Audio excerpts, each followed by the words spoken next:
cards is a lifestyle. Sports cards and we live now. Jeremy Lee in the building and every guest that you ever needed. Sports cards after hours keep the hobby heated. Updates, hobby talk like you never seen it. Sports cards live and none could ever beat it. Sports cards is a lifestyle.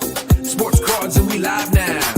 Welcome to another episode of Sports Cards Live with your host, Jeremy Lee.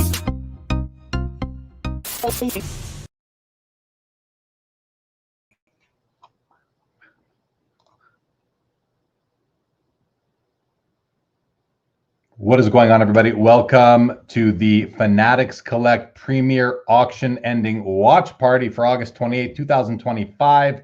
My name is Jeremy Lee, and we are going to have an amazing show tonight. We got Adam Gray joining us. Adam, you ready to go? Buddy, how are you? What's going on? Big night, big night. Yeah, dude, this is a huge night. We were talking in our pre-show about how it's not only a huge night in terms of the number of items. I think you said it's close to twice the number of items as we saw last month, but in terms of the number of huge items too, six-figure cards. This is going to be a huge night. We may go for a while tonight, right? This may be a little bit of, I don't want to say that because you never know, but we may go for a little while tonight, Jeremy. You ready for it? I think we will. We also have a special guest joining us in about an hour. None other than Brian Dennison, Mr. Cajun Cardboard himself, will be joining us. And he's been a guest with us on previous Premier Auction shows. So it'll be just a nice reunion to have him back. It's probably been a year or so since he's joined us on one of these shows. Excited to have him joining us in about an hour's time, as mentioned. This is a crazy auction. I mean, and we're coming off of the all-time record-breaking public sale of any sports card, which happened last Saturday on Heritage, which was the dual Logowoman Michael Jordan, Kobe Bryant. I'm sure everybody has heard about that by now. And I mean, Adam, we're going to get into tonight's cards, but that was such a big sale for the hobby. Everyone's talking about it. Do you think that we're going to see tonight some impact from that sale onto anything offered here tonight on the Fanatics Collect Premier Auction? We could. Question. We could. There's a chance. There's probably some areas, some pockets of our hobby, some cards that people will think of a little bit differently than they used to. But I think the bigger the bigger story right now is it's not that card is not like the only thing that's happened recently.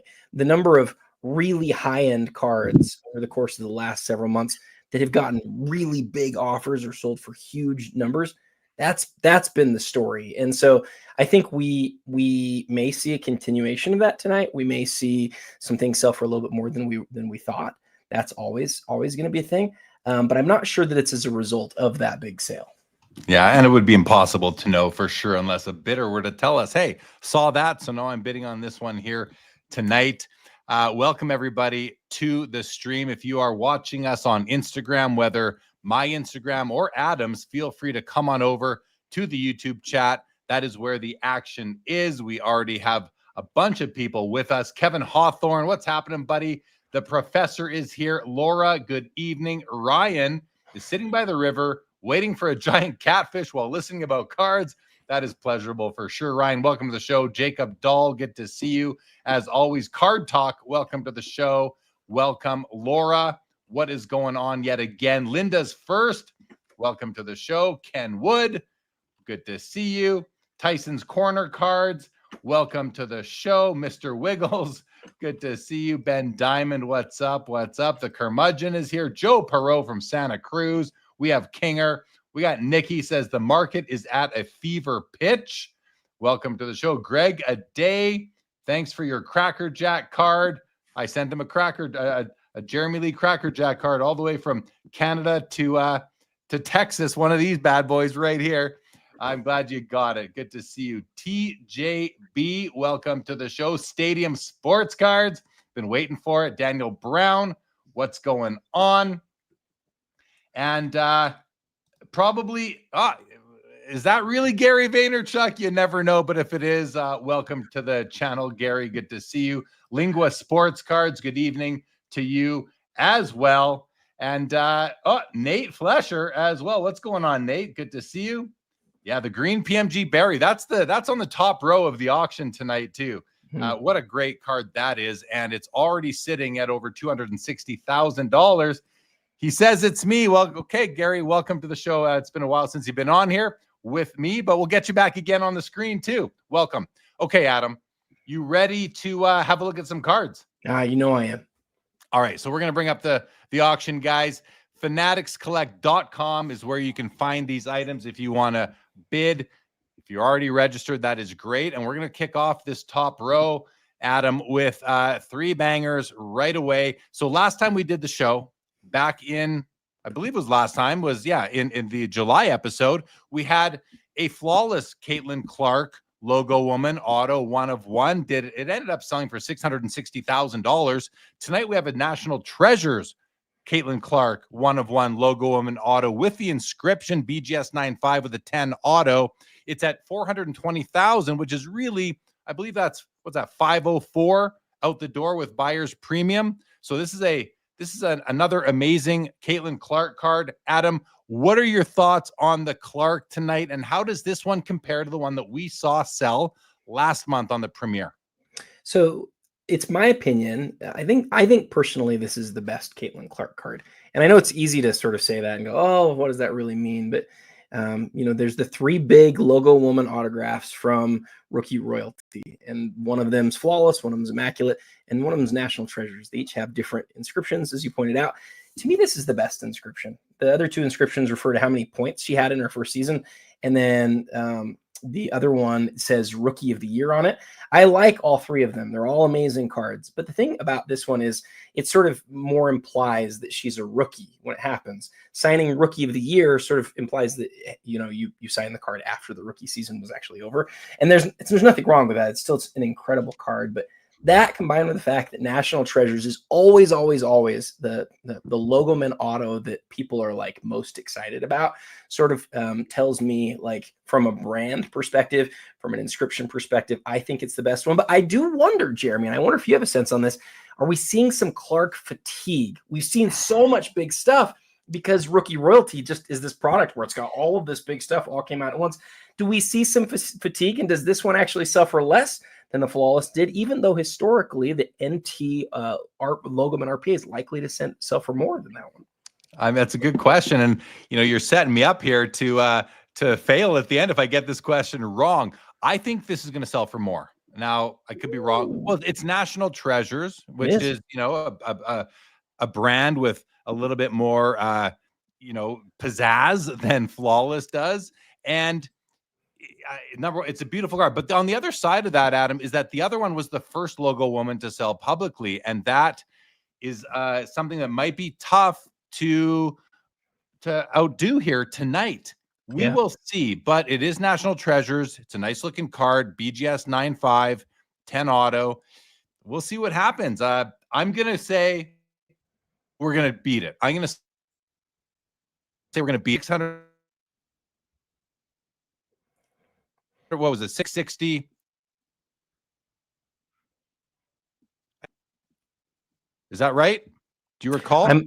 I feel bad. I lost you on a lot of that right there. I didn't hear what you said. That might be my internet, but I think that you're right. What I did hear you say was, the fact the last one sold 660. Can it beat it?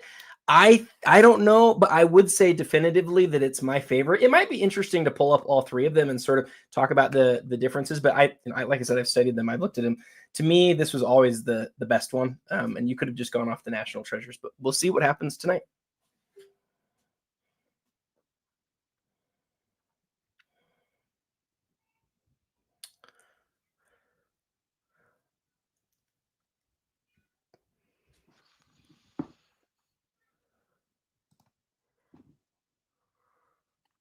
Hey.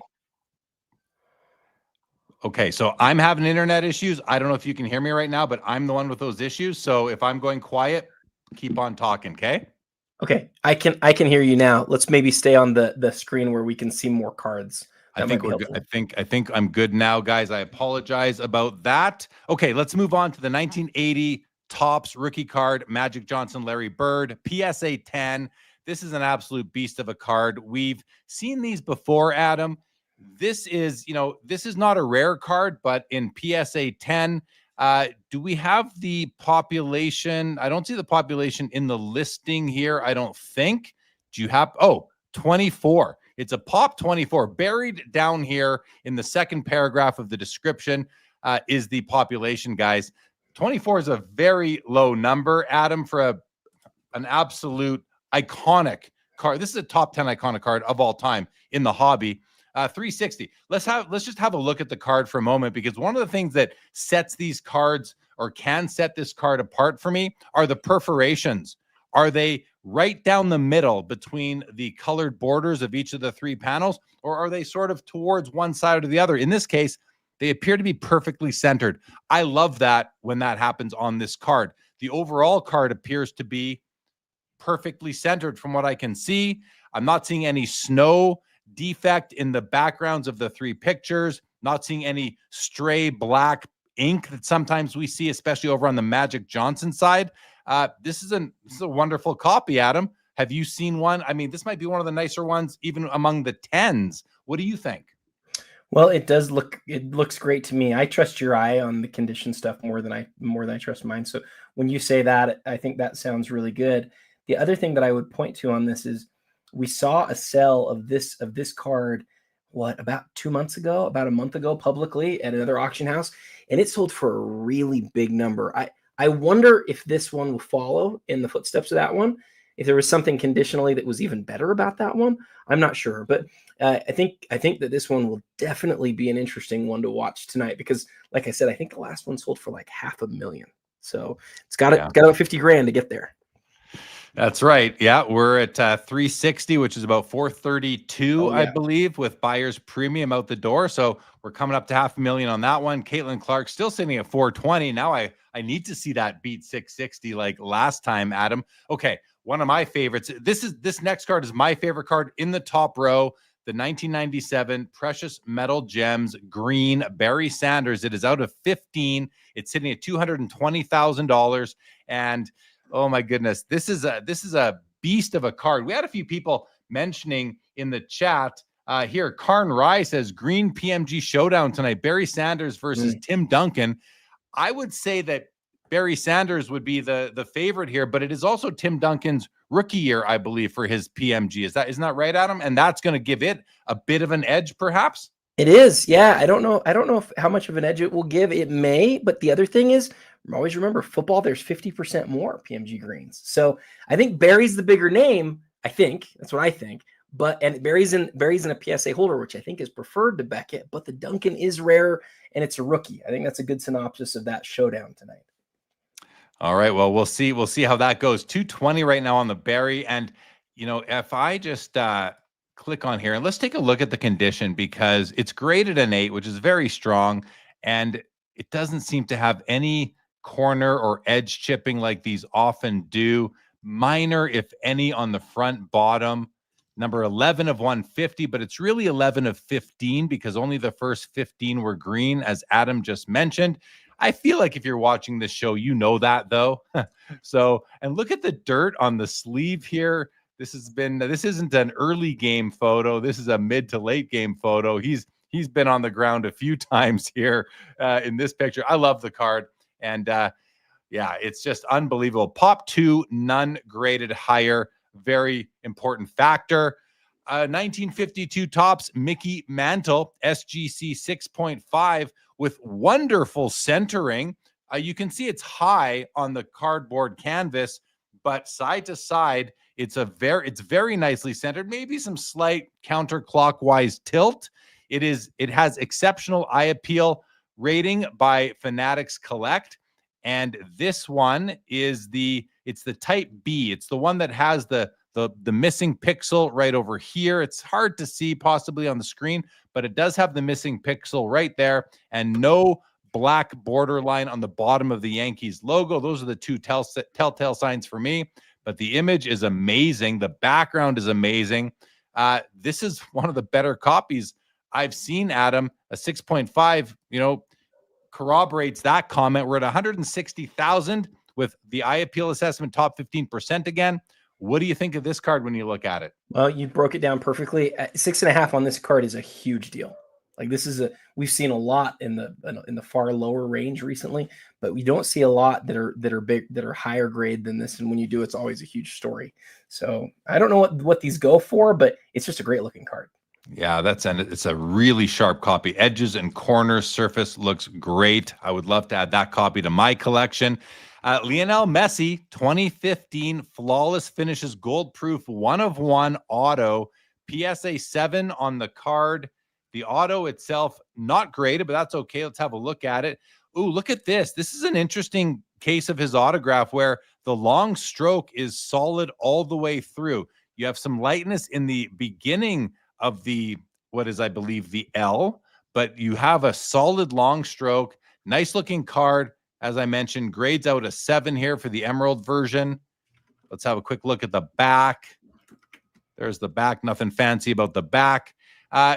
90 grand for a Messi auto 1/1 from 2016, which puts it back pretty far in terms of when his Panini cards started to come out, Adam. What do you think of this Messi auto? Well, I like the pose. Obviously, it's great that it's a 1/1. We've seen some huge numbers privately in Messi flawless stuff and Messi autograph patch cards. There's one particular autograph patch that has been doing crazy things in private sales. So it's not surprising to see that a 1/1 is getting as much attention as it is. I just really like the look of the image though here with Messi. You don't get something that's like sort of as defined as like this image right here, but I don't know very much about like the insert or why it's important to the brand. I just know that they didn't do flawless soccer that many times. Yeah. Lot number 6, 2017 National Treasures, Patrick Mahomes, RPA, the one out of 99. It's a pop 5. It's a PSA 10. It's a $280,000, which puts it well ahead of the Barry Sanders already, and in third place so far among the top 6 lots in the auction. A nice 3-color patch. And one thing I do like about this patch is you get that extra bit of yellow up here in the top right corner. It's funny how a little bit of stitching, a little bit of thread can really enhance a card, but this one has that. The autograph is perfect. It's got the double dimes here, guys. Gem Mint 10 on the card. Auto also grades out a 10. That often does command a premium when you can get 2 10s on one of these cards here. 280. What do you think of the patch, Adam, concerning what I said? Well, I was able to see quite a few of these in hand back in the day at PWCC. This is one of the better ones I've ever seen. A lot of times you just get a 2-color on this, and sometimes you might get a 3, and that's obviously what this is. This is a 3-color, but that little bit of extra there on the top. Ideally, you'd like it a little bit more even, but the real story here is the 10-10, right? And it says right up there at the top, pop 1/5. It's just a huge piece. Recently came in on the 25 and 25 survey as one of the 3 Mahomes that made the list, and I think the 3rd highest ranked RPA ever across the whole hobby. Yeah, unbelievable. It's a nice card, and football season is right around the corner, so it'll be interesting to see how his cards do throughout the season. All right, Bowman Chrome Refractor, Tom Brady rookie, SGC 10. I think this is my favorite Brady rookie card, the refractor. I do love these. One thing, the SGC slab has grown on me a little bit when it comes to some vintage stuff, but in terms of this card, I find it kind of hard to see where it breaks between card and holder, but that's really trivial at the end of the day. Buy the card, not the grade, as they say. And I love the looks of this card. Looks to be very well centered, maybe slightly to the right, but it's basically like, if anything, it's what, 59, 40, 49, 51 sort of thing, maybe 1% in the other way, but beautiful card. Pop 3 for an SGC 10, $120,000 right now on 28 bids. Adam, and we've seen you've got the Contenders Ticket Auto, you've got the SP Authentic, among several others, and you've got the Bowman Chrome Refractor version here. Which is your favorite among those 3? I'm an autograph guy. I'd probably take the Contenders. I'd take this one second. I do love that it's the only chromium card, the only refractor card. And I'll tell you what I like about this one is it's so different in that SGC holder. This is an old holder, right? This is like, I don't know, 20 years old or something like that. So it hasn't been out of that holder in a really long time. And I sort of like that when you know that a card hasn't been touched for a really long time. That's right. This is, very old SGC holder right there. Oh, let's go all the way to Duncan right now. We'll come back to the Jaden Daniels, but we've got the Tim Duncan PMG Green 1997 rookie year card. It's at $170,000. It's a BGS 8, pop 3 higher. Let's take a look at the condition of it as well, because we can compare it to the Barry Sanders. And this one seems to have a few more flaws than the Barry Sanders did. I'm noticing a few things in the surface in this area here, over here as well. More noticeable, still very slight though, chipping along the edges, back, same thing. I would say that the Sanders is in better condition. Even the top left corner on the reverse here of the Duncan is just, not optimal. It's not perfect, but hey, it is graded an 8. So that matters. That's a part of it. And surface is a 7. Must be speaking to this kind of white snow effect that we're seeing on the front in this region right here. So appropriately graded. Overall grade does come out an 8. Adam, what are your thoughts on this? I mean, it's a rookie card. It's Tim Duncan. It's kind of the perfect storm. One of the greatest players of the era on the greatest, if not the greatest card of the era. Yeah, there's so much to say about this one. It's in competition for the third best card in the set. It's Jordan and Kobe and then everybody else. But I think Duncan, Shaq, Iverson, those are sort of the guys that are like toward the top. But I love the Duncan and have always loved the Duncan because, like you pointed out at the beginning, it's his rookie card. You pointed to the condition things and compared it to the Barry, which is, I think, a great thing to do. I would say, having seen a lot of these over the years and having seen a lot of the football ones as well, the average condition on football is significantly better than the average condition on basketball is, especially when you talk about that like bleeding through of the white stock through the holographic foil that you pointed out there. The great thing, and I think that this is like truly a great thing about seeing that little bit of white come through the foil, is that when you see these that have been altered, the sense that I get, and I don't know this for sure, but the sense that I've always gotten is that people have basically taken like almost like a green highlighter and sort of gone over those areas, or a red marker, and gone over those areas to try to cover that up when they were originally getting the card graded. And so seeing that little bit of white right there sort of tells you this card is original. It looks like you would want it to look. So I personally see that as a good thing. I want my basketball PMGs to not be perfect, and an 8 with that little bit of stuff and the stuff on the edges, to me, that feels like about as good as you could have it. Yeah, great perspective. Jaden Daniels, 2024 Prism Choice Nebula rookie, 1 of 1, PSA 9, mint condition, beautiful card. I really do like the looks of these nebulas.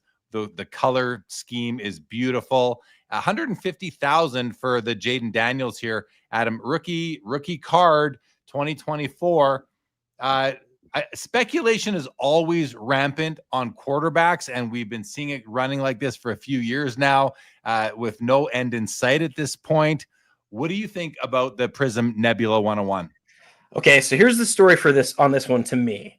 Do you remember when the black sold to the Commander's owner for $500,000? That everyone always goes back and forth, like, what's better, the Nebula or the black finite? And there's people who believe the Nebula is. I interviewed Exquisite Collector about his LeBron James from 2018, I think, where he has both the black and the Nebula. And I said, which one's the better card? And he said, it's the Nebula, no doubt. And so I think there are people who lean towards the Nebula, but we know that the black sold for $500,000 in this very public manner, a sale that I think a lot of us will sort of always remember how it went down. So my question is, how does this compare tonight? Does it get close? Is it a total blowout? Does it stay where it's at right now and the black just runs away with it? Whatever happens, I think people will look back at these two that are in pretty close proximity to each other, and they may sort of use it as an example of one being better than the other, because I think it's pretty rare to see both of those versions move in pretty quick succession with each other. really within a month. Yeah. It's right. Oh, that was Oh, a Fanatics Fest. So yeah. So you're maybe right. It might even be like 2 months, but two still months, pretty 2 quick. months. Pretty Yeah, quick. yeah. And it will be interesting to see. But I think the Nebula is a nicer card myself. So that's just me, though. That's just where I fall. All right, let's keep on rolling, though, guys. We want to get through this first page if we can, in the next 5 minutes. We're not going to be able to. Let's face it. 2023 Noir Wembanyama rookie Logoman patch, 1 of 1, PSA 755K on this one, Adam. You know, we talk about Logoman all the time, but there's been so much talk about them lately. Where do the Noir Logomen fall in terms of the overall Logoman landscape? I think we're trying to figure that out still because this is the first year that they did them. The thing to remember about Wembanyama is that as much as we wish he had a Logoman autograph that was NBA licensed, he doesn't. We all know, right? He was an exclusive to Fanatics or Topps, and so he doesn't have autographed Panini cards. And Fanatics and Topps couldn't put out NBA license cards for his rookie year. So if you want like the top tier Victor Wembanyama type card, a lot of people are going to say that is a Logoman card. Now, you're pointing out the next thing here that's really important, though, which is this card is not game used. It has not probably ever been touched by Wembanyama in any sort of way. This is a card where they're using the Logoman to sort of let you know this is the key Noir, the best card of Wemby. But the other thing that I'll say is these in hand, it's like the surface is like an acetate surface with that holofoil on the acetate. It is a really good looking card too. It's always a nice touch. Nate Flesher says the foil on the Noir Wemby is awesome. All right, 98 Upper Deck game jersey auto, Michael Jordan, PSA 9, numbered 8 of 23. I believe it's 8 of 23, 13 of 23, PSA 9 on the card, PSA 8 on the auto. Let's just, the auto looks good to me, guys. The auto looks really good to me. I don't know why it's an 8. It's not even going off the card. There's actually some space there. I think there's some space. Maybe there's not. Maybe we're seeing the edge of the card there. Some slight bubbling right here. But that's, to me, like MJ put the pen to paper here. It's beautiful. I think it's amazing. Nice red swatch there as well. This is a grail card, Adam. Is this the first autographed memorabilia Jordan card? This is the second. There's one in 97 that's the All-Star jersey. But man, I'm with you on that autograph. Like, it's so well preserved. It's bright blue. It does look to me like it doesn't touch the edge. If the chat could help us, what are we missing? Why is that? Because there's bubbling for sure, but like that feels really like a harsh autograph grade to me. It really does. I mean, I think it's I just think, yeah. I'm not a big fan of autograph grading. I understand it can certainly add value to the cards, but in this case, I think it's punitive to call that an 8. I see nothing wrong with the auto myself. As far as my personal thoughts go, and as to how I collect and to what I enjoy. So that's just me. PSA says it's an 8. The card a 9. I think it's a wonderful card. If anything, that might save you some money tonight. So a great opportunity. 2000 Upper Deck Reserve buyback, Michael Jordan, Kobe. What is this? This is numbered 1 of 8. Okay, let's open this up. Is this what? Oh, that happens oftentimes during the weekly, not the premiere as much. You've got MJ on the back. There's the auto, number 1 of 8. You've got Kobe on the front. It is autographed. It's just really hard to see because the card itself is so dark. The card grades out a 6. The autos grade out a 10. Again, it's hard to see the Kobe auto, but there you go, guys. It is definitely on the card. Easiest to see right there on his shin, but the Jordan auto is easier to see. Nice look. It's a nice card, actually. How often can you find a card with both of these guys' autos on them and numbered out of 8 as well? And it's from 2000. So this is pre-National Treasures and auto patches and all that stuff. What are your thoughts on this piece? Tell us about it. Yeah, this is one I did a reel on and did a real deep dive on it. So especially with the big sale of the dual Logoman auto for $13 million, you have to wonder whether there's going to be a lot of people who were sort of after a Kobe Jordan duel, right? And so, the question is, how many dual Jordan Kobe's are there out there? I wasn't able to sort of go figure that out. But what I did do on this one, as I said, this is from 2000. It's a buyback. The insert's from 1999, Century Legends. And it was just this great insert that they came out with. Not a super expensive insert, but it's got that foil on the front with Kobe, nice white back with Jordan.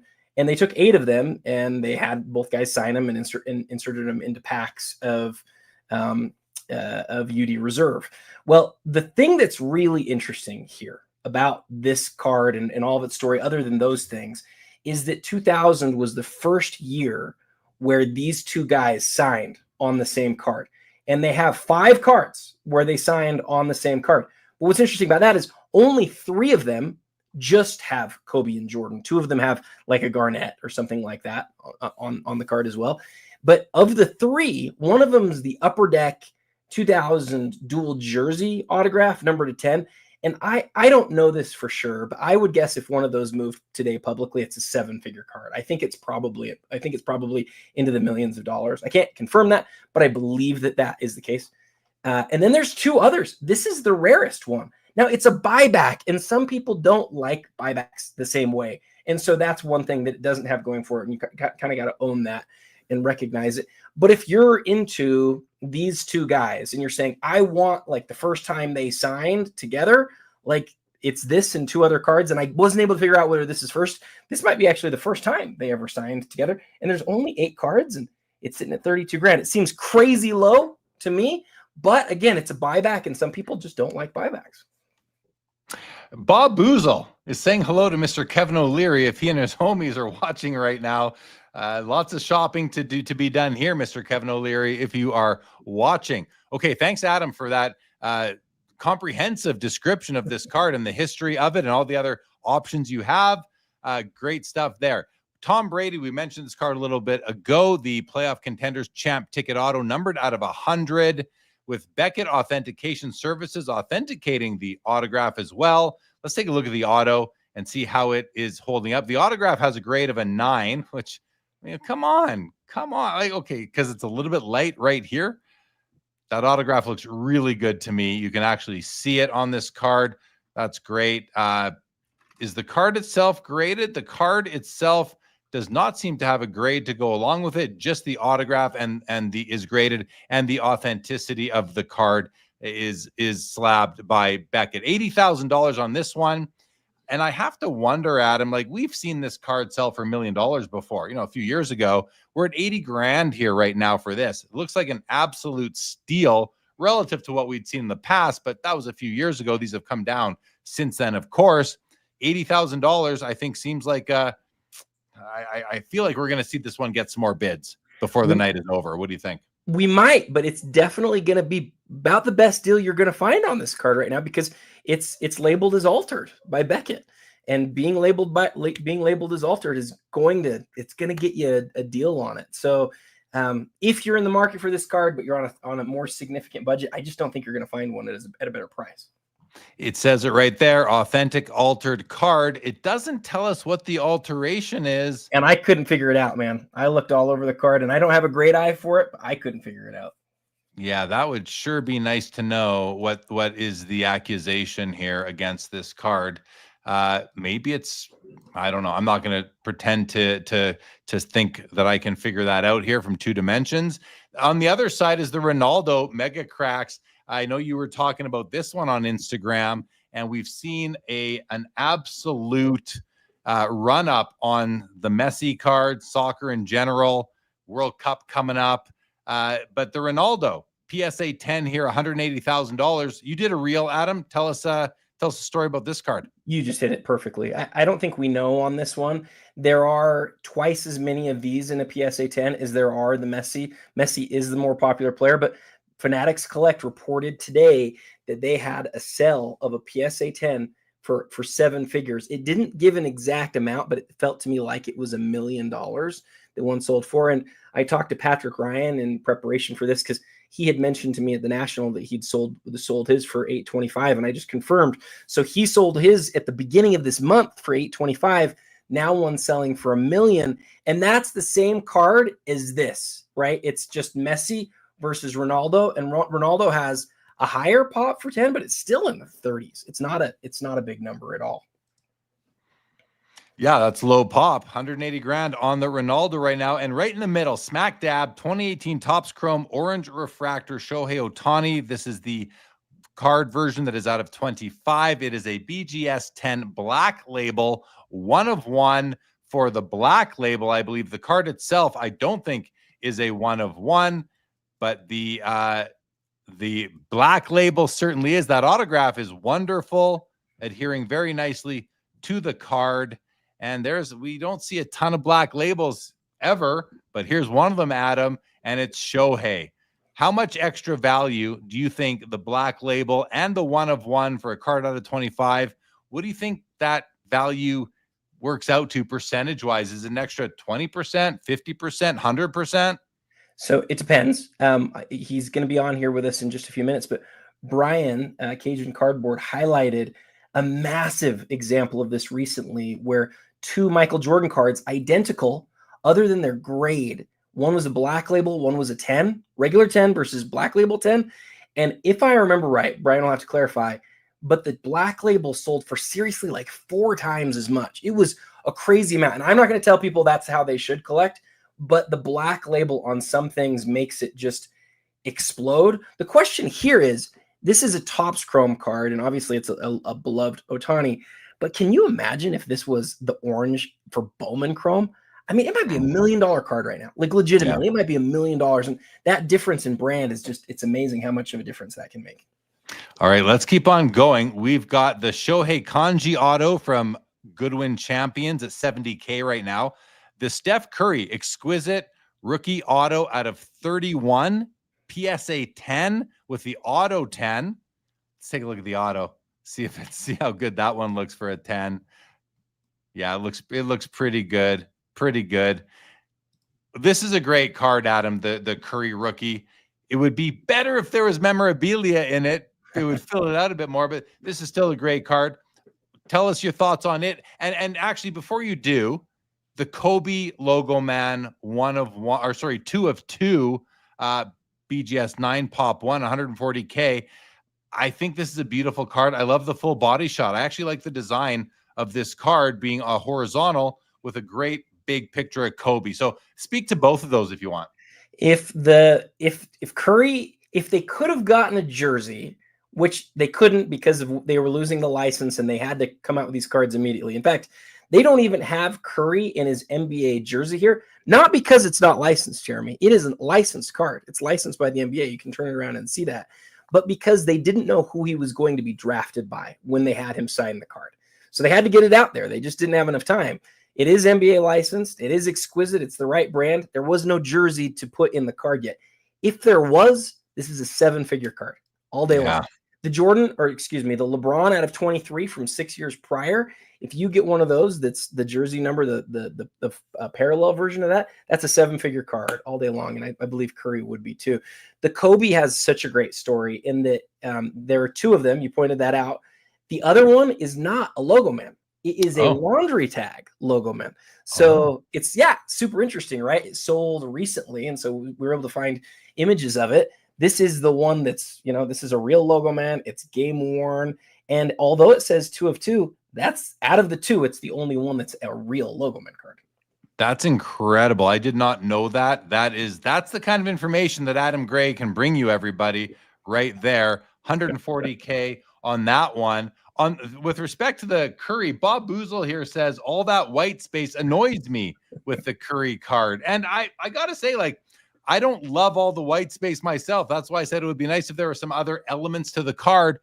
That said, I look at it and I feel like this is a super iconic card. Seen it several times over the years, and you always know it when you see it. And the fact that it doesn't have memorabilia makes it stand out that much more, as far as, just what it is when you look at it, even if it's potentially a very blurry image sort of thing. And then the Shohei Kanji auto, right smack dab in the middle, $70,000 right now, Adam. We do know that his Kanji autos command a premium over his regular autos, and this is a beautiful card. It's a suit card. He's wearing a suit. He looks just looking Very good right here, Mr. Otani. Any thoughts on this card before we try and get through the first page? We still have 6 cards on page 1. I think you covered it great.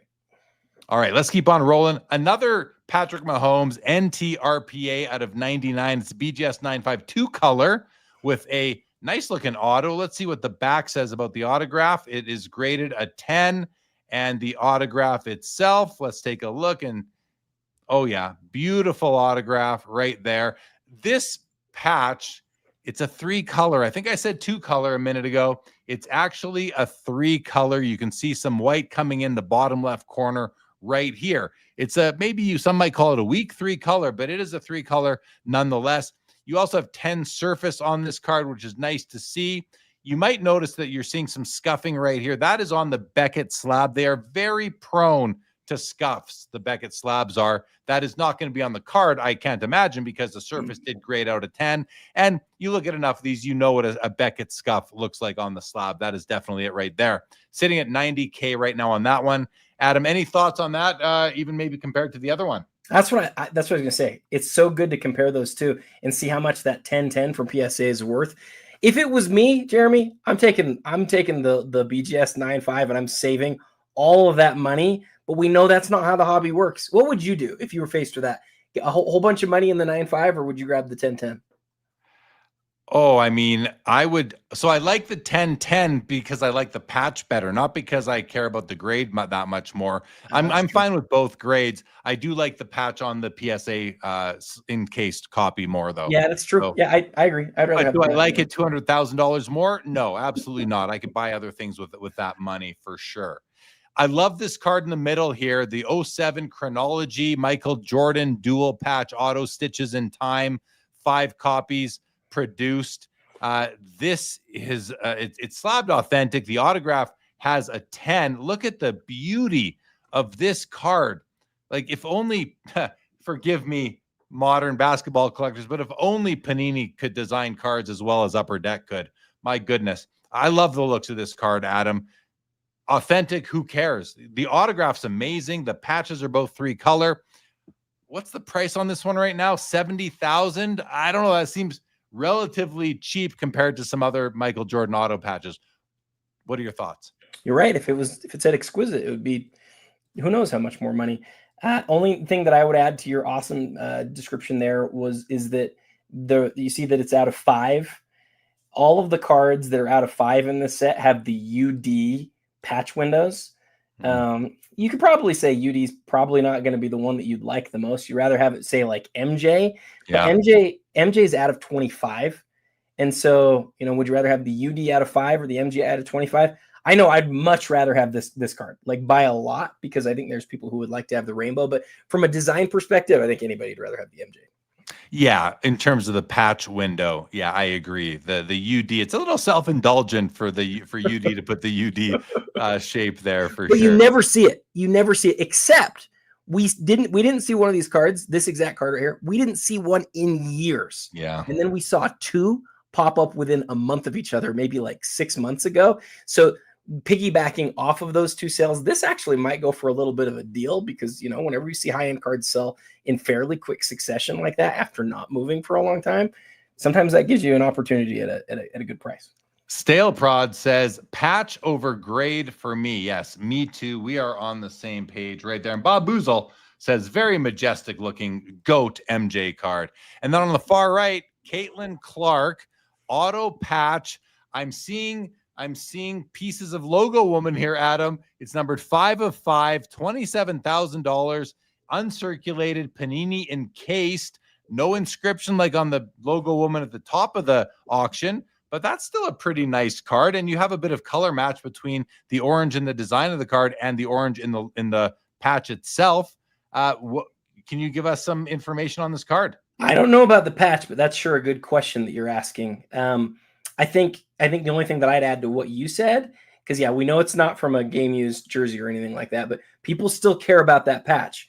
The only thing I'd really highlight here, though, it's out of 5, which means that as far as National Treasures goes, the Logowoman's going to be the best one out of 1. This is the second best one. This is the second best card out of National Treasures. So I hadn't really thought about it till right now, but that's a pretty huge card. Yeah, neat looking card for sure. And here's another Jordan auto patch. This is an exquisite limited logos from 2005.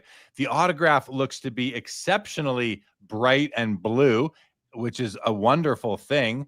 Oh yeah, look at the autograph is so bright. I love it. The patch, it's a 3-color. You got some white down there, but mostly red and black, as you can see, obviously. Nice looking card. The card itself grades out an 8. The autograph grades out a 9, numbered 48 of 50. The autograph grades out a 9. Come on, what's wrong with the autograph, PSA? Please. It's awesome. 80,000, that's $96,000 out the door. Pop 1 in the slab. Adam, anything you want to mention about this piece? 2005's a beloved year of limited logos. Some people think it's the best looking year. I'm partial to holofoil, so it's not my favorite, but if you just take the holofoil out of it, I can see how you could make the case it's the best looking of all the limited logos. Trevor Lawrence, National Treasures, Platinum Shield Rookie, 1 of 1, BGS 8. Nice looking card, color match, $95,000. Trevor Lawrence has had a bit of a resurgence. He was flying high. His cards came down, and they seem to be back up now. $95K but I mean, this is a special Trevor Lawrence card for sure. And the autograph grades out an 8, and the autograph grades out a 10. The card grades out an 8, but the autograph does look really strong from here. The patch is amazing. I love the NFL shield. There's the 1 of 1 stamp. Surface is the weakness here at a 7, holding the overall grade to an 8, while there are still 295s for centering and corners. So nice looking card, nice looking T-Law card. Season again starting right around the corner. Any thoughts on that one, Adam? No, great thoughts. Yeah, it's certainly one of his best cards in the world. All right. So first of all, if you're watching on my Instagram or Adam's Instagram, feel free to come on over to YouTube. There's a link in my bio. You can find the links on our story post from today as well, if you want to come on over.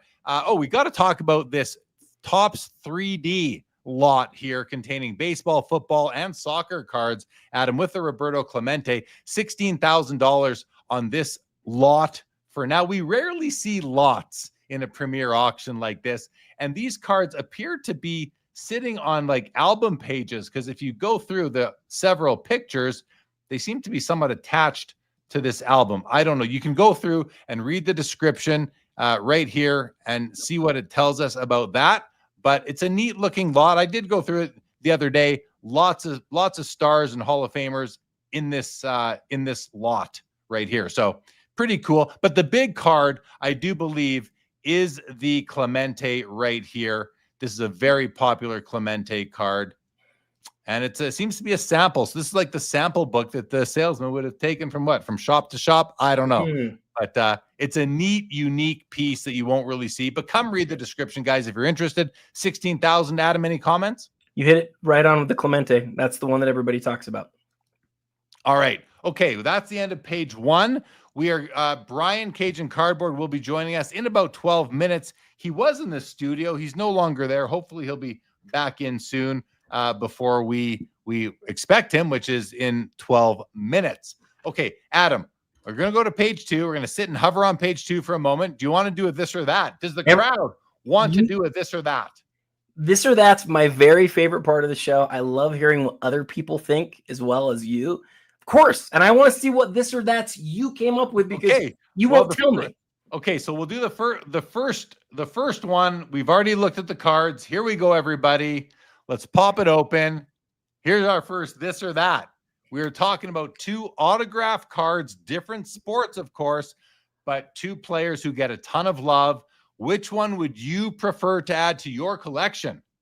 The Kanji Auto Goodwin Championship Shohei Ohtani, or the Steph Curry Exquisite Collection Rookie Auto 1010 Steph Curry?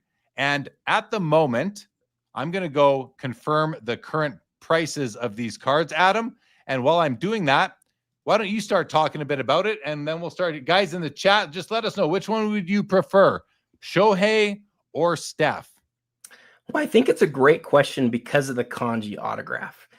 They're so in demand, and although Mr. Wiggle says that there's a lot of them, there's not that many of them. When they move, they're always moving at major auction houses, and they always move for a ton, and they don't move all the time. But the thing about Steph, he just does not have that many cards that you look at and get inspired by, right? Like think about his rookie offering. He has the Chrome Tops cards. He has National Treasures. And then there's nothing else really there that you point to and say, that is clearly iconic. Exquisite is probably next. And the fact that there's only 31 of them, that it's in as high grade as it is, I think I got to go Steph here, Jeremy. Yeah, I think I'm going Steph as well. I mean, they're both pretty established. Even Shohei's established at this point with everything he's done. But I think I'm going with Steph too. And it is Exquisite, which is, I think, a more lofty brand than Goodwin. It's a rookie card. I think I like that. But is the Shohei also a rookie? I don't think so. I don't think it is. It's 2018, but it's Goodwin Champions, which probably means it's not right. It's rookie year. It's rookie year. Yeah, so that's kind of good enough. No, but it is multi-sport, I suppose. But in any event, I'm going to go with the Steph Curry. Let's see what you guys all said. There's a lot of responses. Nate Flesher has taken Steph. So is living in Alpharetta, Georgia. So is Bob Boozle, even despite the white space. Mr. Wigglesworth has taken Steph. So is Tyson's Corner, and he doesn't collect baseball. That's fair. Curry for Jake Dahl. Curry for Not Funny. Otani for Laura. Otani for Linda's First, Curry for Texas, Curry for Joe Perot and TJB and NL918. Same with the Curmudgeon, but Texas Rangers has taken he says the Shohei image is awful. I don't mind it. Ben Diamond's taken the Curry. So is Homer, but he says that he doesn't love the image that much or the card. That's fair. That's fair. Kinger says suit cards and draft day cards don't do it for me. Steph all day, but both are great. That's fair. Ruggs has taken Curry. So is Big D. Found Treasure says, whichever one I can trade for more vintage football. Very nice. Bob Boozle says the suit holds the Otani back. Not Funny says both cards are ugly. Alex Yam says the Beckers much better than Caitlin Clark. Alex Yam says Curry. Mr. Wigglesworth says the Otani is slabbed as 2019 at PSA, so not a rookie year. Thanks for the clarification. So there we go. It seems like mostly Steph Curry on this one, Adam. Hope you enjoyed that this or that. Maybe not my finest this or that, but we got some banger this or that's coming up shortly. Any final comments, Adam? No, man. And that was a great one. Don't sleep on that holofoil on the Steph. Those of you who say it's not good looking, the holofoil is fantastic. I think it's a great looking card in hand. I really do. All right. Well, let's keep on rolling here. Page 2, we have a Magic the Gathering Alpha Black Lotus BGS 9 at 85K. Always a neat card to see. But back to sports. 2007 Exquisite Exclusives. Kobe Bryant patch auto. Adam, what is this patch? I see this patch and it kind of throws me. It's a beautiful card, first of all. Love again, Upper Deck Designs, second to none. Numbered 18 to 24. The auto looks really good, but let's zoom in on it. And then you can answer about this patch, which is very nice and colorful. Auto looks great. The subgrades, 395s and a 9 for corners. The autograph does grade out at 10, 65K. Adam, what is this patch? I'm going to tell you, but look at the back of the card real quick, too. I think it tells you on the back of the card. I may be mistaken, but I think it does. Nope, I'm wrong. NBA All-Star Game. Yeah, so most of these patches, not most of them, a lot of these patches that are on the exclusives patch auto of Kobe, they have like little stars on them on the white, and that's because that's how the All-Star Game uniform was made that year.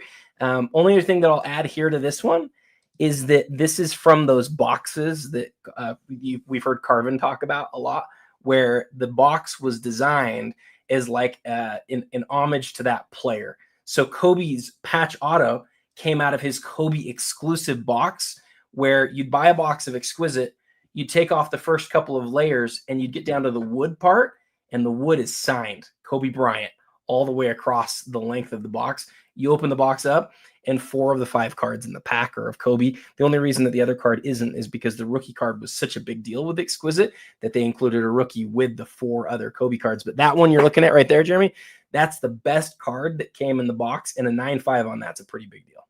Yeah, it's a beautiful card, 65K. And to finish off the top row, Panini Contenders Champ Ticket Rookie Auto, Patrick Mahomes, numbered out of 5, PSA 9 on the card, 10 on the auto, pop 1, none higher, 32K right now. Beautiful card. I've always kind of wondered why he autographed most things in black versus blue, but it doesn't bother me. This is a beautiful card. Really like it. The autograph just has a perfect section like reserved for it here, and he did a great job with the auto. It does great out of 10 as mentioned. Beautiful card. Looks like there's some foil going on here potentially on the left side there, maybe even throughout. Adam, any comments? Well, I think you're right. I don't. Can your computer handle the 360 view right now or no? Let's try. No, doesn't really want to play. Okay. Sure. That's an awesome card, dude. I'm with you. That's a beautiful card. It is a beauty. And a 5 out of contenders. That's a huge piece. Very rare. Very rare. All right, we're going to go through a few more cards, and when we get to our next Jordan, we will bring on Mr. Jordan himself, or Mr. Cajun, I should say, Brian Dennison of Cajun Cardboard. Okay, 2009 Bowman Chrome Orange Refractor. This is the one that you were referring to a bit earlier, I think, when we were looking at the I forget which one it was right now, but this is out of 20. Oh, the Shohei. This is the Orange Refractor out of 25. Mike Trout, BGS 9.5, 48K right now. It's a true gem with 4 9.5s. Here, Adam. And by the way, guys, 5 minutes left in the first all access extended bidding window. But Adam, anything to say about the Mike Trout? I mean, we see this card regularly. It's not a card that never comes up. The auto looks pretty good to me. Grades out at 10. Nothing, no complaints about that. Nice looking card. What do you think of the aesthetic? So I'm with you 100% on the autograph. When we've seen enough of these through the years now.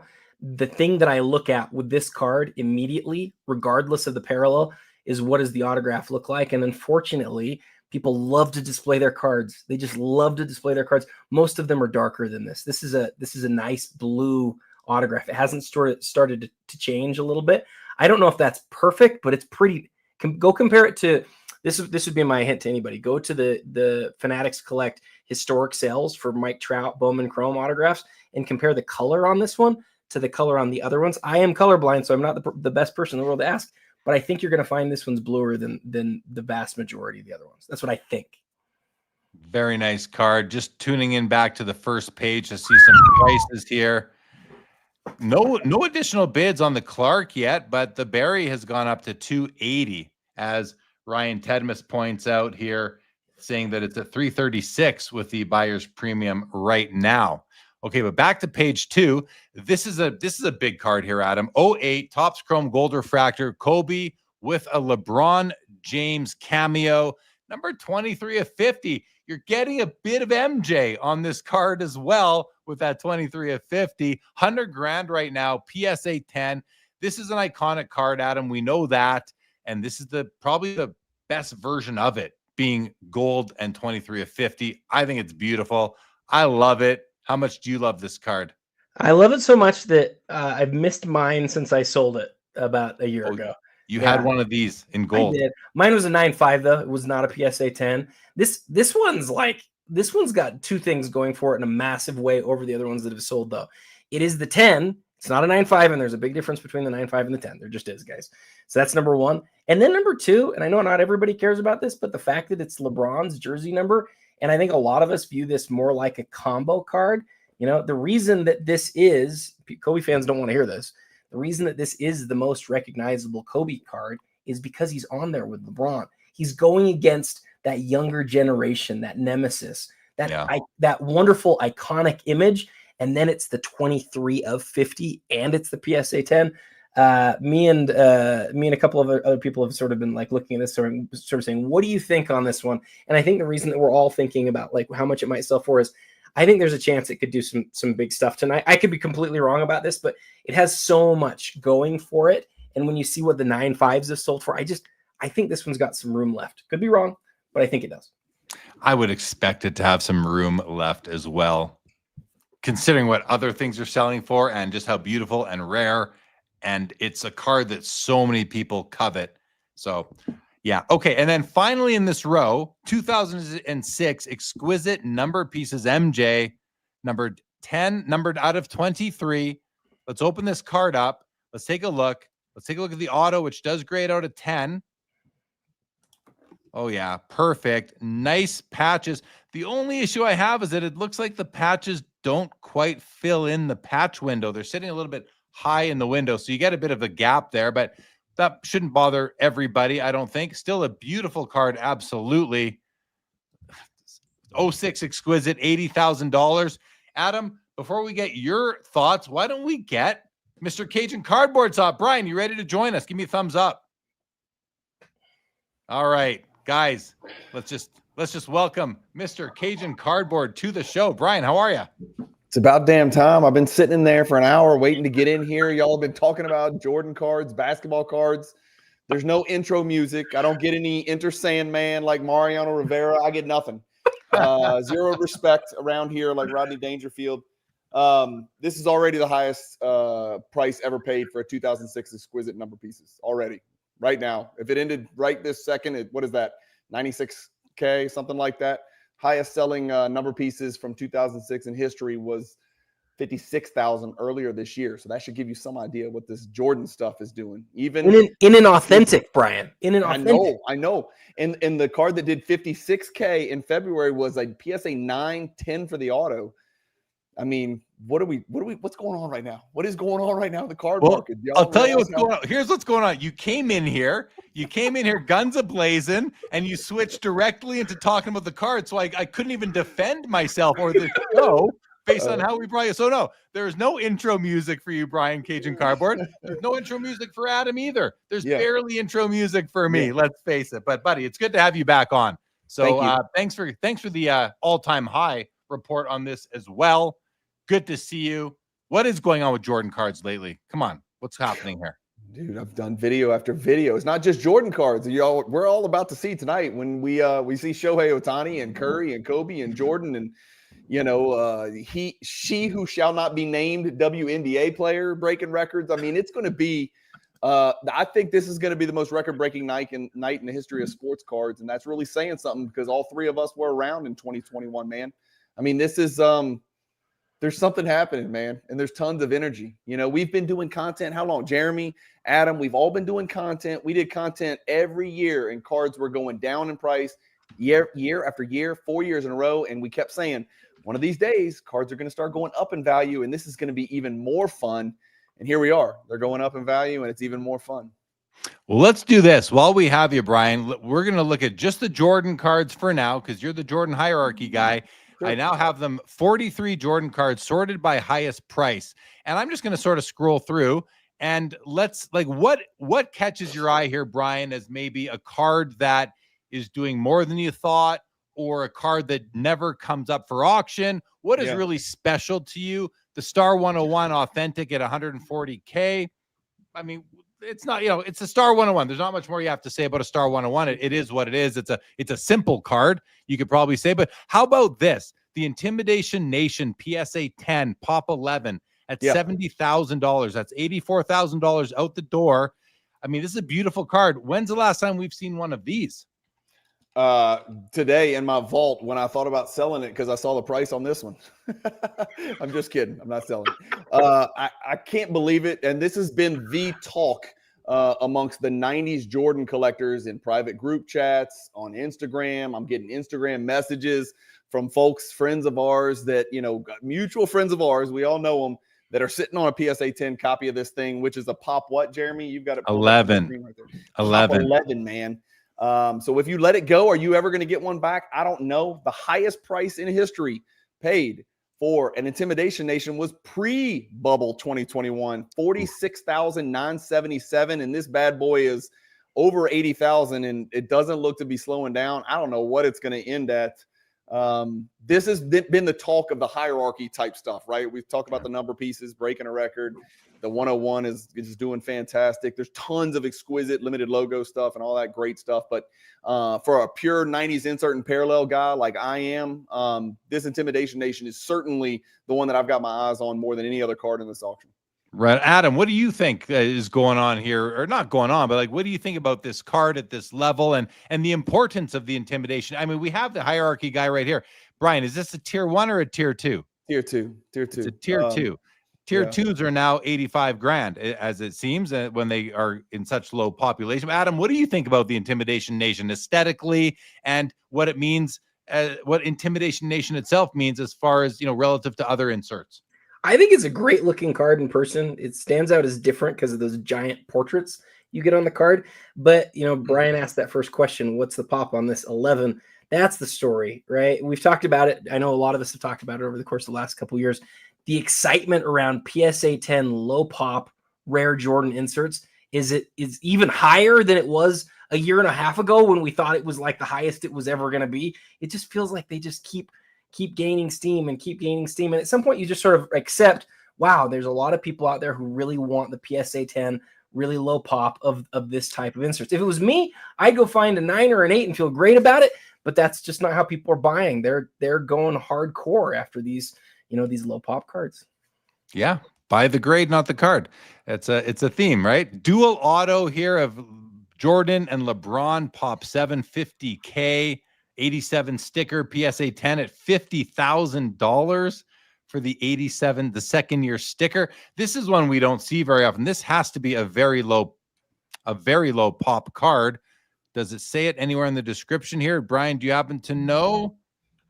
I'm trying to pick. I can pull it up real quick. 24 copies.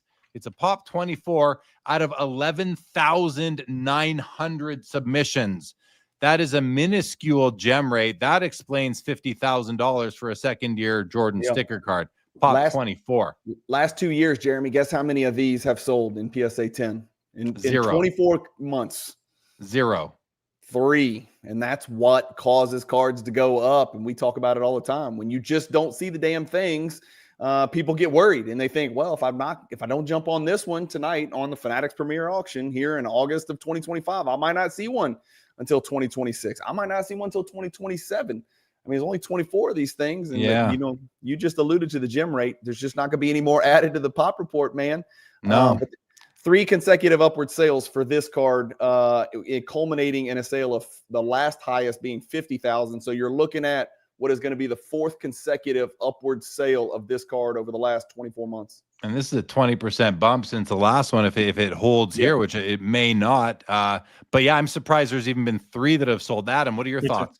I was going to say the same thing. I'm very surprised that three have sold. That may mean that it's going to go up less than sort of it might otherwise. The question that I would have for both of you is there a Jordan card that has a lower gem rate than that? Because that's 1 in 500. What is it, Brian? What's lower than that? There's a few of them out there. I mean, there's there's a bunch of them out there. There's a bunch of really obscure stuff. There's Jordan cards that don't have a gem. So we'll start there. That's true. That's true. I guess cards that I think of the cut above.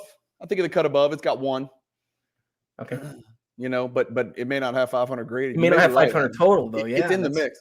Here's a pop quiz for you, Jeremy. How much do you think a PSA 9 of that card's worth? Of the sticker? Yeah. Oh my God, like $500? 1,500. 1,500. Yeah, there's probably. What is the Adam? Do our quick math for us, man. You're the smart one here. Do the quick math. What's that multiplier? Jeremy's better than me, but like 30. It's bad. 33 and a third. Okay. Yeah, that's it's a big difference, and there's probably some beautiful 9s out there that could be 10s on another day, but. It doesn't matter. It depends. It matters to most people in the hobby right now what holder the card is in, and this is in a PSA 10 holder. It's very important when you are chasing set registries or you collect by the grade, which lots of people do. What about these autos, guys? There you have the nice dual here with LeBron. You've got another nice dual here with LeBron. You've got a beautiful ultimate collection signature right here out of 25. You've got the interlake here. And then you've got this beauty, the prototypical portraits and the chronology. I could keep going. I love this prototypical portraits. I think this is gorgeous. I prefer it to the chronology. Look at this. They're both at 32K right now. The chronology's got 4 times the print run. So that tells you that it's probably more favored. The chronology has a beautiful image, though, of Jordan like flying through the air. Look at that. I mean, that's basically like his 86 Fleer. That is a nice looking card. Yeah. What do you guys like here? What are some of your favorite autos among these ones? You zoom in on that interlake. Like I looked at that. I don't collect autos, right? But zoom in on the interlake. That autograph is crazy big and giant and right there in your face. It's right on top of his original Jordan 1s. And, look at those uniforms. What kind of 9-year-old designed those Bulls uniforms back then? That's ridiculous. Look at the big blank space in the middle. Can we at least put a Benny the Bull in there or something? It's ridiculous. But those cards, Adam, you own one or you have owned one in the past. Jeremy, you probably have too. Those cards are gigantic. I know we've seen oversized cards, but that's almost like a comic book. It is so big and they're so cool. And I've never seen an autograph that high of a quality right smack in the middle of one of those things. That's a big time. That's the one that catches my eye. Yeah, the autograph's amazing. I'll tell you, like the card itself does nothing for me. It's very simple, but it's kind of cool in its simplicity. But it's not a card that I would be rushing out to buy for my own collection. I don't do oversized cards anyway, but I see why people would love it. But it's not about the card here. That autograph is absolutely spectacular, like you said. So I definitely agree with you. Adam, how about you? Which of these autographs do you like the most? Well, we talked about the duel with Kobe already. That one's probably the answer. But secondary to that is that Ultimate Collection right there on the left. That's from the first year of Ultimate Collection, which was the first ever $100 per pack product. Yep. 44K right now on this one. It is beautiful. Numbered 17/25. The autograph is great. There's some slight bubbling there, which I'm sure would cause a decrease in the grade because that's what they do. But this one is not graded. And to me, the autograph's perfect. It's all I need for an autograph right there. Going to continue going through the Jordans of the night, guys. Well, we have Cajun Cardboard here with us. 96 SPX Jordan hologram auto 30K. This is an aftermarket auto, I believe. Is that correct, gentlemen?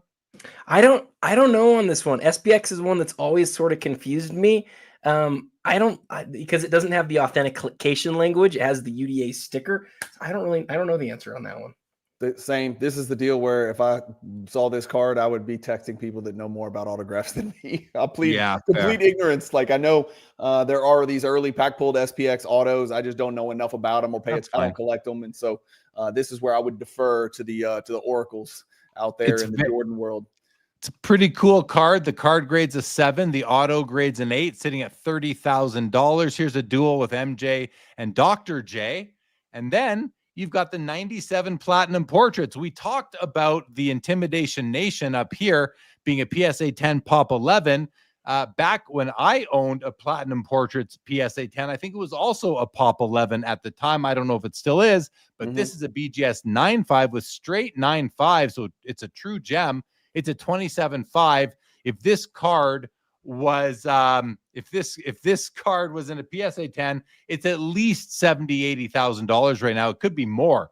Could 100, 150. Like it could be even bigger, right? But what I'm trying to get at is two things. First of all, I was happy when I sold mine, but of course, we all wish we could sell at the perfect time, but we can't. You got to be very lucky. But this BGS 9.5 could be a tremendous value because this is a card that could cross over potentially. You got to look at it to being a PSA 10, even though PSA is probably adverse to adding more to the population, but you never know. What do you guys think of this card in the 9.5 holder? Can y'all hear this? All-time record. That's the highest price anybody will ever pay for the 9.5. You're already looking at an all-time record if nobody makes another bid on it. So that's a big boy card, and I know for a fact at the Chicago National, $110,000 was turned down not once but twice, and not by one person, by two different people who had the Platinum Portrait PSA 10. So again, that's not a comp. That's an anti-comp. I don't even know what you call that, but we know that the PSA 10's got some serious value. So even though you're breaking records and you're shattering all-time highs, picking this thing up at 32 or whatever the thing. Oh, there you go. There's another one. You're still, what is that? A 4-to-1 ratio, something like that? Maybe, 3 to 3.5 to 1, 4-to-1 ratio. It's not the 87 Fleer sticker, but it's still something, I don't know. I love BGS 9.5 slab Jordan cards right now, especially in this market, guys. I love this card right here. I think there's also could be tremendous value in 9.5. Now you mentioned that there were 2 offers turned down. You said, I don't think it's a comp. I don't know what that is. It's not a comp unless ownership changes, Nothing. in my opinion. However, Brian, I'm glad you mentioned it because I do think it is still an indication of value. Yeah. It's not a comp. A comp, the card has to transfer ownership. But if somebody makes a bona fide offer on a card that is turned down, I mean, that's what somebody was willing to pay for it at that time. Yeah. People say that's what something's worth. I think that's a good value indicator, even though it's not an official comp. So, Yep. All right, let's see what else we got here. What here in this row sticks out to either of you guys? Just speak up as you will. Go for it, Adam. The maximum metal with a 10 grade. I know none of us are gaga for BGS 10s necessarily, but you can see it right there. BGS population 1 of 1. I can't think of too many mid-90s Jordan cards like out of metal like this that I've ever seen with a BGS 10 grade on it before. Yeah, So, there's not a lot. crazy. So Cajun, what is this card worth in a PSA 9 or even a PSA 10? If a BGS 10 is 25.5, yeah, what's a normal person's card? What's it worth for an everyday buyer? Yeah, in a PSA 9, let's say. First of all, it is an incredible card in hand. There's 2 maximum metals. There's the 96 and the 95. The 95 is sort of demure, it's still wonderful in its own way. It's very metal themed. This one's a little more vibrant. It's red. It's bright red. It pops. The PSA 10 is a pop 26. This BGS 10 is a pop 1. The all-time high for any card, any maximum metal 96 card was 16,200 last month. So this is obliterating the all-time high. You're looking at probably, I didn't do the quick math, but 1.2 times this is going to get you almost to 2x the all-time high. Yeah, and anybody out there, who says they're buying the card, not the grade on this one, that's a tough sell. I think you're buying the grade on this one. And look, we talked about this, man. You want to collect, you want to collect Brady. You don't want to collect Jim Kelly. You want the best. You want to collect the best of the best. You don't want to collect second best. And so when there's a BGS 10 floating out there, when there's a BGS 10 black label, it gets even more amplified. That's what's happening here. And what a coincidence. Look how many bids there are. Well, I will just add one thing, which is that they're not, you said you want to collect the best, not the second best, but let's face it, not some people don't collect just the best. There's a lot of people that aren't just collecting Jordan and Brady. I want to shout those people out as well. But sure. This is, if you have the budget and you attribute a ton of value to the grade and the grading company, then if that is what defines best to you, then this is the best of the maximum metals. I was going to say, I think it's the card in this row that does stick out to me too. I think it's a beautiful card. I've seen it before. I've noticed it before and felt like it was a beauty in the past as well. As far as these 2 auto mem cards goes, this 50th anniversary patch auto is pretty nice as well. I have a feeling that Adam will like this card because he likes these darker motifs kind of cards here. Adam, what do you think of this piece? Yeah, I do really like it. The patch in the middle is obviously not like any sort of game used thing. It's a manufactured patch, but the hollow foil around all of it's really cool. It highlights it in a neat way. Those of us, including the 3 of us for sure, who remember the 50th anniversary team, remember it. I think most of us pretty fondly. And the silver autograph on the black is fantastic. It's crazy that there's 50 of these because you just don't see them very often. But yeah, though, I think I don't remember how many total guys they got in this set, but it's something like 40 or 30 or something like that. Like a lot of the NBA's greatest 50 signed for this set, which is also pretty cool. And notice there's 2 subgrade 10s on this, centering and surface, both coming in at a 10, and a surface 10 on a card like this. That's not an easy accomplishment, I don't believe, on Upper Deck Black. I've seen several of UD Blacks in my travels, and surfaces are not pristine in every case, that's for sure. So nice to see that. Brian, any thoughts on the card? Yeah, Adam is like the biggest fanboy of Upper Deck Black and black cards with light colored autographs, and he brought me onto his team. Like, I am hook, line, and sinker in. I love Upper Deck Black, Noir, all black background cards with either gold or white or silver Sharpie autographs. And then you've got Jordan in eye-popping, like vivid, vibrant red colors. And then you throw in a bananas patch like this. This one's cool, man. You know, again, I don't collect autographs, but I would love to. I'd love to get my paws on that one right there. That's a good looking card. Yep. So if you thought I was going to be depressed over what Adam about these turn down sales on the platinum portraits a little while ago there, because I sold mine, I used to have this Duncan Go Nuts in the BGS 10. I traded it away at the 2021 National in Atlantic City. I got a great card back for it, but I don't think that card's worth as much as this one is anymore. But here we have your Duncan Go Nuts, Michael Jordan, BGS 10, tough card to find anywhere. And in pristine condition, it's going to be even tougher. This one seems to be pretty good color-wise, guys. You know, these often get yellow. Some people think there's a gold parallel. This one, I don't know if it's crystal clear, but it's still pretty good at. What do you talk to us, Adam? What are you seeing? Well, I'm definitely not the color expert of us here. I would defer to Brian for that for sure. But oh no. I know Brian is very particular about the color on this card. I know he is. So what do you think? Let's go. Jordan says it's yellowing. What do you say, Brian? What do you think, Brian? You know what? I hate having to answer this question because you got to say, I don't know what they took a picture of it. I don't know what was behind it. Like, I know the deal with these things is you want to take a picture of the card with a sheet of white paper behind it. And I don't know if they put a cream colored piece of paper behind it. I don't know if it's just a little bit tinging and starting to turn a little bit. It's obviously not as white as the surrounding screen around it. But it's in a BGS 10 and the surface is a 10 grade. So at one point it must have been crystal clear. BGS is not blind. The thing I'll say about this card is I did a video just on this card, and not just this card in this grade, just the card period. And just to give you some quick data, because this is what the nerds out there are going to love. In August, this card set an all-time record, $10,000. This is August of 2024. This is almost exactly a year ago. August 26th, 367 days ago, this card sold for $10,000. Then the next sale was an all-time record in March of this year, $15,000. The next sale was an all-time record in April of this year, a couple months ago, $19,000. Then the all-time record was broken in May of $21,600.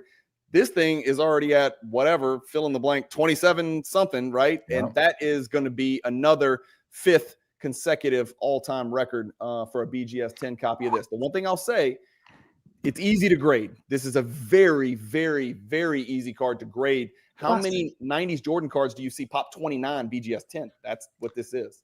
To the moon, baby. Yep. To the moon. Hey, the moon. Hey, I gotta interject real quick because we're missing some crazy action at the top of the auction, guys.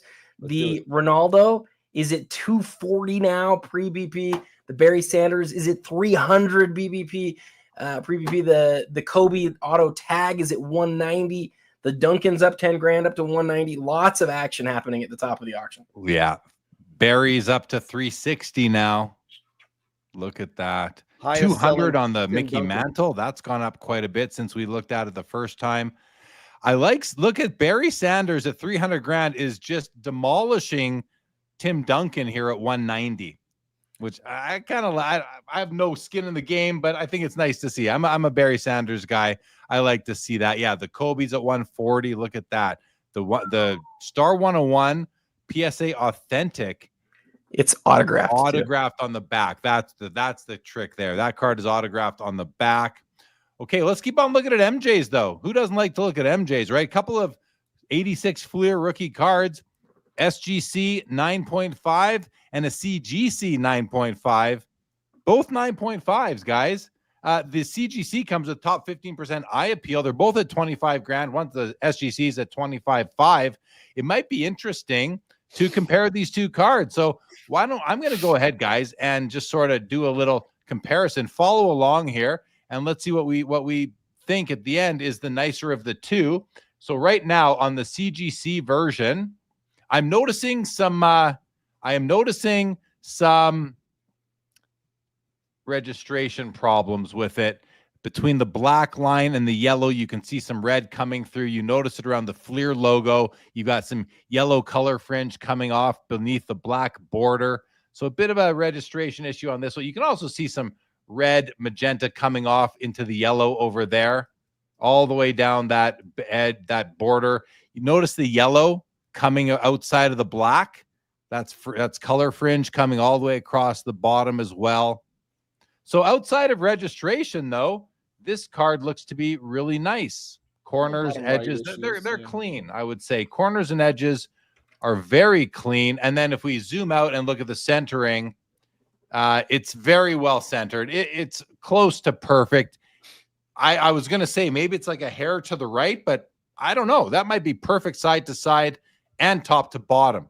So this is the CGC copy. Let's go to the SGC copy now, and then we'll go to the other panelists here. So I'm not seeing as much of a registration problem. There is a bit, though. I see a little bit of yellow coming off the top above the black. A couple of small fisheyes here in the red as well, which I'm not a big fisheye guy. Centering side to side. Oh, look at this right border. Definitely some issues along the right border over there. Bottom edge looks good. Bottom corners look good. Zooming out now, and we're not even looking at the backs, but zooming out now, top to bottom centering looks to be bang on. So does side to side. Centering, both of these copies are amazing.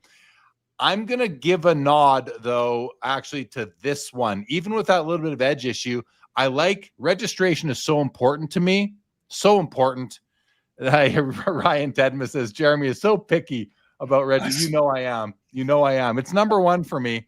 But I can't help it, guys. I can't help it. I'm giving a nod to the SGC copy for myself, though.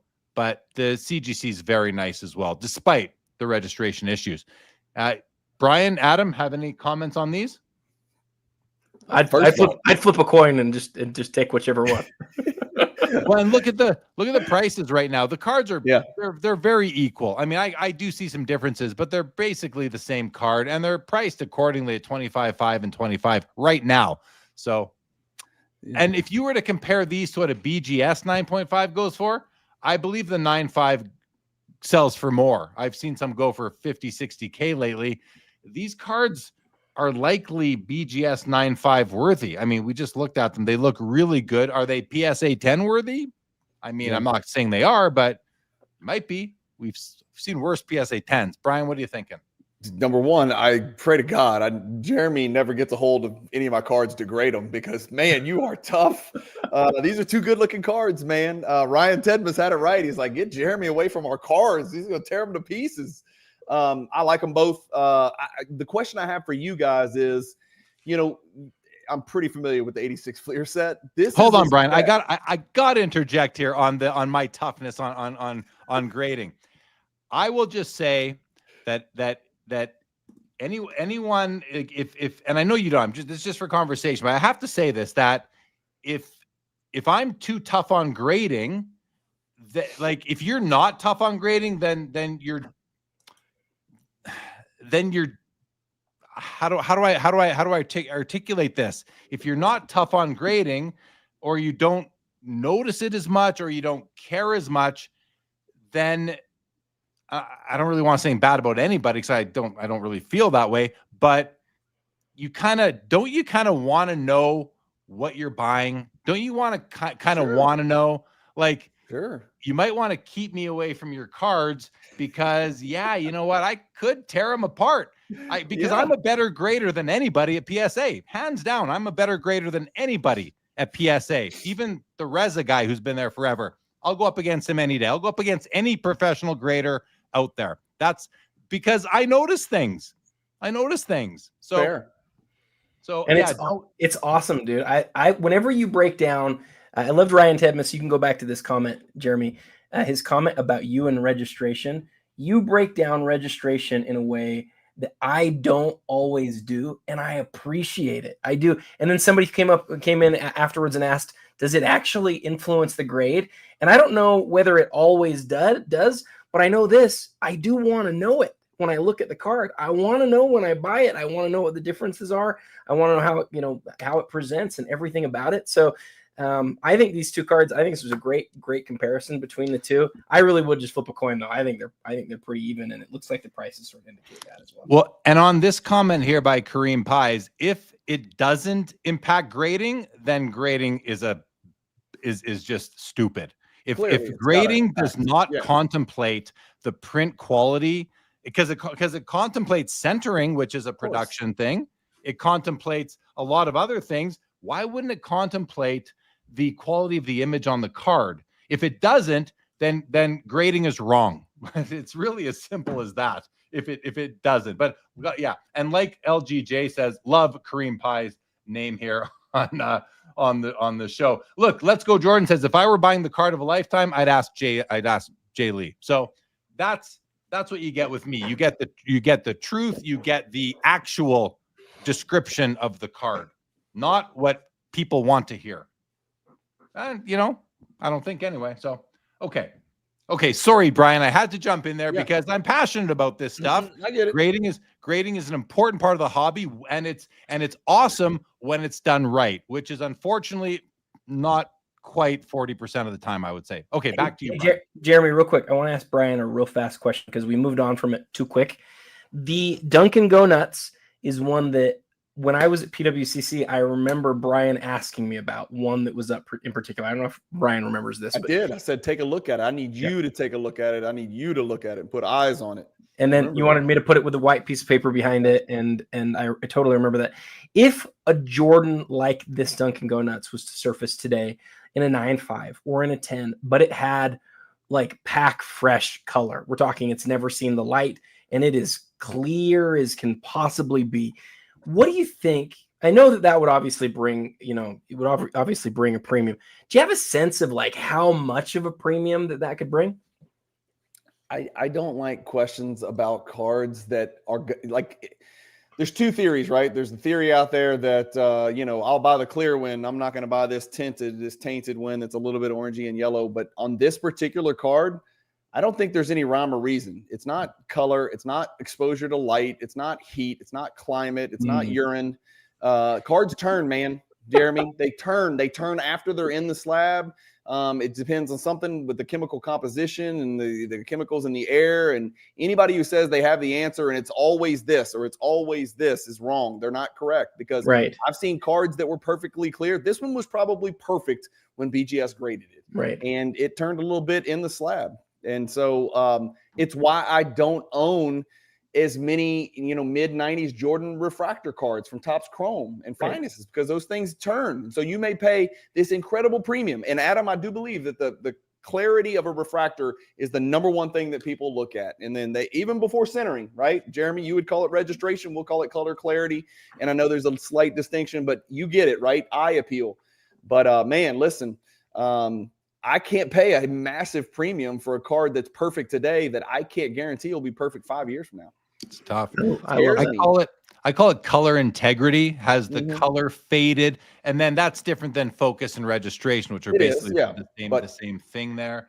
I want to call it a comment here from Jeff Wills. He says, I won't even look at older labels anymore when buying. And I understand that position, but I would caution you, Jeff, and say, if other people are thinking that way, that could be an opportunity because I have bought some older slabs recently that I think were undergraded. So grading is wildly inconsistent, especially in the lower grades and especially in vintage, I think.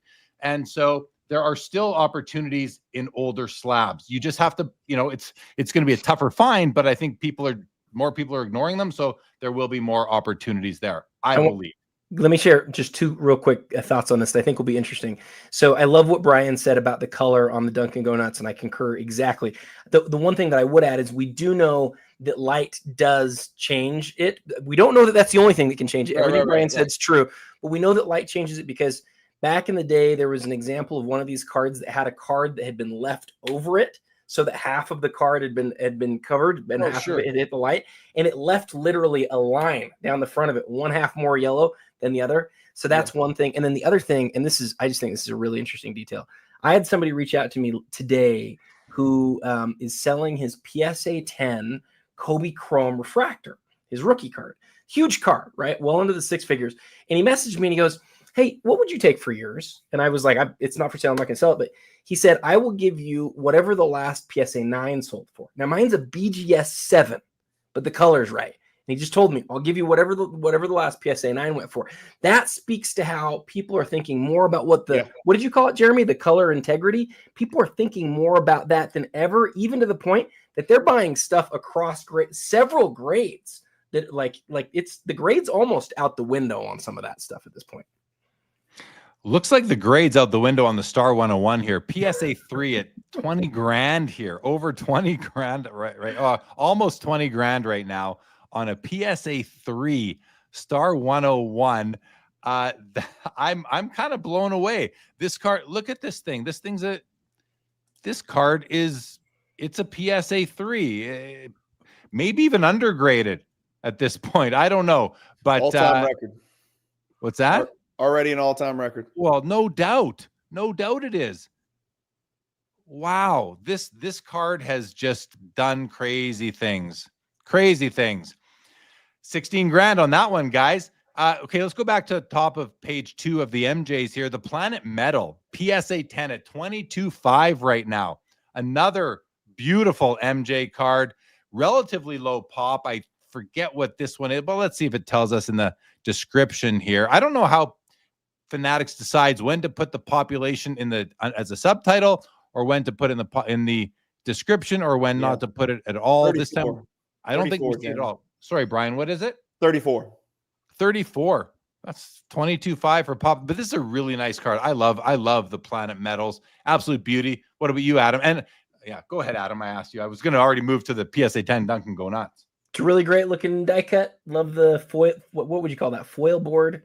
It's very cool. Not one of the hardest at Jordans, but still pretty tough. What is this, a 1 in 240? Is that one? It's not like a 1 in 7. What's that? 1 in 36 packs, it says. Yeah. Oh, is that okay? So then a lot easier than I thought. Yeah. Well, that's what about you, Brian? How do you like that? What tier is this one in? I think it's a tier 2. Don't hold me to it. I think I put both Planet Metals in there just to kind of pair them together. This is the tougher of the 2 Planet Metals. It's not the more popular of the 2, but it's the tougher of the 2.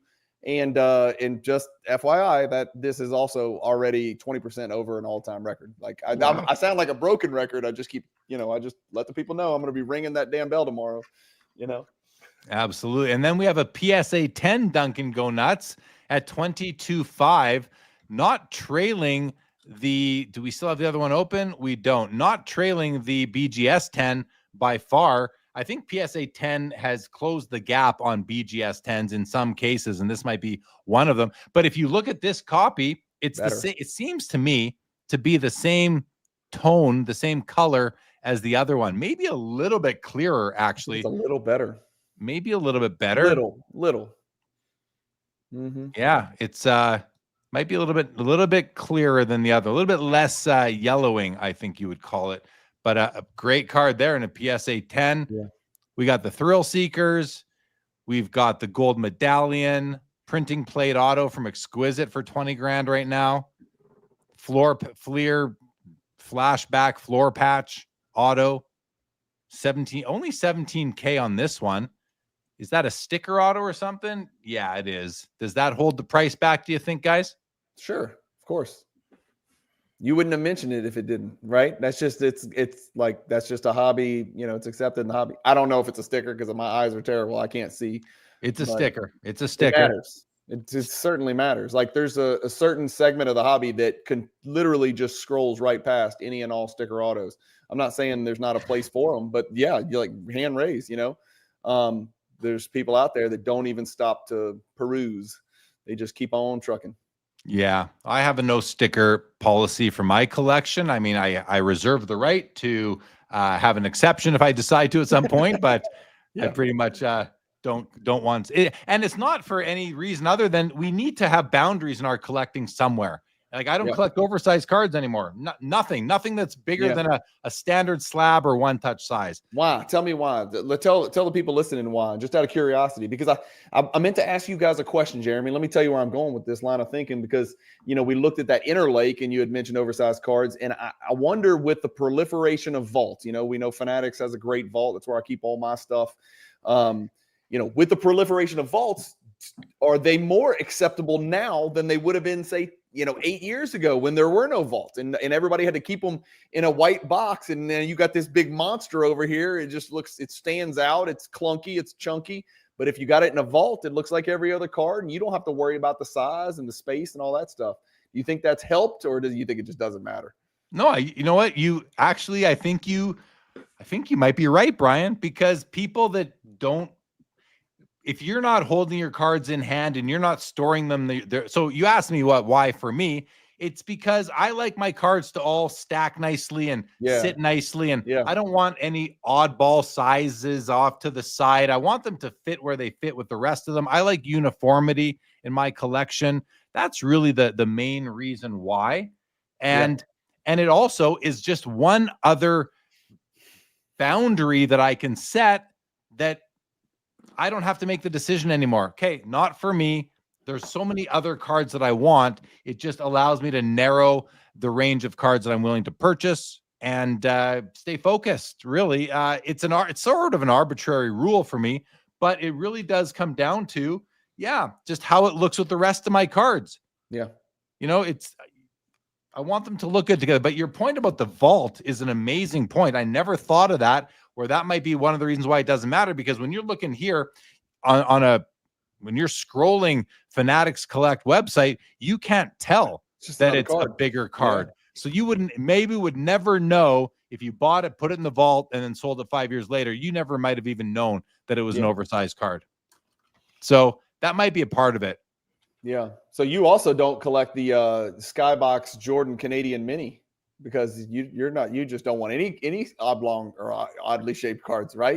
You don't discriminate against just big cards. You discriminate against the little baby ones too, the little adorable mini cards. No, I do not. I do not discriminate against the baby cards. Any card, as long as the card will fit into this size slab, the slab I'm good. I'm good. Yeah, I got you. The slab size is what matters, so they can stack and they're sortable. I get it. I'm OCD like you. I get it. I collect holders, not cards. I'm like most other people. I collect the holder, not the card. Fair enough. All right, guys. Back to the Jordans. Let's just run to the bottom of these. This is the 06 Essential Credentials, the Future out of 77. Awesome card. I do love these credentials right there. We got the BAMs right here, guys, out of 250 at 10,250. And die cut SPX auto, PSA 710 on the auto, sitting at 7K. Brian, Adam, any other Jordans here that we're at the lower end, the under 5 figures at the moment here? Any of these cards speak to you? Question for Brian: is that Jordan BAM's light, or is that a pretty normal rate for that card? That's way low. I don't know why. I'm going to look it up right now, but I feel like the last BAM sold in the 20s easily. Yeah. I always think about that and the regular Fusion out of 250 sort of in the same band. And 29, Adam, 1 month ago, the BGS 9 sold for $29,100. And I was going to say that seemed high to me when it happened. Yes, it did, because that and the Fusion out of 250, I've always sort of thought of like is not that high, but then they've sort of crept up. But now I'm sitting here looking at this one going, why is this card not like kind of low, like less than half of what the last one sold for? Well, here's the interesting thing is the sale before the BGS 9 BAMs for $29,000 was a $10,000 sale for a partial serial number backdoor copy with a hole punched in it, and it sold for $10,200. And so this one's at the same price. This is legit $250. The other one was a backdoor hole punch, whatever you can call it, whatever you want. And it sold for the same price. So I think this one's got a lot of room to run, which, again, I should probably not be on this and I should be getting that card. I do not have this card. And so I got to go. I'm going to go put a bid in. Go put a bid in on it. Oh, wait. No, don't. LGJ might want him for himself. So, yes, we need to shut up about the BAM. Sorry, I'm doing my job, man. Well, we're trying to help Fanatics get some bids on these cards. Just to sort of talk to that one that Brian was talking about with the hole punch, it literally had a hole straight through where the serial number is supposed to be on the back. It had the slash and out of 250, but I just wish that the companies would have always done this to prevent cards from then being sort of passed off as real pack inserted cards. Hoops was like, no, we're going to put a hole straight through this thing, and then no one will ever have any doubt this was just a sample. But turns out there's only a couple samples in the world, so they sell pretty well now too. Apparently, 5 figures. Here's what I just wish Beckett and PSA just wouldn't grade it. Like I don't like the fact that unsophisticated, relatively newer people to the hobby may be zooming through here and they may not see missing serial number or partial serial number, or they may not even notice the hole punch. why not just not grade backdoor copies? Like, why not just not grade the cards that don't have the serial numbers that were supposed to be issued with the serial numbers? If it's called out super, if it's called out really well, I kind of like it because I want my card in a slab, and it is what it is. Like, it's not a pack inserted one, and so it has that sample and the whole, like, it should be clear. I sort of feel like we have to expect buyers to be able to do something, like, as far as research. Yeah. But I also hear what you're saying on that, right? Yeah. I get that. So here we're going back and forth between this is the BGS 10, this is the PSA 10. Wow. It's better. The It is PSA better, you're copy right. is lighter, which is what you want on this. Yeah. Still, you know what? They're still both pretty good though. I'm not gonna beat it up too bad. The BAM's just got a bid from 10,250 up to 10,500 now. Okay, so listen, I think we've covered the Jordans pretty well at this point, Brian. Is there anything else Jordan-wise that you want to see? We'll keep you on for a bit longer for sure. We can go look at some other basketball cards too, or just go back to the main auction here, actually, is what we should do. But before we do, any other Jordan talk you want to have? No, but just to go right back up, just scroll up, or now you got to scroll down. But like, there's a Thrill Seekers Jordan from '97 that's also in a BGS 10, also a Pop 1. So it's going to be interesting to see some of these, BGS 10 Pop 1 Jordans versus PSA 10 prices. And we'll see them tomorrow. We'll on the auction recap I do in the morning. It'll be interesting. We'll examine how BGS 10s fared in comparison to these PSA 10s that have just been running wild lately, right, on the market. So it'll be interesting to compare those two. Absolutely. Go ahead, Adam. Jeremy, can I highlight one more Jordan real quick for us? Of course, yeah. I think it's up from where you are. The Ultra from 1996, the gold. This one's super interesting because, and I haven't looked it up, so I might get some numbers wrong here, but I don't think so. I think I know this one. So 96 Ultra, you've got the base, you've got the platinum, and you've got the gold, right? And the gold is obviously the gold's not nearly as tough to get as the platinum is. The platinum was 1 in 180 packs. I think if I remember right, the gold in Series 1 was just 1 in 12 packs. So there's 15 times less of the platinum as there is the gold. But what's really interesting is that the PSA 10 on this card is really tough. And I've owned enough of these, not of Jordan. I've never owned a Jordan, but I've owned enough of the commons of this set through the years to know the edges on these are always just really rough. Like, they're really. Brian's going to corroborate this, right? Like, they're terrible. Shredded. So this is one of those really interesting situations where you would say, what would you rather have? A gold that's a lower pop, but a much easier card to get, or the platinum, way tougher to get, but it isn't, and it's not easy. It's still a tough card. It's like a pop, I think 9 or 11 or something. But which one would you rather have? I want to know from Brian, which of those two cards would you rather have? Yeah, I mean, I'd rather have the platinum. But just to go along with what you're saying, first of all, it's a 3% gem rate on this card you're looking at. 196 graded, 5 PSA 10s. Wow. Usually when you see that, you'll see, 65 PSA 9s. How about 11? Oh, wow. Yep. Yeah. I mean, it's super rare. 5 PSA 10s, 11 PSA 9s. I mean, you're talking about a total of 16 gold medallions ever graded 9 or 10. That is a testament to what Adam was saying. I've tried to grade this damn card. Even the base. It's the base, the gold, and the platinum. All the same issue. The edges are just torn to crap. Every time you look at a raw copy, they're torn up. And the platinum is often faked. I was waiting to jump in and mention that because I owned a platinum. Yep. This card in the platinum. I had it in the Fanatics vault. Somebody saw it, told Fanatics it's fake. They reached out to me and said, "Hey, it might be fake. Can we send it to PSA for a review?" I said, "Of course." They did. PSA got back to me and said, "Yep, it's fake. What do you want to do?" I said, "Well, what do I want to do? I mean, let's return it and I'll take advantage of the PSA guarantee." And I did, and they paid me off for the card. So exact same thing for me. Jeremy, exactly the same thing. I bought a platinum. I was all proud of it. And I'm like, look at this platinum medallion. 2 people within 5 minutes. Cajun, you bought a fake card. And I was like, damn it, I knew I should have done that. Sent it to PSA, got my money back right away. Gave me exactly what I paid for it. It was a really easy process. I was really impressed with PSA on the customer service on that side of getting that money back in and putting that to bed.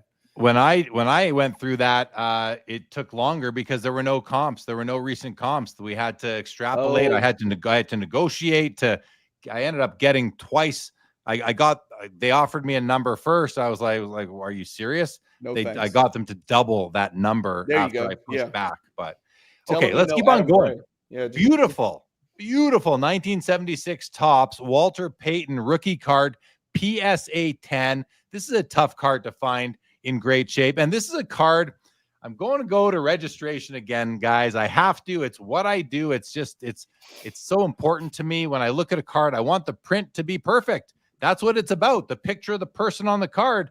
And this card, oftentimes, and you see it a bit here, see how the yellow and the green, you see the yellow coming up off the green. It's like this, the words Walter Payton are basically in 3D color here. You got yellow, green, and blue. So you do have some offset here, but it's not that bad. It really isn't that bad. You have some yellow fringe coming into the main part of the card here, the main image, several fisheye print dots here within the football. But when you zoom out, you don't notice these things as much. So this is still a gorgeous copy of this card, centering edges and corners. Really like this card. And it's a card that I used to own. I don't own anymore. I'd like to get another copy of it. Probably not a PSA 10, but 50 grand on this one right now. Any thoughts on this one, guys? Ryan. Well, you don't have eye appeal on this one. So we're on the same page, right? But yes, I am the king of registration. I'll wear that title proudly. Absolutely. Adam, thoughts? One of the most recognizable football cards really of any era. Especially you get into those pre-80s years, it's pretty tough. Like the slim pickings as far as iconic football cards go. This is one that everybody agrees on. It's one of the most iconic football cards of all time. It's so iconic. I have a painting of it up behind me. That's how much I like this card. Brian, any thoughts? Yeah, my question is, what were they thinking in 1976 when, I mean, the Chicago Bears, like what are we doing here with lime yellow, fluorescent green? I don't understand what we're doing here, right? I know, but it is iconic. I mean, he was a hero of mine growing up, and I unfortunately do not have the fast twitch muscle fibers of a Walter Payton, nor the body shape of a Walter Payton. So I was destined to play basketball. But he was a hero of mine, and that's who I pretended to be. Him and Lynn Swan. That's who I pretended to be when we were playing neighborhood football. And I've never heard one person in my entire life say one bad thing about that man right there on that card in my life. It's a beautiful card. This is a beautiful card. I love this card. 98 Bowman's Best Atomic Refractor Kobe. It's a BGS 9.5 with a 10 auto, but 210 subgrades, guys. 210 subs. It does have a 9 as well for corners, but what a gorgeous card. I love Atomic Refractors. This is a pack-pulled autograph version right here. So nice. You have the certified autograph issue stamp right there on the card. I see BGS gave it a 9 for corners, so I have to look at the corners. The top two look good to me. Bottom two look good to me. Is it the back?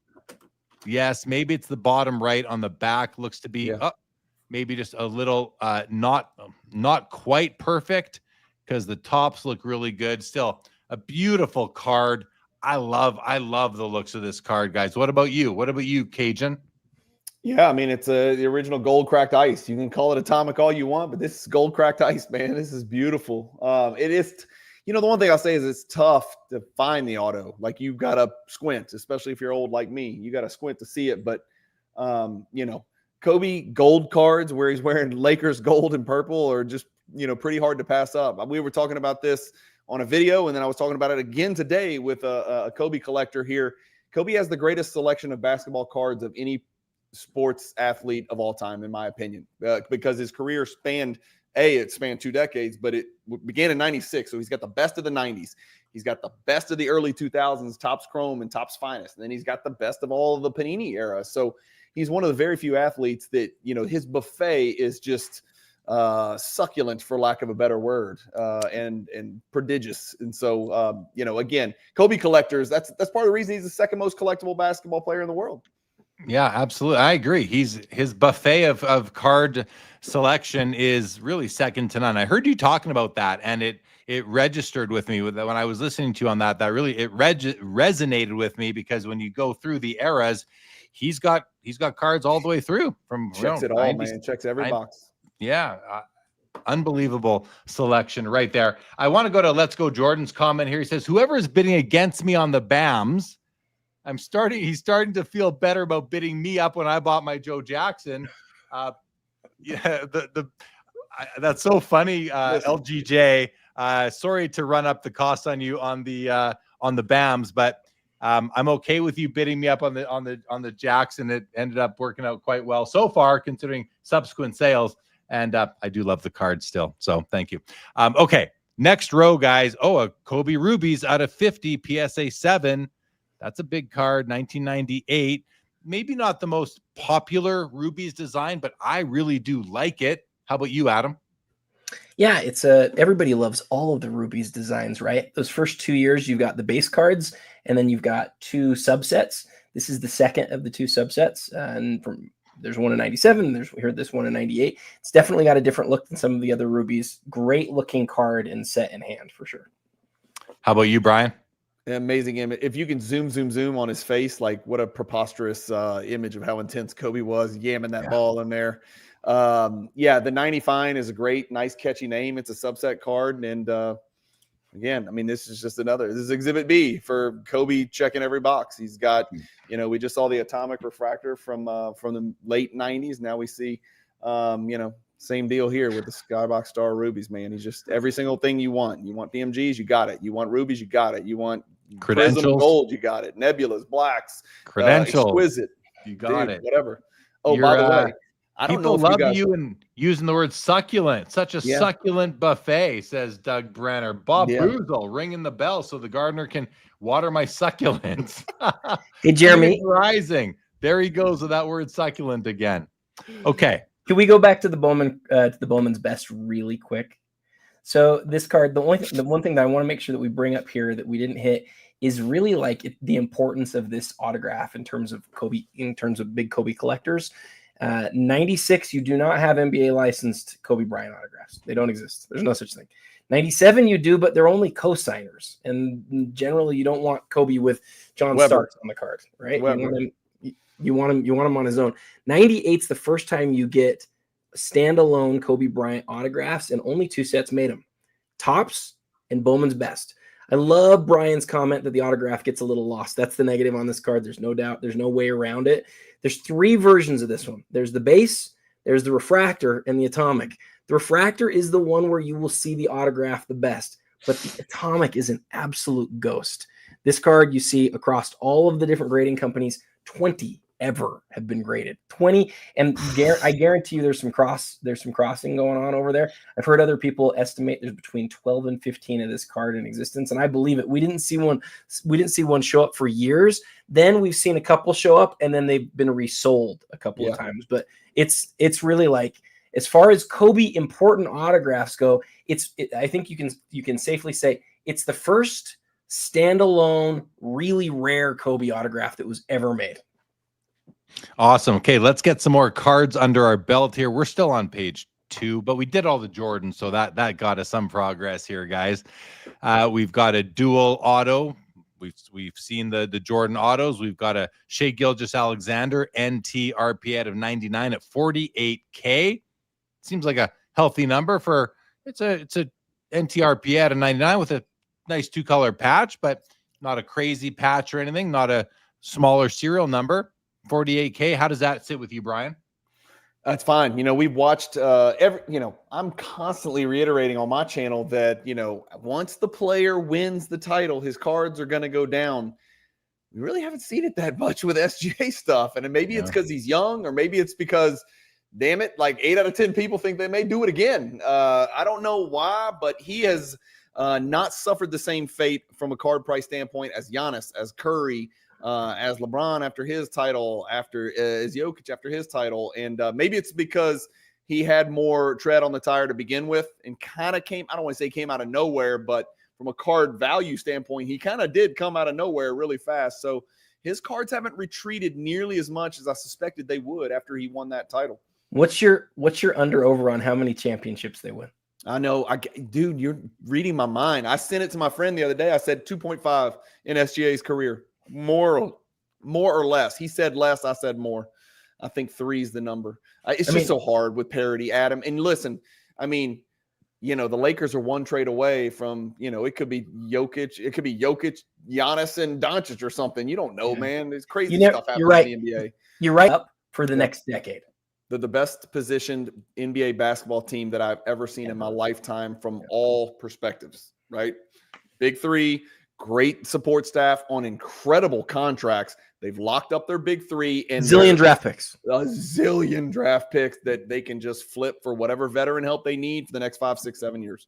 They are positioned better than any team in NBA history. Okay, guys. Okay, no, we're putting a pin on that. Okay, we're moving on. We got to move on. I'm sorry. We got to move on. Derek Jeter, mirror gold out of 30 in a PSA 6 is at 27.5 right here. Very nice. Couple of Jordans we've seen already. Another Kobe, beautiful Kobe, essential credentials, future out of 73, BGS 8.5 at 55K. Adam, how do you feel about the Kobe essential credentials? I can talk about this, just not SGA. No, it's a great card, Jeremy. It's a different card now. It's a great card. You know that. Everybody loves credentials. Everybody loves the look of the futures. Numbered to 73. It's one of the best looking sets of all time. What do you think of it?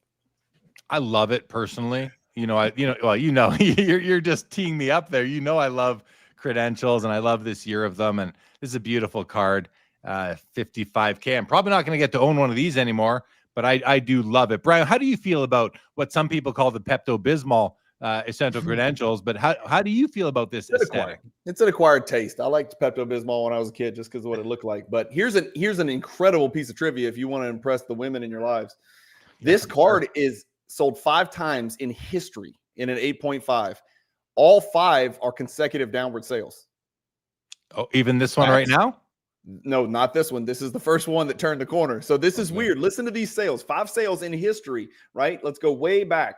The card sold for a shade over 60, the highest it's ever sold for. Then it went down to 54 in May of 2021. Then it went down to 52. Then it went down to 40. The last one sold at 32 about 19 months ago. And this is the first one we've seen in about 19 months. And this thing is, I think it's going to finish higher than 32. What do you think? I think so. I think it's going to double it. Ricky Henderson, 1980 Topps rookie card, SGC 10 at 36K. His PSA 10s do over 100 grand, I believe. So This is lagging behind the PSA 10 holder. We've got a Topps Dynasty Gold Shohei Ohtani patch auto 1/1. Beautiful card with some nice, I believe, hollow foil. Adam, would that be hollow foil around the patch? Heck yeah. Dynasty's all about that hollow foil. It's a great looking card. 21K on that one. Couple of limited logos. LeBron James. We've got the 2005 in the middle at 44K and the 2007 on the left at 38K. Both of them are graded by PSA. Both have 10 autos. The one in the middle is a 9. The one on the left is an 8. I don't know if that matters too much, but is the question for both of you guys, is the 05 currently priced $6,000 higher because it's 05? It's an older card than the 07. Is it generally preferred? Is it the bigger patch window? Adam, what's your theory? I think 05 is just a nicer card, a little bit bigger patch. I just like the look of the card more. It is older. That's what I would say. I would, if you put those two cards in front of me, I'm taking the 05 for sure. Me too. How about you, Brian? Yeah, better patch, better design, slightly bigger patch window. I mean, the autograph's a little more askew, a little bit off to the right, a little bit more. So that's what the 07's got going for it. But I mean, if you're asking me to choose one of the two, I'm taking the 2005. Yeah, that auto is a little off center, like you said. It does throw me off a bit. I didn't even notice it at first, and now you pointed out I see it, but I don't know, that wouldn't turn me off of the card. Jambalaya, Kobe Bryant PSA 10 Jambalaya is at 52.5. It's a pop 14. Feels like Kobe's on the move a little bit. I don't know, Brian, do you have any comps on this card? Yeah, I can pull it up real quick. Adam, what do you think of the Kobe Jambalaya? I mean, we looked at the credentials a second ago. They're both right around the same price, 52.5 here, 55 here. Yeah. We do know that for Jordan, if these were the Jordan cards, I believe that the credentials would sell for more than the Jambalaya. Right? Way more. Yeah. Well, except for it's a PSA 10. And No, I mean, what and what? Same grade. Right. The credentials is selling for more. Same right, grade. just, Yeah. right. Yeah, But yeah, yeah. he's just saying this one's 55, this one's 52.5. The reason why the Kobe's so Is high 8.5. Sure. is Sure. because Yeah. of the PSA 10. Yeah. The Of course. the last PSA 10 sold 54.9, which was a humongous jump from a year ago of 25. So the last two sales were 25,000 a year ago and then 55,000 a couple months ago. So this one's obviously going over 55,000. It's over 60 right now. So Kobe, Jeremy, you kind of undersold it there. Yes, Kobe cards are doing quite well right now. Quite well. Yeah. We're at 63 right now on this one. I love the jambalayas. We talked about the MJ. Hasn't had a bid yet since we saw it before. Still at 70. And a couple of kabooms. Caitlin Clark and Josh Allen, both golds, both out of 10. The Caitlin is uncirculated. The Josh Allen is in a PSA 9 holder. And the Caitlin Clark is 11 grand higher right now. What are your thoughts on Caitlin Clark, Brian? Sell or buy? Is it a sell or a buy for you right now? Thank you. Sell. How about you, Adam? If I've got to choose, then I'm going to choose sell. All right. Well, hey, somebody else chose sell. Someone else is going to choose buy. We're going to see both sides of it here tonight. Let's move on to page 3 of this auction. Couple of Kobe autos right here. And look at this one at $190,000. But this card has a really neat Laker. Is that a tag, a Lakers tag patch? It's off the laundry tag. Wow. $190K for this. What is driving that? Is it the tag patch? Is it the one-of-one auto? It's not. I think the it's the BGS cocaine 8.5 holder. the bidder is on. Say again, Brian. I said I think it's the cocaine that the bidder is on. That's a big price for that card. Yeah, you're beautiful trying card. not to laugh right now. It seems like Adam. Why don't you come at us with some logic on this one? Not that Brian wasn't going to be logical, but I know that you'll be even keeled on this. What's going on here for 190K? So other than the Logoman and maybe the championship tag, that's probably the best piece of the jersey you could want because it's specific to the team. You don't actually see a lot of team specific tags. It is just off the regular laundry tag. During some years, it was the traditional Laker uniform. And then for a period of time, it was this one.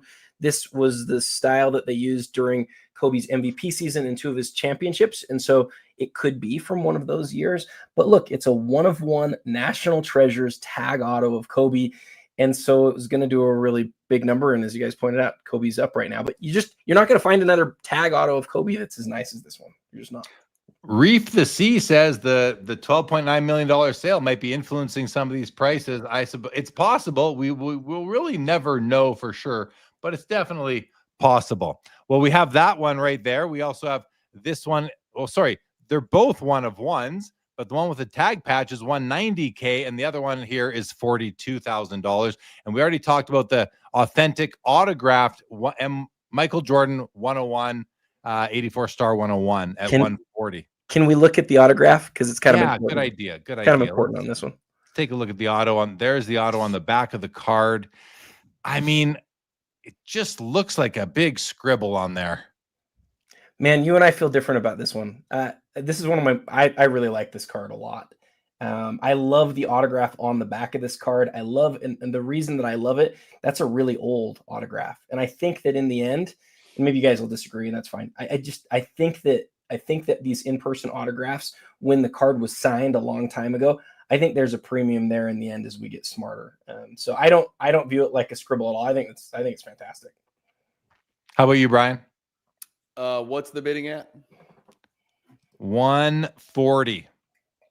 That is not getting my $140,000. I think there's other things that I would choose in here, but I don't like to explain where the autograph is. I like people to look at it and know. But I totally respect Adam's comments on it, and that's the beauty, guys. We're not all going to agree on everything. We know that, and that's why we all collect differently. That's the beauty of the hobby. Yeah. And I like Adam's comment on when it was signed. That's a very savvy sort of comment that not everybody's thinking about, but Adam is. listen to him when he says stuff like that. I think that's important. It may be a terrible advice to buy it though, because to Brian's point, it's a lot of money. But if you let's just play this forward a few years. Let's say that at some point the companies actually figure out a way to demonstrate exactly or within a range when a card was signed. Do you guys not think that when that card was signed, if we come to find out it's one of the very first star 101 Jordans ever signed, like, you guys don't think that that's like an incredibly important thing? It could be massively important. It could be.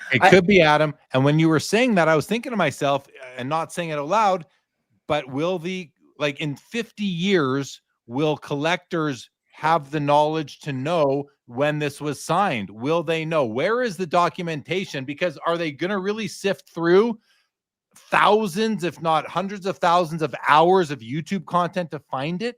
Like, is there anybody out there, business idea for somebody, go find all these nuggets of information and create a clip database with all this stuff so that 50 years from now, people can go and have access to this knowledge, to this insight. And I'm not saying that this is the first auto, but stuff like that, I think is going to some of it's going to get lost unless AI can gather it for you really quickly by scanning all the content that's ever been made, all these conversations that have been happening. What we know definitively on the in-person autographs, we know this, people are already bidding accordingly. What we don't have is a formalized way that indicates when that autograph's from. And I would suspect we get something at some point on that. It's too much value difference to not have that at some point. Similar to greening versus well-colored chrome refractors. I don't know, man. I don't care when that autograph was put on there. I'll be quite honest. If it was 84 or 94 or 2001, if it's Jordan's autograph, it's Jordan's autograph.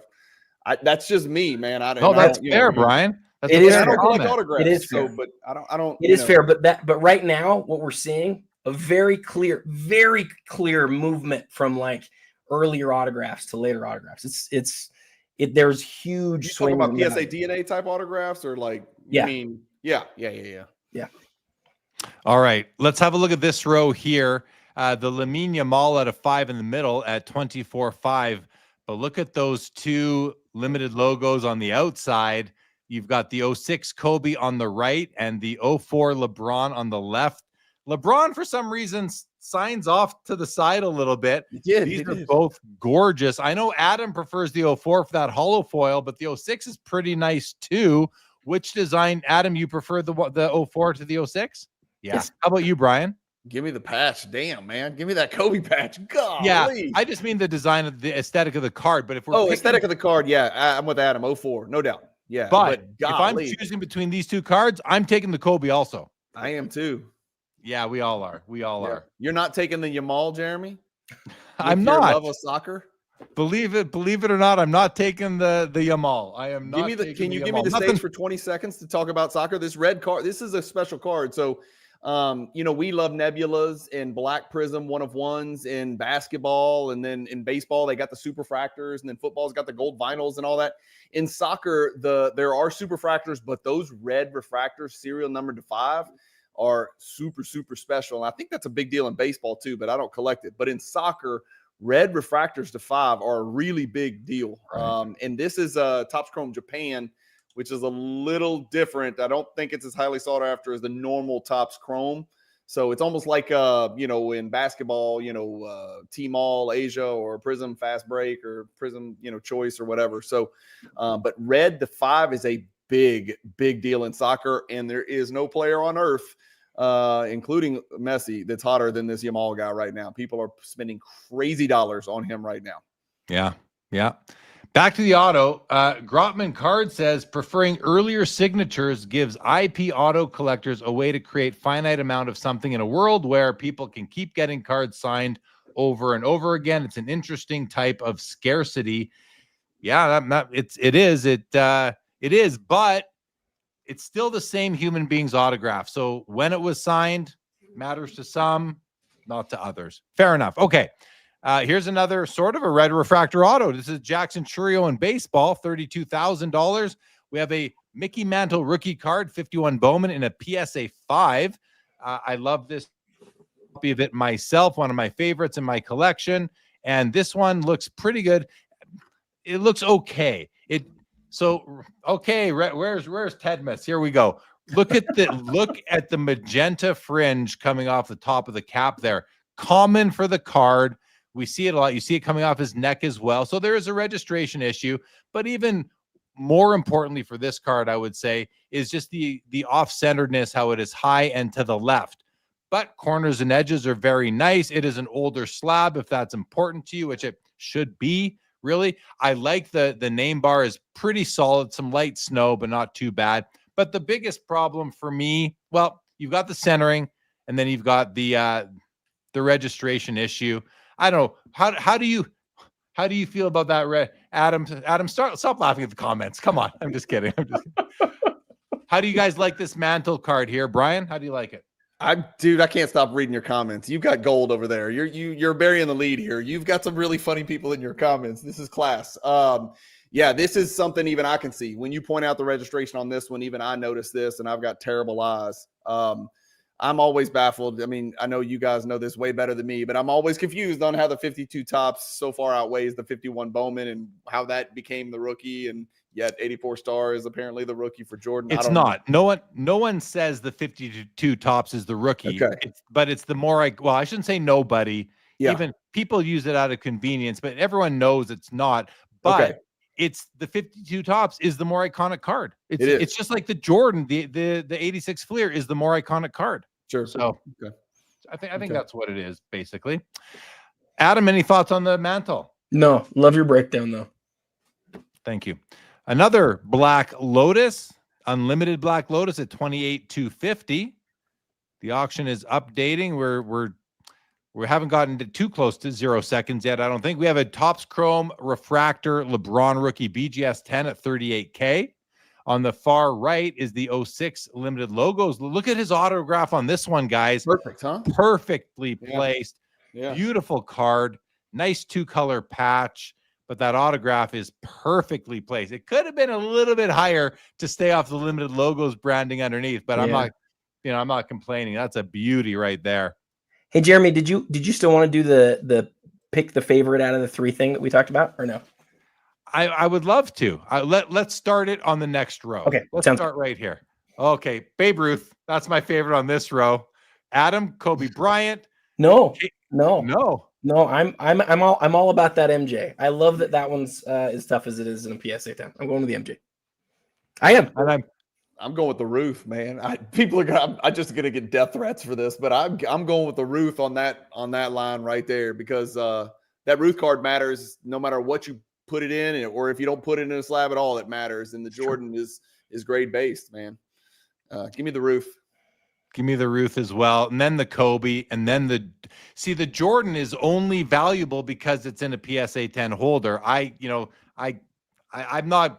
I'd rather get a 9 for 1,500 and save myself 53.5 or more with BP and own the Kobe silhouette for nothing right there. Yeah. I love that it's got that, like, it's maybe the toughest as far as cards that have a gem 10. I think it might be like literally the toughest gem rate of any Michael Jordan card. I really do. I think that. So I would love that. I would love to own that card because it's like mythical. It just doesn't move very often. Yeah, that's totally fair, I would say. Okay, let's now go to the net. Okay, but first of all, before we move off, I want to look at the Babe Ruth, because this is a beautiful copy. It's a PSA 4.5. It is the 33 Gaudy number 53, among the probably the most iconic of the 4 Babe Ruth cards from the Gaudy set. It's pretty nice. It's a 4.5. Obviously it's off center, and most of these are. But the image of him it's got a whole bunch of little specks going through it, which does detract from it for me, but still a beautiful copy. That's a great copy, man. Jeremy, can I answer your question? You're a baseball historian and a savant when it comes to the baseball history. 100 at bats, Babe Ruth versus, let's say, Randy Johnson. How does he do? Oh, gosh. Come on, give me a number. 100 at bats. How many hits does he get? Off of Randy Johnson, Babe Ruth? Prime Randy Johnson. against Babe Ruth, if he was actually a player in the modern time, or Babe Ruth the way he was when he was. Babe Ruth at his best when he played versus Randy Johnson in his prime. How many? I'm going to hits give Babe him Ruth out of 100 strike zone pitches. Okay. No, 100 at bats. I'll give him 100 at bats. Oh, 100 at bats. 100 Yeah. at bats. Fair. Yeah. I'm going to give him. I think I'm going to take the easy way out on this one and give him 32. Adam? 23. Okay, I'll say 1. Randy was amazing. Y'all He are was both amazing. crazy. So Y'all you are both think crazy? you know you know what, Brian? I mean, that's why I said before, if you had Babe Ruth born to play in the modern days with those training and that diet and all that, it'd be 32 or it would. so. You're right. You take him, a little bit overweight and the way he was back then, you're giving him 1. I'm going to reframe my answer. Actually, if I may, I'm going to change it. I'm going to give him not 32. I'm going to go lower than Adam. I'm going to give him like 10. Yeah. Against Randy Johnson. I mean, could Babe Ruth even see the ball that Randy Johnson was throwing? Well, first of all, do you think Babe Ruth ever laid eyes on a 6'10" person in his life? Maybe not. Fair. Those kind of weirdos didn't walk the earth. There was no Jeremy Lees back in the 1950. There's no 6'7" guys wandering around. No, exactly. Yeah. No, I have to change my answer on that. I think I was much too generous on that one. We had Jeremy grading on new PSA standards. I saw Josh Johnson says, Jeremy taught me about registration. Good stuff. Love to hear it. Josh Johnson. He says, what year was Mickey's rookie year? Was 51 was his rookie year. So can't be 52. Let's go, Jordan. We said that at the same time. Lots of fun. That's all way back there. Here's some other comments on the the Babe Ruth, Randy Johnson. So Orlando, a collector's dream, said Ruth hit all the fastest pitchers of his day. It's great. So that's pretty good to see. Pretty Bill nice Russell to got all know. the And rebounds. hello to Orlando for sure. Mollico says, dude, he could be wasted and hit 40 of them. So I don't know. I've said 12. I've said 32. I'm somewhere in between. I don't know where I am on that. That's a tough question. It's a tough question, Cajun. All right, let's go back to the cards here, guys. Here's the 48 Leaf Babe Ruth. It's a pretty neat card. Post playing days, post him playing, but he still got a card in the set, which is pretty cool back then. We've got the Topps Dynasty UEFA Gold Ronaldo patch auto 101 at 47K, PSA 10 on the card. That's a nice piece. Topps Dynasty, I think, makes beautiful, beautiful cards. Carlos Alcaraz, Net Pro Mem Auto here, 45,000 out of 50. We saw his racket knob sell at him, if you remember that, a couple months ago for like 330K, something like that. I don't remember. Yeah, something crazy like that up there. Second year, in quotes, Bill Russell, because he doesn't have a card from 58, 59, or 60, but he's got a 61. I do like this Bill Russell card. I love 61 Fleer. I love the colors in the background. The green and the blue is beautiful here. Cool. I love that one. What about you, Cajun? How do you like 61 Fleer? If I was going to dip into the vintage world, I've got a set collector gene, like a lot of guys in the hobby and a lot of girls in the hobby. 61 Fleer is where I would start, and try to put that set together, and probably be a mixed grade set, but in PSA, some kind of mid to high, grade. I love that set. It just, you got the in-action cards, so you got two chances to get Bill Russell, 2 chances to get Wilt, 2 chances to get Oscar. And there's so many just historic players in that 61 Fleer set, because it jumps 57, 61, 69, right? And so, I would love to collect that set. That's awesome, man. You're right. I mean, these cards they're so good that they decided to make them again. And, Fleer decided to make them again, right, in the 90s. And those 2 cards are pretty important as well, the classic 61s. Adam, thoughts on this Bill Russell? It's a PSA 9 too. I mean, that's only at 17K. That seems low to me for a card like this. Adam, what do you think? Yeah, that grade's crazy. On this row, though, I would take the Jackie. The Jackie's probably my favorite of the 3 cards. 7 on a 52 Topps is nuts, and I've always loved that card. Yeah, the grade. Yeah, so it is a 7, but let's look at the card too, and it's beautiful. I mean, it's not perfectly centered, but it's well centered. Yeah, I'm all over. That's my favorite of the row as well, Adam. This next row here, if I'm picking one of these cards, oh my gosh, I'm not a big Brett Favre guy. I'm certainly not a Jaden Daniels guy.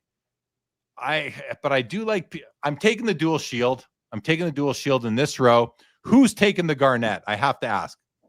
I've got to plead the fifth because Jaden Daniels, the LSU Tiger, man, he's a legend down here. He's like the Black Joe Burrow. I'm just going to plead the fifth. I'm not answering the question. Oh, he doesn't want to pick a non-basketball card. He's got to stay true. Got to stay true to the brand, the Cajun Cardboard brand. Well, I can't not take Jaden Daniels, so I'm just not taking anything. If I say no, if I don't say Jaden Daniels, I mean my people will run me out of the state of Louisiana. So I'm. How about you, Adam? Definitely the dual shield, though. I love the fact that it's authenticated and it's got the 10 autograph grade, but the fact that it's in that giant slab.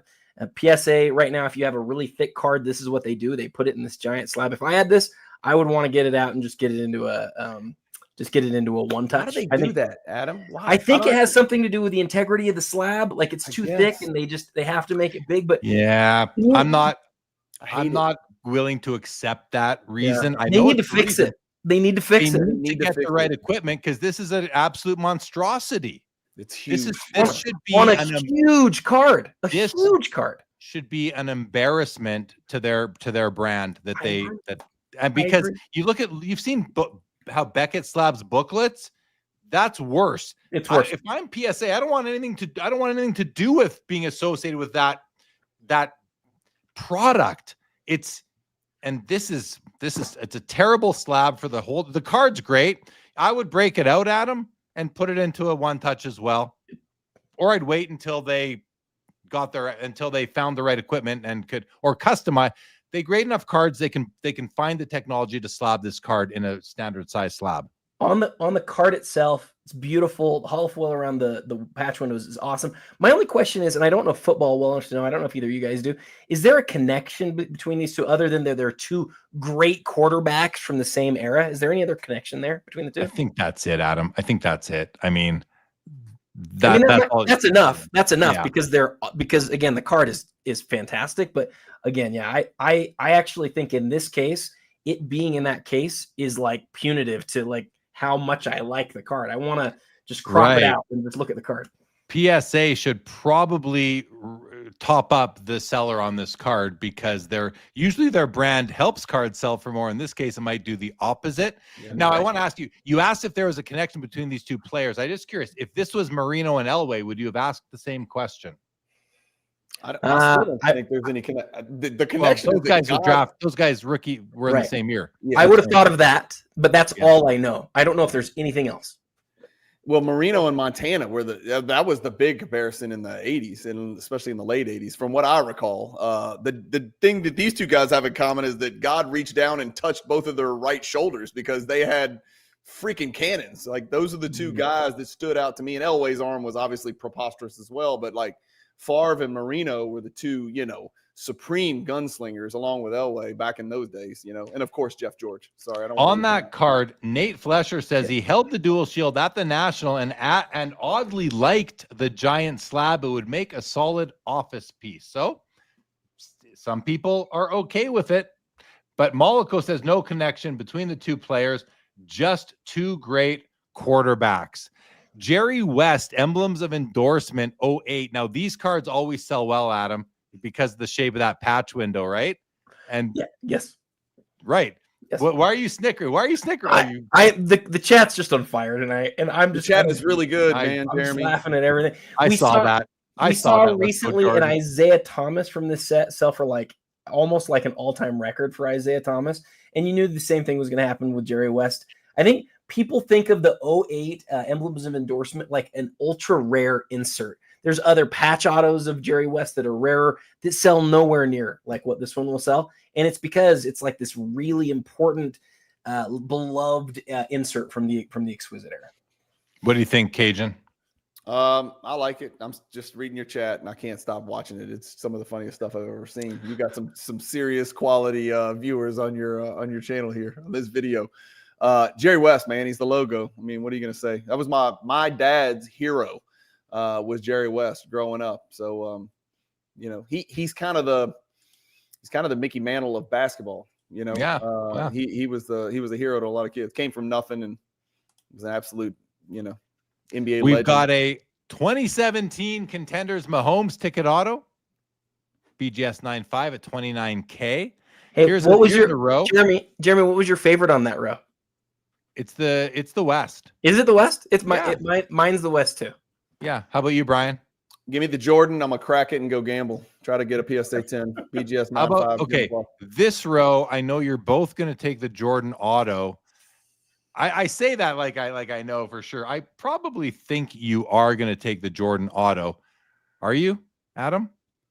It's really tough. I love that Peyton Manning has a rookie that's as rare as that one is, and that's just a beautiful set. I think I probably will take the Jordan, but I really like the Manning a lot.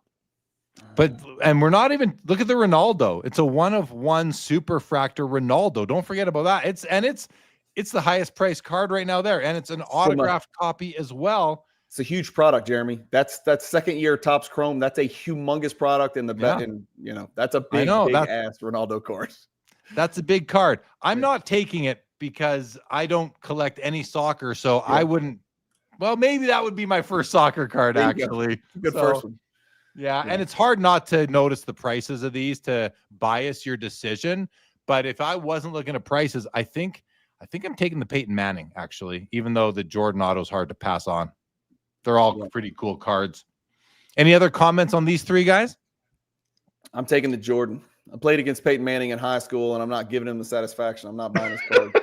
Yeah, I'm sure he remembers that. He doesn't want you to get one on him now. He has nightmares about it. We were on the basketball court, not the football field. So I was okay. All right. Next row, we've got a Caitlin Clark Instant Royalty Contenders Cracked Ice Auto at a 24. This is my favorite Caitlin Clark card so far that I've seen. I will tell you that much. On the far left, you've got Ichiro and Shohei in a Topps Dynasty Gold 1-of-1 dual auto, dual patch. Beautiful card. I love this card. 17,750. And in the middle is the Aaron Judge Bowman Chrome Red Refractor, numbered 5/5, BGS 9, pop 1-2 higher at $46K. Let's play pick a card, guys. Brian? Ichiro and Shohei without any hesitation. Adam? Same. Oh, you guys are peer pressuring me here, but that's an easy one for me. Same card, actually. Same card. Bob Boozle says Caitlin card needs more sparkles. Yeah, it's as if it's not sparkly enough. All right, here we go into this next row. And the second Caitlin Clark we've seen with that different sort of patch in it, Adam. We saw the orange one earlier on in the show at about $40K. This one's only at $10,250. It's out of 24. We talked about the Jordan auto anymore. This is such a beautiful card. And on the far left, Chauncey Billups, 1-of-1 Gem Masters, guys, at $19,500. Is this the most expensive Chauncey Billups card of all time, Mr. Cajun? I've got your answer. This card, is this PSA 6? This card sold, this exact card sold exactly 1 year ago for $30,600. So this one's got some work to do, Jeremy. The highest selling Chauncey Billups card of all time. Adam, you want to take a guess at it? I didn't hear your question. Can you say it again? The highest selling Chauncey Billups card of all time is not this card, but this card has sold before. Well, he doesn't have a green, so no, he doesn't. It's got to be is it like an exquisite something? He's got an Essential Credentials Future and a Now, and he's one of the low numbered. So he's got an Essential Credentials serial number to 10 that sold this year for $30,872. If this card does not outsell that card, someone just stole this card. Like this is someone stealing right now. Like this is unquestionably the greatest Chauncey Billups card of all time. Yeah, he has, in my opinion. He has a PMG champ, but he doesn't have the PMG green and red, but he does have the credentials. I'm with you. I'd much rather have this, even though the credentials is a rookie card. I think this is a way better card. Way better. Gem Masters, man. Gem Masters is a whole nother level. Is that, Jeremy, is that your favorite card on that row too? I think it is. I'm just, well, first of all, I noticed it's got this print line coming down it, which I don't love. I don't love that print line. I just noticed it. That's a deal breaker for me. I would not buy this card because of that alone. I just don't want that in my collection. All that said, it's still a great card, very cool, but wouldn't be for me. So that's a deal breaker, which puts me into the Kobe then for sure. What's the surface grade on that red Duncan? Is that why the surface grade's low? Did they pick up on the print line and kill it? No. Yeah, it's a 6. It's a 6. That's it. That's it. You nailed it, Jeremy. Yeah, you are right. You should be a grader. Pretty new holder on that. That used to not be a 7. That used to be a lot higher grade than that. What do you mean? What are you talking about? Well, I think that's a new holder. I think Beckett's a lot harder today than they were, say, 5-10 years ago. So a 7, I think that's a lot better than most 7 Duncans you're going to see. I see what you're saying. Okay. I hear what you're saying about the print line. I do hear that, but I still think notwithstanding that. Well, other than the print line, it's perfect. Like it's exactly what I would want. And that's why I zoomed in on it, why I clicked in and went into it really quick. Because I was thinking to myself, unless I'm going to see something I'm not going to like, this is my card in the row. But I saw something I don't like, and that puts me into the Kobe for sure. With the BGS 8 on the card, 10 on the auto, and when you zoom in on the patch, it looks better than it does from here. You zoom in, you can see the texture, you can see the thickness, the stitching, the layers. I like the patch. The auto's still really great. It's an 8 on the card, which I don't really care about. Edges are the weakness at a 7. And, that's only going to really bother me if it's in the black, and it doesn't seem to be in the black, at least not on the front of the card. I really like this card. That would be my pick in the row. How about you guys? The Kobe. I agree with you. I'd take the Duncan. This is one of his 5 best cards in the world. I know the refractor line would drive me crazy. I hate cards with asterisks, but I'd still take the Duncan. You would? Yeah, that's fair. I acknowledge it. I don't like it. I don't love it, but that's that's a top 5 Duncan card in the world. The green, that one, the Gym Masters. Sometimes you just got to own the card, Brian. Sometimes you just got to own the card, man. Splenda says print lines are a deal breaker for Jay Lee. Not cooking is a deal breaker for me. Okay, let's keep on rolling to the next row. And oh boy, this one. Yeah. It's easy for me actually which card I'm taking in this row. Yeah. I'm taking the Platinum Portraits, hands down, no question. I don't have any interest in Scottie Pippen cards for some reason. I have one in my collection only because it's a triple with him, Jordan, and Rodman. But other than that, no real interest. I'm taking the Platinum Portraits. Is anyone taking the Soto? Not on this panel. Is anyone taking the Pippen? Platinum Portraits. Yeah. But let's have a look at the Pippen anyway, because it's a PSA 6, which is average for the grade, for the card, I should say. It's got some chipping on the top, some chipping on the sides. You kind of don't mind seeing that. At least I don't mind seeing that on PMGs. I prefer the side or the edges than I do the corners to see white. We see some in the bottom left corner, but the image is strong. Nice enough copy for a 6 to me. Any comments, guys? I love it. I mean, this card may not be a Pippen collector that's driving the price of this card up. It might be a set collector. This is one of the most sought after 90s basketball sets in the world. I got really close to the finish line and then moved it along. And then the person that bought it for me ended up finishing the set and then selling the whole set. And so I've been in the middle of, I've been in the belly of the beast when it comes to trying to put this set together. And it is an expensive, fun, fascinating endeavor. That is one of the best 90s sets in existence. Are you guys surprised at all to see where the Pippen is compared to the Duncan? It's PSA graded card with a numeric grade. We know that how big of a deal that is on this, and I know that the Duncan's a rookie and he's a more popular player, but it's how much more is it? Is the Duncan like almost 3 times as much as the Pippen? That seems like that's a bigger spread than I would have guessed personally. Yeah. Well, I'm definitely taking the Platinum Portrait. It's a beautiful card. I like the silver with the gold offsetting it on the label as far as the slab goes. The Soto, but look at the Soto's a great card too. 16 Bowman Chrome Orange refractor out of 25. Autograph looks to be just gorgeous. Let's zoom in on it here. Yeah, that's a beautiful autograph.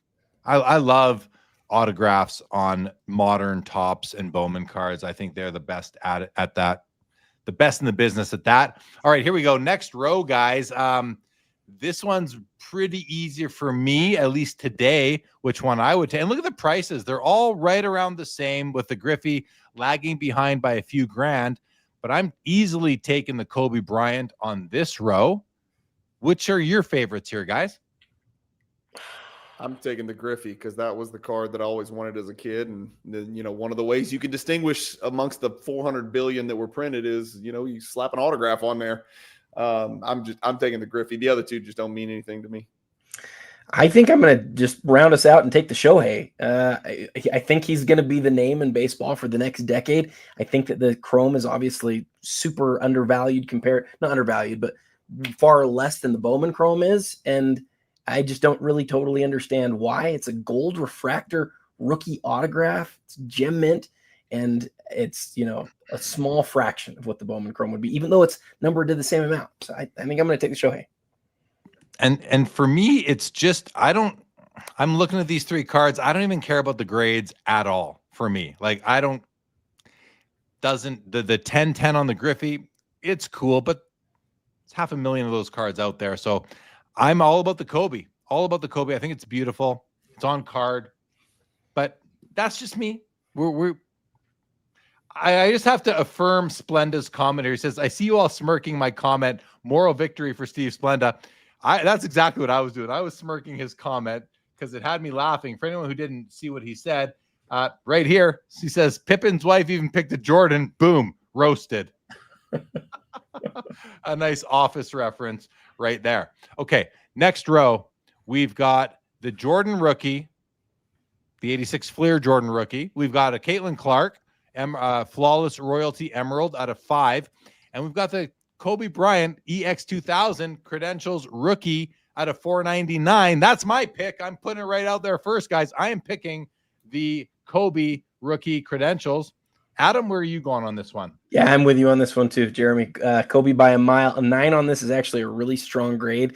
You're looking at one of the first graded basketball cards of all time. I used to have one of these. I've had it for years and sold it recently to fund something, and I already miss it. I love that. Yeah. Kobe. You miss it to the point that you will try to reacquire one, or you will. Yeah. Oh, he's high bidder, Jeremy. He's high bidder on this one. He's not telling us. Let's get him. Let's get it up 30. I wish. The Kobe also. Love to hear it, Boozle. Love to hear it. All right. Okay. We're going to do another page, and then we're going to do it this or that. Or do you want to do it this or that now, Adam? We haven't done one in a couple pages. We should do one. All right, guys. We're going to do it this or that right now for Adam. Here it is. It's green versus green. Well, this one has kind of, when I set this up, they were like $5,000 apart. Now they're $200,000 apart. So can we just say we're all taking the berry and we can move on and skip this one, guys? What do you think? I would take the Duncan, man. I like the Duncan more. I'm definitely taking the Duncan. You guys are both taking the Duncan. Okay. I get why the berry sells. I get why the berry sells for more. I get it. He's like he's one of the best highlights ever. And Duncan is definitely not that. But he's one of the greatest basketball players of all time. And that's arguably his best card in existence. It's for me, it's not even close. It's the Duncan. And I realize that that's not what the price says, but that's what I would choose. Well, here, just for a moment, I'm going to take this off the screen so you can see the prices. Right now, the berry is at $370, and the Duncan is at about $230 or so. So they're 150 apart, but they're not that far apart, I guess, when you're up in these high six figures. So that's where we're at right now on them. Hold on. Can we stop for a second here? Do you know what the highest selling Barry Sanders card of all time is? This one here. Well, yeah, I meant before this one. How much? What was it? 168,000. Wow. This is going to double the highest selling Barry Sanders card of all time, which was a PMG 1 of 1 from 98. Basically a Gym Masters. It's the Gym Masters. The PMG Green's going to double the Gym Masters from only a year ago, Jeremy. This isn't from like 2014. No, I get it. And I think some people just want cards that other people can have too. Not everybody just wants 101s. Like some people love 101s. I got a good buddy. He's on a 101 kick right now, and I'm cheering him on because it's awesome. But a lot of people want cards that other people can own too. And I think the Barry Sanders, I think PMG Greens sort of fit into that a little bit. Let me ask you guys both this. Just be real for a second. If you just flip the slabs and it's a PSA 8 Duncan versus a BGS 8 Barry Sanders, What's the difference then? I didn't even notice the grades, Adam. Well, I know you didn't notice, but it's certainly pertinent to the value. So fair. So it might like narrow it. I don't think it's going to change the winner of the two from a price standpoint. It's I have going to no narrow idea.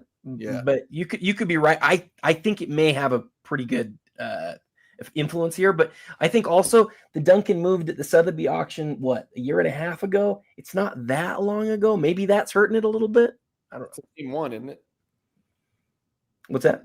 Isn't this the same Duncan that I'm pretty sure I know who owns this Duncan card. He's a watcher of my channel. I know he follows you, Jeremy, as well. And this is his card. He's going to do just fine on this card. I know it's not getting Barry Sanders numbers, but he's doing really well compared to where he bought it for. So it's going to go well. Well, let's see what the crowd said. So we'll start at the top. Let's Go Jordan says Barry. So does Linda's First. So does Nate. So does Vintage. So does Molico.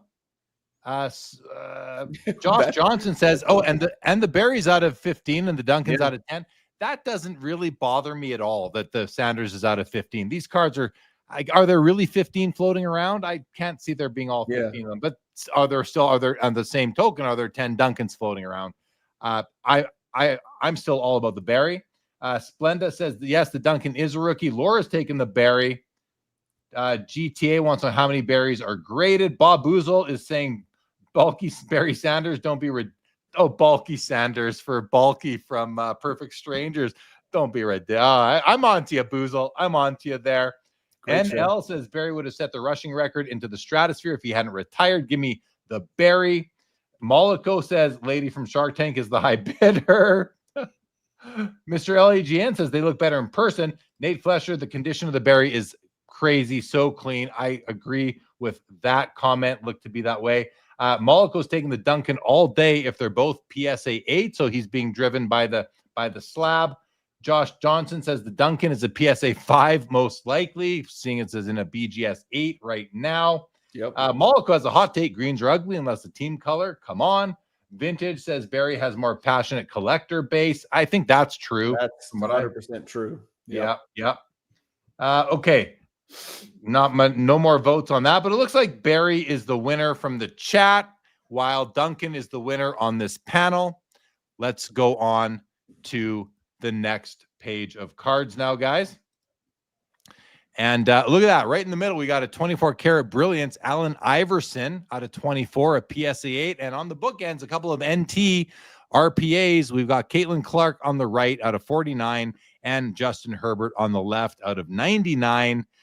Okay, I know which card I want, and it's not even close. The Iverson.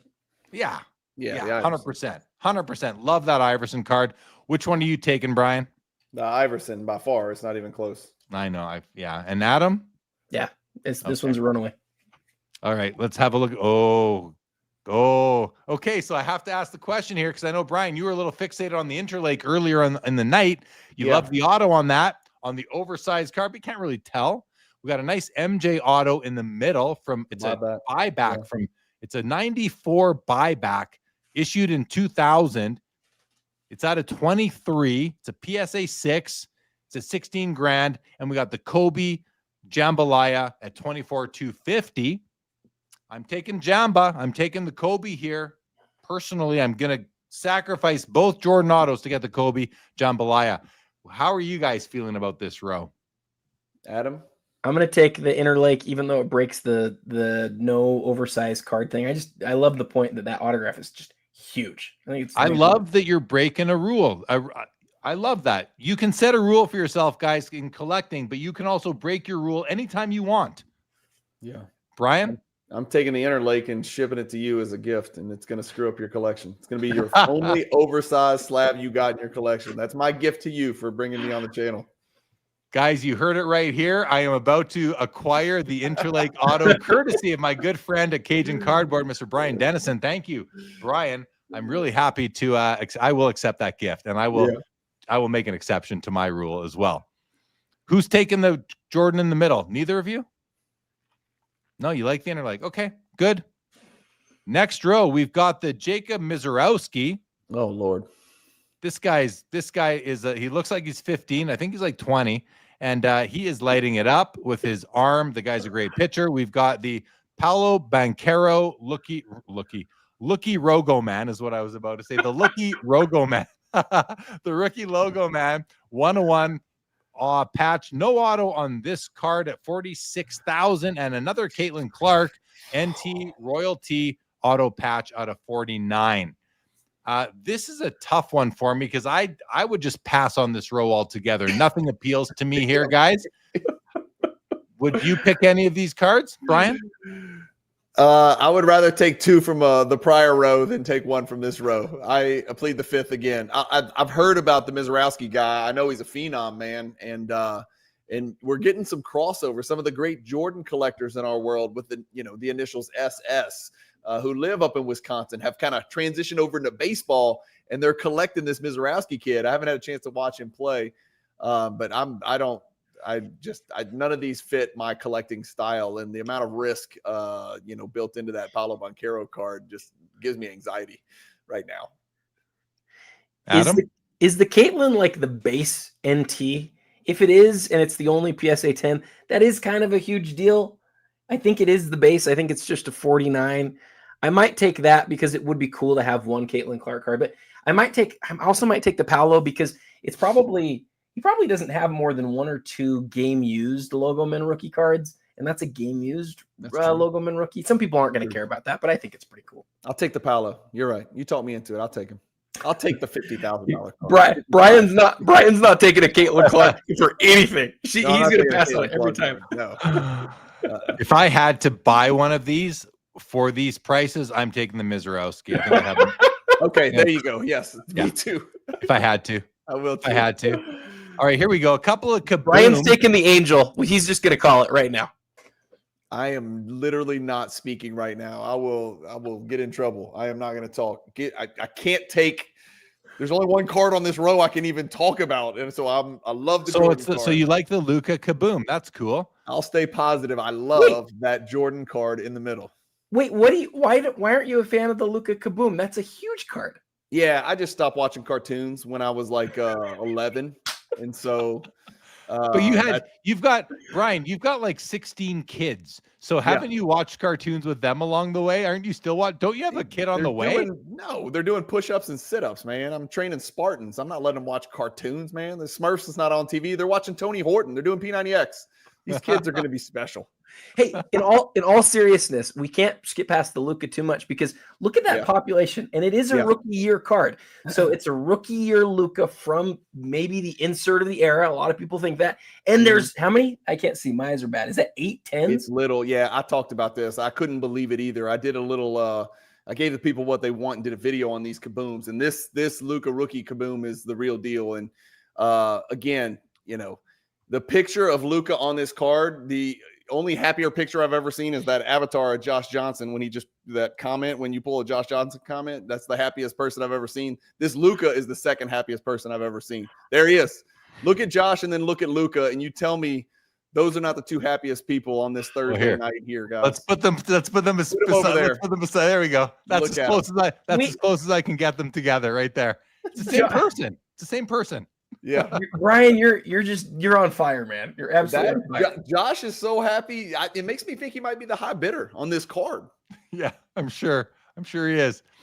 All right, so back to the main page here. We've got the Luka Kaboom. We've got Angel Reese 1 of 1 green Kaboom and the Jordan auto in the middle. I'll tell you, the Jordan card in the middle, it's kind of cool, but I don't love that patch in the card. It's I prefer team colors mostly.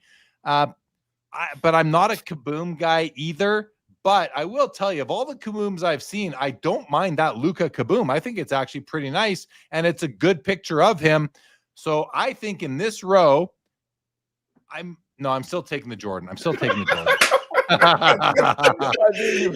you built up to that for like 30 seconds, and then still went away from it. And then logic came through for me. My own logic came through. No, I'm still taking the Jordan. Of course, I'm taking the Jordan. Yeah. We're not even going to ask me and Brian because we already know the answers. Yeah.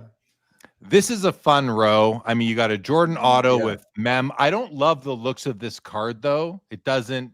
Let's have a closer look at it.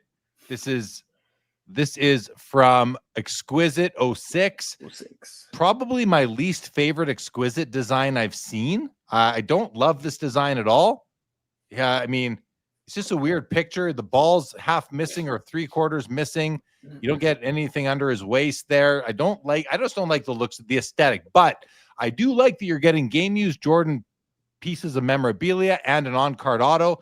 That is a good thing. The other two cards, the LeBron Topps Chrome Refractor. I mean, it's a great card. It's better than the regular non-refractor version, but I'm still taking the Tiger. I'm taking the Tiger in the middle. I love this Tiger Woods card. I always have. So I'll pick Jordan somewhere else and take the Tiger. I don't think either of you guys are taking the Tiger in this case. It comes down to which basketball card are you taking, and I'm sorry to guess on you guys, but that's what the game we're playing tonight. I'm guessing a lot. I'm guessing the Jordan for both of you guys. Yeah, I mean, I'm taking the Jordan, obviously, but I like that Tiger card. I like the move on Tiger right now. And I'll be honest with you, I've said this over the past probably 4 or 5 months consistently. I don't own any LeBron cards, but I think LeBron's one of the best buys from an investor perspective. I'm not saying this particular card, and it might do fine, but LeBron right now is one of the best buys in the hobby. He really is. From an investor perspective, LeBron's in a really, really interesting position with some great stuff coming up in the near future. Luka looks like he's a killer this year. And the day that LeBron retires, all's forgiven, man. We've seen it with players in the past. We saw it with Kobe. We've seen it with so many players in the past. The day you retire, all's forgiven, and suddenly you're beloved by everybody. And so I think this polarity, this kind of split of basketball fans, they hate LeBron, they love LeBron. I think we're going to get some of the haters to transition kind of over towards the lovers. And that sounded bad. But I think more people are going to like LeBron post-retirement. I like LeBron's cards from an investor perspective. I said it, but I don't own any. I like your line of thinking there, and I don't disagree with it, but I also, time will tell, but I don't disagree. I'm not going to say, no, you're wrong, because we've seen it before, like you said.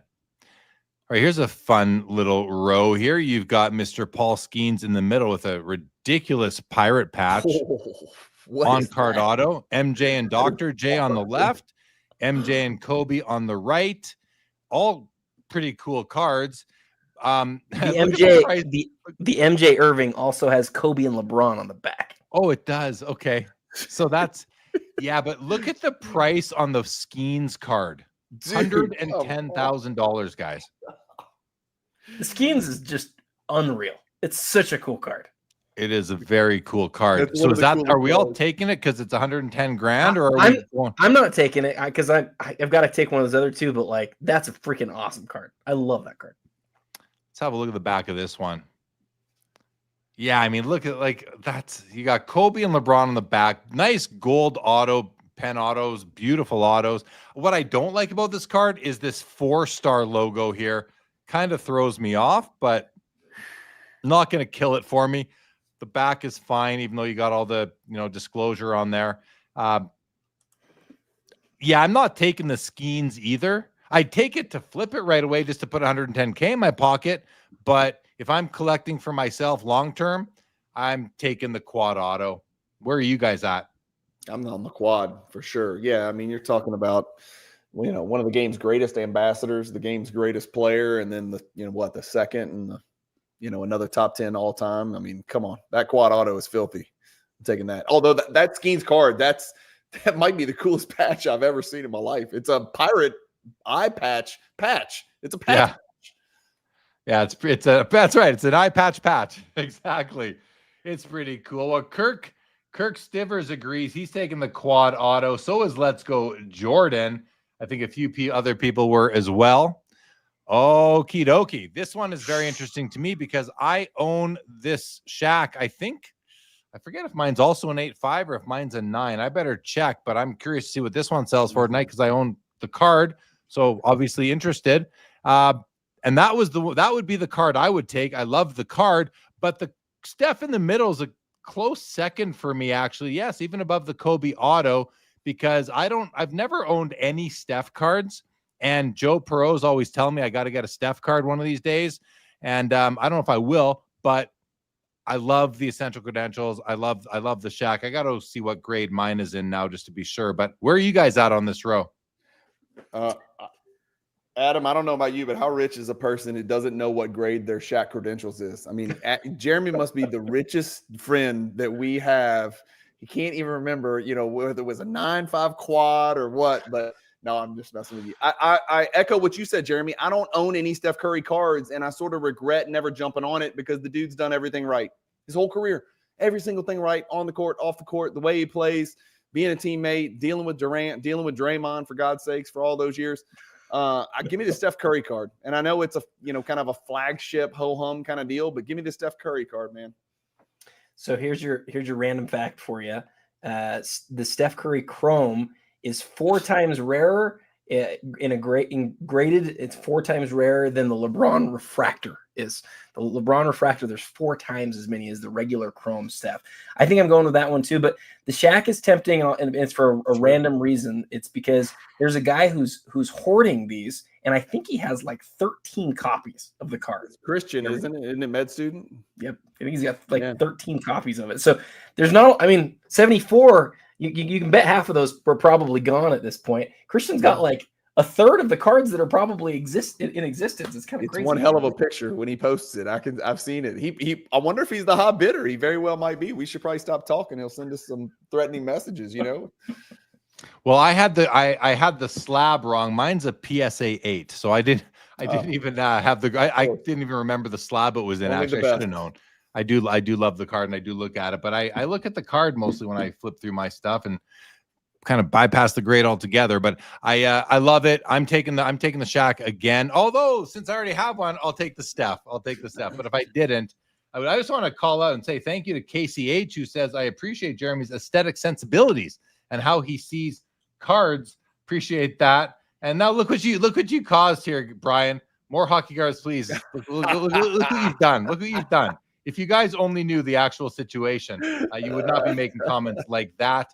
Zach Swisher says he's happy the credentials didn't get sold in my Joe Jackson consolidation. And I'll tell you, it almost did. It was a card that when I went through it was round 2 of my consolidation, I was so sad about it. I pulled it out and I gave up that much worth of other cards instead. So yeah, love it.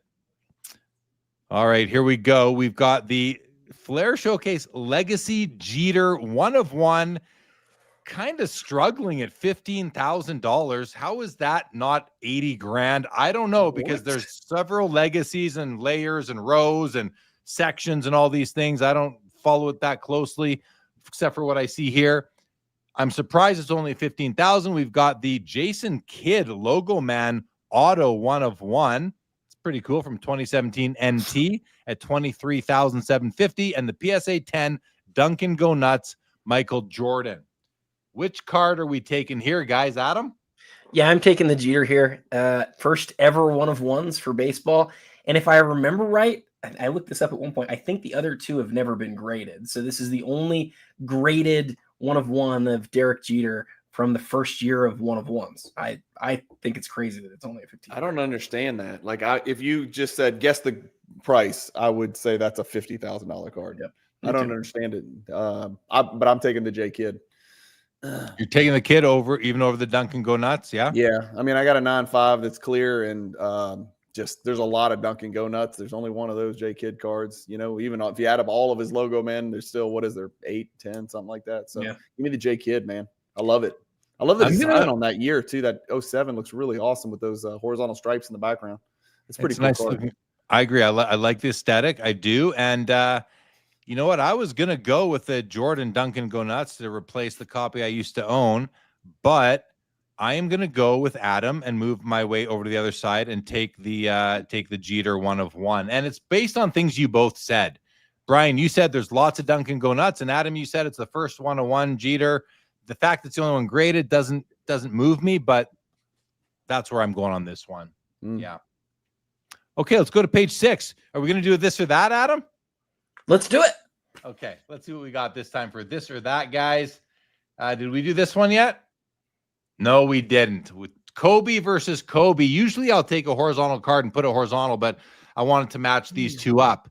So Kobe exclusives patch auto from Exquisite, numbered out of 24. Now, and the reason these are a match, you might think, oh, obviously the logo man, but you don't get the auto with the logo man. You're getting the auto, and he's not signing anymore. You're getting the auto with the patch. It's a vertical card. I thought it would be a decent matchup. And if you're looking at the grade, it's a 9.5 over the 9 on the logo man. Adam, I don't even need to ask you, do I? I'm sitting here thinking about it. I like your point that one's autographed and one's not. I like the patch on the. You think I'm going to go with the logo man immediately, but I think it's a good question. I probably will go with the logo man, but I think it's a really good question. How about you, Brian? If you just ask me which one looks better, I like the All-Star patch on the left. I think that card just looks better to me, but I know people are drunk with logo man, so I mean, again, how many logo men are there? I don't know. Adam knows more about this than I do. I'll tell you what I'm thinking then. First of all, okay. I like the looks of the exquisite autograph patch, and I love that you have this all-star patch that I've never seen. I've never seen that before. I love the looks of that. I do not love the looks of the Kobe card. I love that you got a full body shot. I like the design, but I rephrase. I like the layout, but I don't love the design. There's nothing. It's a very simple design that can be classy and all that is great.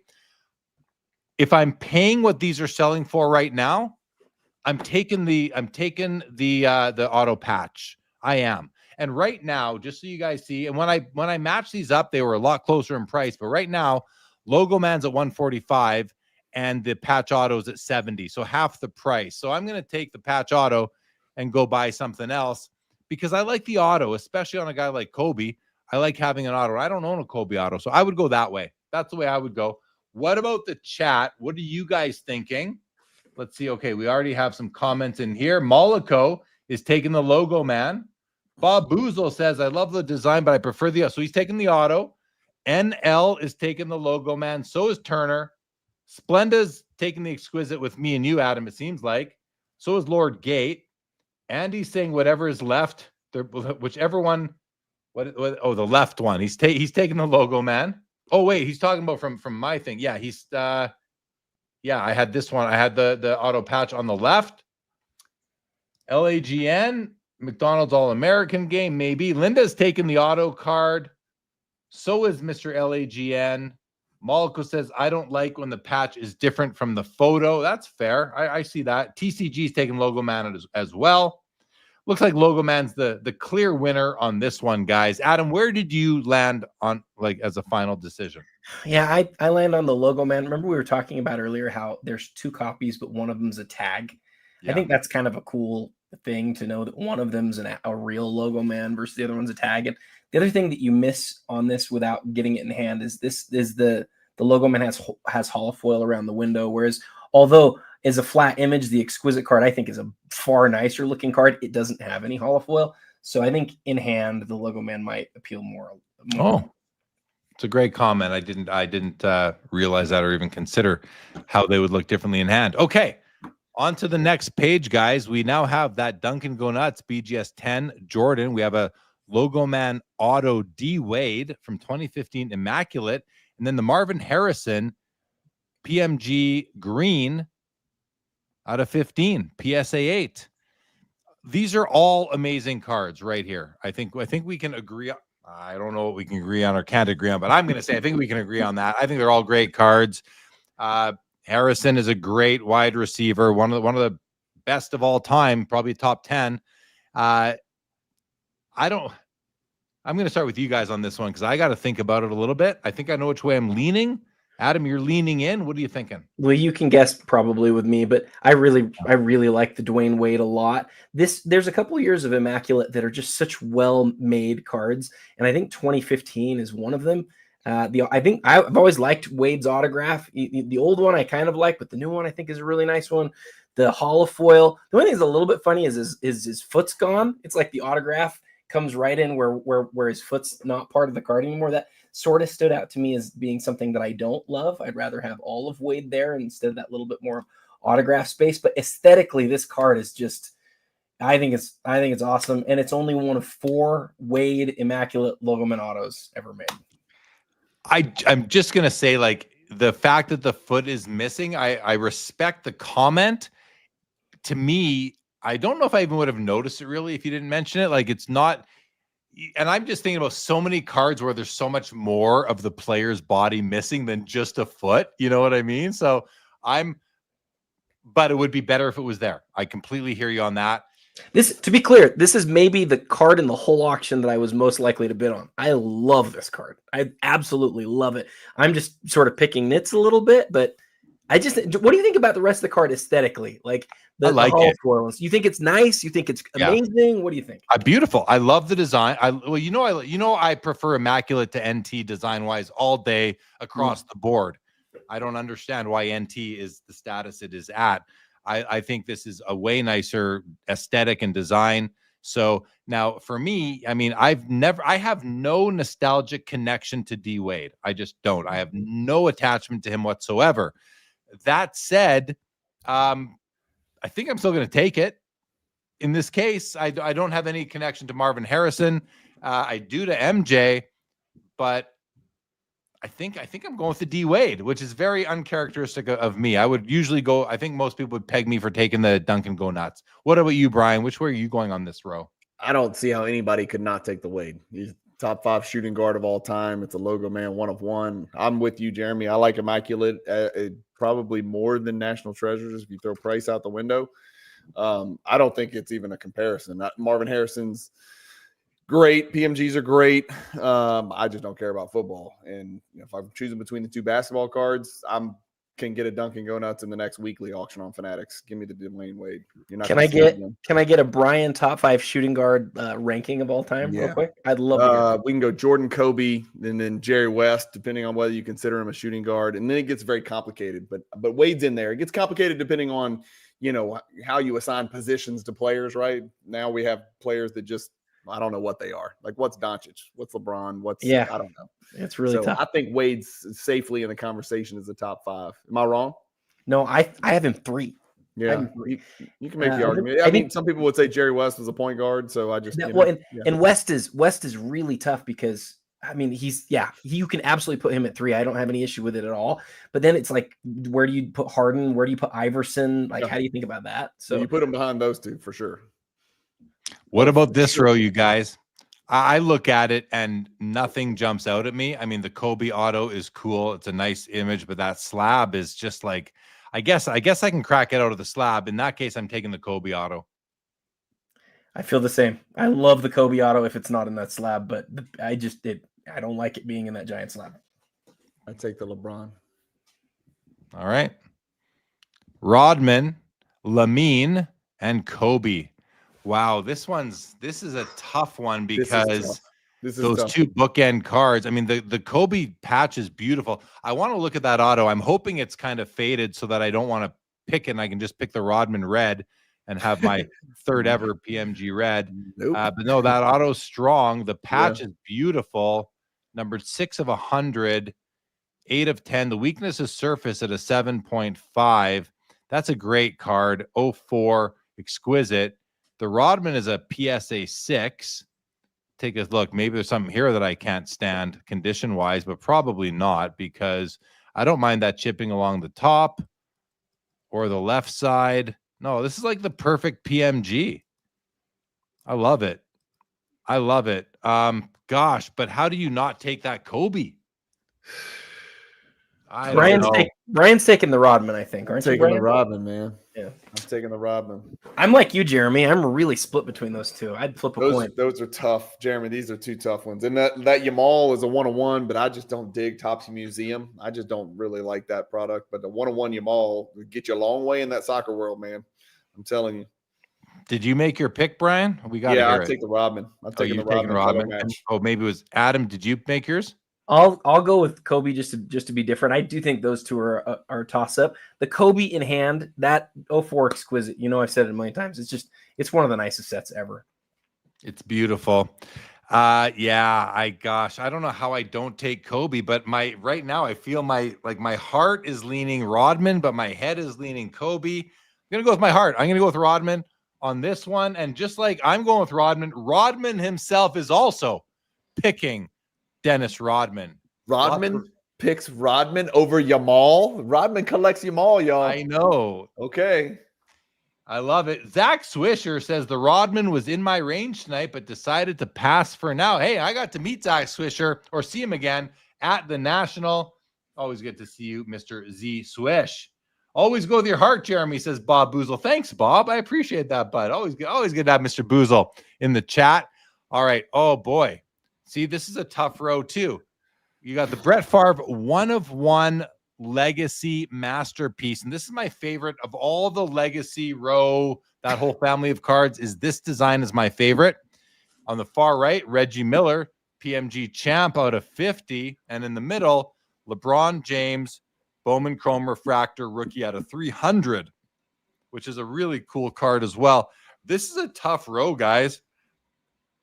I think it's the Reggie by a lot. Brian? I'm taking the LeBron. And I just want to say, my brain is about to explode. This is the greatest auction I've ever seen in my life. Normally, guys, I just get in and I look at the basketball stuff, right? Because I got to do this recap tomorrow morning, which, I'm going to have to take some illicit drugs to be awake to do. I normally just look at the basketball, but I'm looking at some of these football and baseball cards. And I mean, it's absolutely fascinating how deep this Fanatics Premier Auction is. It's crazy. Well, Mollico is taking the Brett Favre. So we have, and Let's Go Jordan is taking the Reggie, and Splenda is taking the LeBron. So we got votes going everywhere here. Skywalker says LeBron, but Reggie Miller is also really cool. Yeah, I think I'm going Reggie in this case. I have some connection to him. I do to all these guys, really. Like, not connection, just, interest. And although Favre the least. So, but that Favre, no, I'm not going Favre. I'm going Reggie. Adam, did you go yet? The Reggie for sure. And I just add, it's the light blue on that year, kind of like the Garnett, a little bit like the Jordan, but there's a lot of blue in the Reggie and in the KG. It's a really great looking card in hand. Yeah. Awesome. Okay, let's keep on rolling, guys. Next row, we've got a LeBron exquisite patch auto. Is that the same set as the Kobe up here? Same set as the Kobe. Same set as the Kobe. Well, now you can pick up a nice pair. I'm all about pairing, so that would be nice. It's a PSA 8 pop 5, one higher, 21,750. Gold Kaboom Gronk right in the middle here out of 10. It's 22,250, and Caitlin Clark on the far right. This is a really easy decision for me. Really easy. It's not even close. It's the LeBron, isn't it? Yeah, it's not even close for me. What about, are you guys in the same camp as me? No, I love this LeBron card. I used to own one of them, and it was one of my favorite LeBron cards ever. The thing that I'll say about this one, you guys, I think, know there's a couple guys who are putting together the 2018 Kaboom Gold sets, and that set has blown up, and it's becoming like not just one of the Kaboom sets, but the first gold one. This is Gronk. This isn't like, one of the most collected guys, and he's sitting there at almost 30 grand right now. It's crazy. It's crazy. It's nice to see. Nice to see. All right. Okay. So we got the Lotus. I don't think we're picking that one. We got the Maximum Metal. We talked about it earlier. I love that card. And on the far right is an exquisite Emblems of Endorsement LeBron from 05. It's out of 15 as Emblems of Endorsements, as far as I know, always are. It's a BGS 8.5 with a 10 auto. Let's take a quick look at the auto that auto is beautiful. It's that color of blue is just bright as can be. Awesome card. Great patch on the left. The patch on the right, it'll do. It's at least it's 2 color. Yeah. What do you, and they're not that far off. They're $7,000 apart. Jordan Maximum Metal or LeBron Emblems. Brian, Cajun, go. This is giving me great anxiety. I feel like I don't even know who I am anymore. You're making me question my identity in this hobby, but like I'm seeing these exquisite cards like row after row, and they're just freaking amazing. And it's limited logos and emblems of endorsement and number pieces and patch autos. I just hate paying the BGS 10 label tax. I just don't pay that tax, man. And I already got a PSA 10 of it. So give me the exquisite Emblems of Endorsement LeBron. I'm losing people. I'm losing subscribers every time you make me make a choice. It's fun to see Brian come over to the dark side a little bit. I'm 100% with him. Everything that he said. You know what? Give me the marijuana plant. Give me the plant. Give me He'll the plant. he'll take the flower. Give him the lotus. Give him the black lotus. Yeah, I'm going with LeBron in this case. I do love the maximum metal, but like you, there's no way I'm paying the BGS 10 tax. Give me a nice, even a nice PSA 8. I bought a couple of Jordan PSA 8s at the National that are 10s 5 years ago easily. These things are flawless, but they're in 8s because they, quota was reached that day, whatever it is. I would take the LeBron as well. Oh, this is a very easy decision for me in this row. I'll put that hint out there. But 3 awesome cards. We have the Kobe Bryant dual Ruby patch auto out of 15. Jerry Rice 1/1 Ultra Masterpiece PSA 8. So the 1/1 Jerry Rice is 11 grand, where the 1 out of 50, the Rubies, is 38 grand. Just shows the serial number doesn't drive everything. We know that, though. And the 97 Rubies Jerry Rice PSA 7 at 38K. I'm going with the Jerry Rice. That's my pick in this row. I love that Kobe, but I'm going with the Jerry Rice on the far right. Not the 1/1. I do not like the looks of this card at all. This card looks like early 90s kind of, I'll just say what I'm thinking, like garbage Fleer is what that looks like to me. Early 90s. I don't like the design at all. Yeah. I love the Rubies. Jerry Rice. Adam, which way are you going? I was wondering which one we would go with, because I know you love the dual patch autos out of Flawless, but I had a feeling you would go with the Rice too, because aesthetically that card is just unbelievable. I don't own a Flawless Kobe though. I would like one, so that's the one I would go with here. I'd go with the Rubies Rice, unquestionably. It's not close. It's not close. If you go count how many Rubies Rice are in this auction and how many Flawless Kobe's, it's going to be a big disproportionate number. It is. Yeah, but the Kobe's great too, and the price are only $4 apart right now. But yeah, I'm taking the Rubies for sure. So is Splenda. Mollico's taking the 1/1. Let's Go Jordan's taking the Rubies. Mr. LAGN says, "What's the deal with all the dual patch cards?" And looks like a CD cover, says Mollico. That's exactly what I see that too. I see that exactly as well. Mollico, good call. All right, let's keep on rolling, guys. We've got this is Clayton Kershaw here on the orange refractor prospect auto at a 25 at 15K for BGS 9.5. In the middle is a Karl Malone Logoman auto BGS 9 at 21.7, and on the far right 2014 Panini Prism Gold Tom Brady out of 10 BGS 9.5. This one's a little bit weird. Doesn't Karl Malone have a lot of like bad stuff in his past or something? Oh man, we should just skip to the next row. Don't get Adam going. Brian and I have had conversations. Because you're a Jazz guy. I'm going to go with the Tom Brady Gold Prism. Thank you. And we saw this is what's really interesting about this card. We saw a PSA 10 from the year prior recently sell for almost $170,000. So pop to PSA 10. 2014, not as wanted as 2013 because it's a year newer, obviously, but a lot of people feel like the 2014 gold prisms are some of the nicest of, maybe a lot of people think it's the nicest year of gold prisms. So I think the fact that this is a lot lower than that one from 2013 has more to do with the fact that it's in a BGS holder than anything else. And I think that's crazy, but I think that's the case. How about you, Cage? The Brady, far and away, not even close. Yeah, definitely. And I don't collect any football in any way, shape, or form, but I'm going for sure with the Brady on this one. Yeah, I mean, I don't think I could get into that Malone. I'm certainly not going for the Kershaw. Nothing against him, but it's not a card for me. So I'm going to go Brady as well. Okay, Bob Boozle, I won't do that, I promise. All right, guys, let's go on to page 7. Adam, you want to do this or that? You know I do. I know you do. Okay, guys, here we go. For now. I hope you guys enjoy this one. I don't even know what it is. Let's see. Oh, here we go. Now that's a problem. That's tough. That's what we want. We want problems tough, with these Jeremy. things. Yeah. We want problems, Cajun. So we got the MJ chronology with the upper deck shaped logo patch windows on card auto at a 5, and we've got the gold refractor Kobe with LeBron out of 50. This is a tough. I mean, it's funny. The Jordan's got the auto. It's out of 5. Game used patches. It should be the dominant card here. It should dominate this discussion. Game used patches, 10% of the print run on card auto. The only thing that the Topps Chrome Kobe has going for it against that is that it's gold. Like, that's what sticks out, is that it's the gold out of 50. And that's not a bad thing. It's a great card. So I love the card, but it shouldn't be close. But I have a feeling it is close. So with that, where are you guys at? Who wants to go first here? Neither of you. I'll go.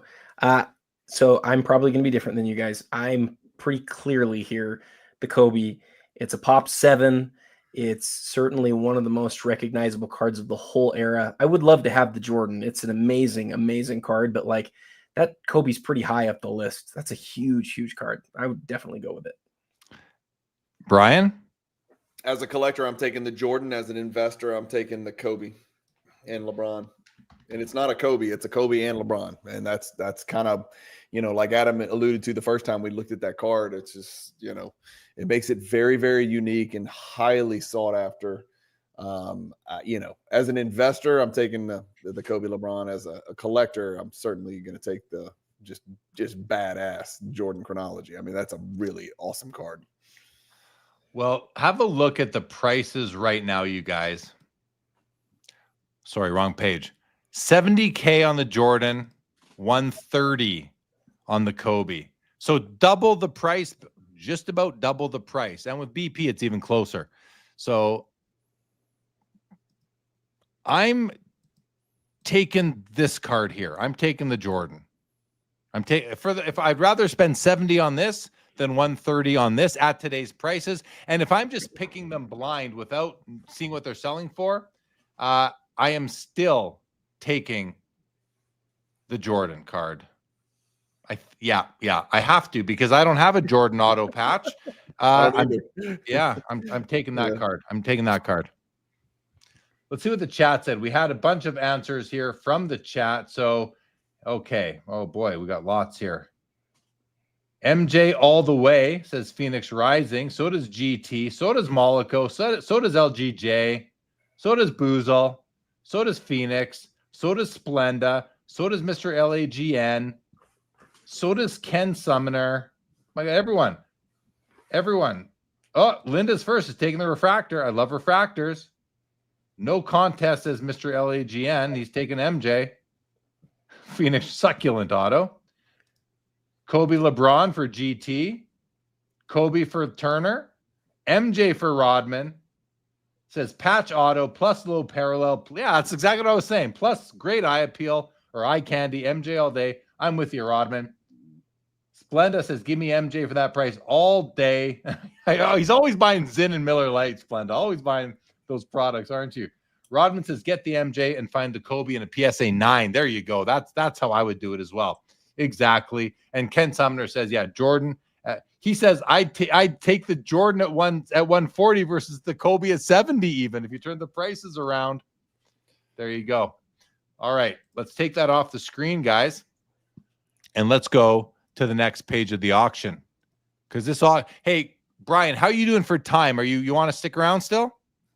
I probably need to phase out right now since I got to wake up in 4 hours. So, well, just so you know, you're welcome to stick around. Yeah. But if you got to go, we accept that. I'm gonna bounce. Well, this is your last time on the show, but thank you for joining us. If you got to bounce, make sure you get me. I'd love to come in anytime. I'm always at y'all's service. You guys paved the way for me to do what I'm doing. So all I did was look up at you guys and try to emulate you. So I appreciate you guys letting me come on here. Why don't you actually look up right now? Do this with you. Like, look up at us. Actually, there you go. He's looking. Wait, no, seriously, Brian. You kept me an hour later. I'm sending you an invoice for my time. Sounds good. No, it's good to have you. As always, good to have you on the show. I always love collaborating with you. And yeah, I can't believe I missed you at the National this year. I know we were both there, considering the year before you were one of my chauffeurs for to and from. So good to see you, buddy. Thanks for joining, and we'll get you back. Okay. Thanks, guys. Appreciate it. Good to see you, Brian. Take care, man. Guys. Take care. Okay, Adam.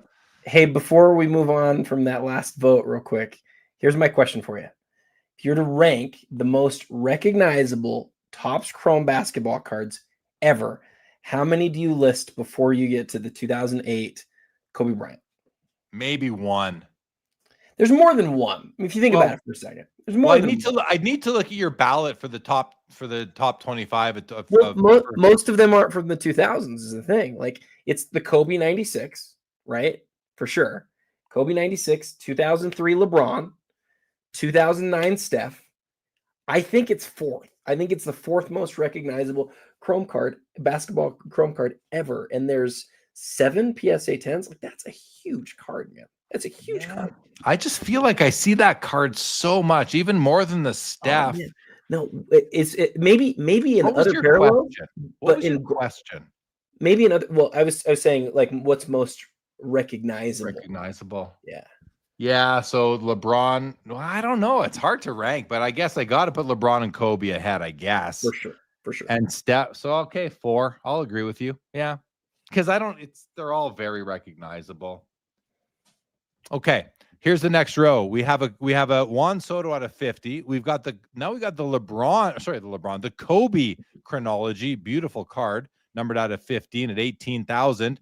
And the Scotty Barnes Logoman 1 of 1 Sans Auto at 23K. This is interesting. I know which way I'm going. Which way are you going here, Adam? It's definitely the Kobe. Remember how we talked about the differences in numbers, the patch window? The number to 5 was UD. Number 15 is the year that they were drafted. And I personally, as a big Kobe lover, I really like this one a lot. I would rather have it say 96 than even like KB. KB to me is just sort of like, I mean, it's cool, but I like the 96. It's an homage to, when he came out. I think it's that card by a lot on this row for me. I'm glad. Yeah, I'm glad when you say by a lot. It's you're confident in your decision. I like hearing that, and because I'm not as confident right now on this row, it's not going to be the Soto for me. It's between these two, and like I'm Canadian, right? So Raptors are Canada's team, and Scotty Barnes is the man on the Raptors. So I might go with that, but in my mind, I'm still a Kobe guy more. But then I think, okay, I can go to the Toronto Expo. If I put that into my showcase, it's going to get some attention. People will come, and maybe some people want to come talk to me. Maybe they'll want to offer me some cards, do some trades. I don't know. Can I talk you into the Scotty Barnes a little bit? Well, it doesn't have an auto. That's a knock against it. It doesn't, but I think it's really a cool thing that, here he is, this, like, the Raptors haven't had a whole lot of really high draft picks. They take Scotty Barnes super high in the draft for the 2021-2022 season. And then that rookie season is the 75th anniversary. So one of the only really like unusual years of Logoman that they ever make. He wears that Logoman that's on that jersey during that rookie season. And then at the very end of the season, they make the card of him. Like, I think that's so cool that it's from his rookie year. It's a rookie year game used Logoman. And if there's one thing I know about Jeremy Lee, it's that you want those jersey pieces to be game used. Meaningful. So, and it's a rookie card, and it's from the 75th anniversary, and he's a Raptor. I think that's a great pick for you. So okay, so I'm gonna give a 2-part answer here, or decision. I'm basically gonna take both cards. I know I can't, but I'm gonna take the Barnes in the short term and the Kobe in the long term. And look at what GT Auto says here. That Barnes card will be worth $100 in 10 years. Maybe not 100, but it might be worth a lot less in 10 years if he doesn't, reach his full potential or become a superstar. I don't think, is he a superstar yet? No, he's a star. Not yet, but like, here's his stats from last year. He averaged 19 and 3, 8 boards, and 6 assists per game. He had a really big like comeback sort of year. Scotty Barnes has got a chance to be a real player in the league for a long time. That's one of his, it's not autographed. I get it. But you know what, Adam? I'm going Kobe. Yeah, me too. Me too. I appreciate all your comments, and you're trying to help me, especially because he's in Toronto and that's Canada's team, the Raptors. But I'm still going Kobe. I just know that the Kobe, I would look at it, I would be like, I want to own this for the rest of my life. If I looked at the Scotty Barnes every day, I'd be like, what am I going to get for this, or what am I going to trade it for? So I'm going Kobe. It's actually a pretty easy decision for me. I feel the exact same. Yeah. All right, next row. We've got the Bo Nix Prism Gold rookie at a 10, 16 grand. We got another Lamine Yamal at 12,250 and a Steph Curry patch auto from National Treasures Timelines at a 25 at very close price to the Bo Nix at 16,750. Listen, none of these cards really speak to me. However, the Curry, is that a sticker auto, Adam? I think so. Otherwise, it would be a lot more money. Yeah. Yeah. And I'm also not a fan of timelines. They did National Treasures Hockey in 2013, did timelines. And to me, they're the ugliest card in the whole product. I don't think this is like, I love the image of Steph here. I think it's a great image of him, even without his feet, Adam. I still think it's a great image of Steph. I don't mind the colors in the patch. I don't like the die cut though. Is it a sticker auto? Yeah, yes, definitely. Yeah, you can see it right there. Yeah, I think on this row, I'm taking Bo Nix. No, I'm taking Steph. But I don't want to keep it. I would trade it for a different Steph. I know that we hate the sticker thing, but like the thing that I always just point out with Steph is he just doesn't have great rookie card selection. He doesn't. And so this is from his rookie year. It's out of 25. It's out of a great product. I know it's on a sticker. I know that takes some getting past, but the patch is actually really nice too. I think it's the Curry going away. I really do. Yeah, I'm going to take the Curry, but I'm going to trade it for a different Curry down the road. The other two cards just don't speak to me, so kind of easy there. Okay, there's the gold medallion, Michael Jordan on the left, PSA 10, pop 5. I can't believe it's only 21.5. I mean, that should be 4 times the price, just the way PSA 10 low pop Jordans go. Far right is a Messi patch auto out of 5 at 10,750. And smack dab in the middle is the 38 Gaudi Joe DiMaggio, number 274.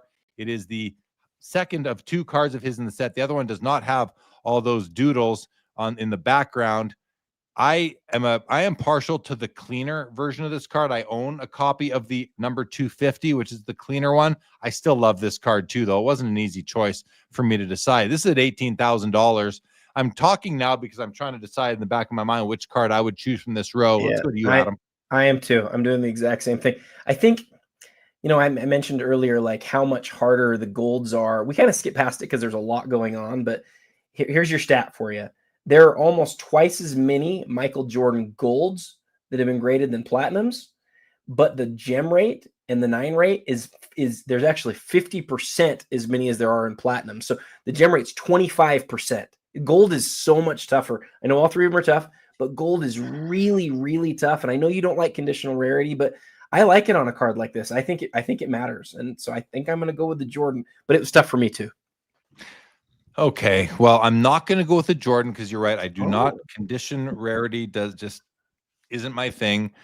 The DiMaggio, I really like it, but I would prefer a better centered copy with a little bit less toning. I love natural toning, but I would take a little bit less toning and a little bit better centering and get a bit of rounded corners and maybe a little bit of edge issues and give me a 4 for less price. I would be happy with that version, but that's not the question. The question is, so what I'm doing is I'm trying to just in my mind go by process of elimination, which card I would land on. And in this case, I would acquire my very first soccer card and I would acquire this Messi because not only do I think that I'm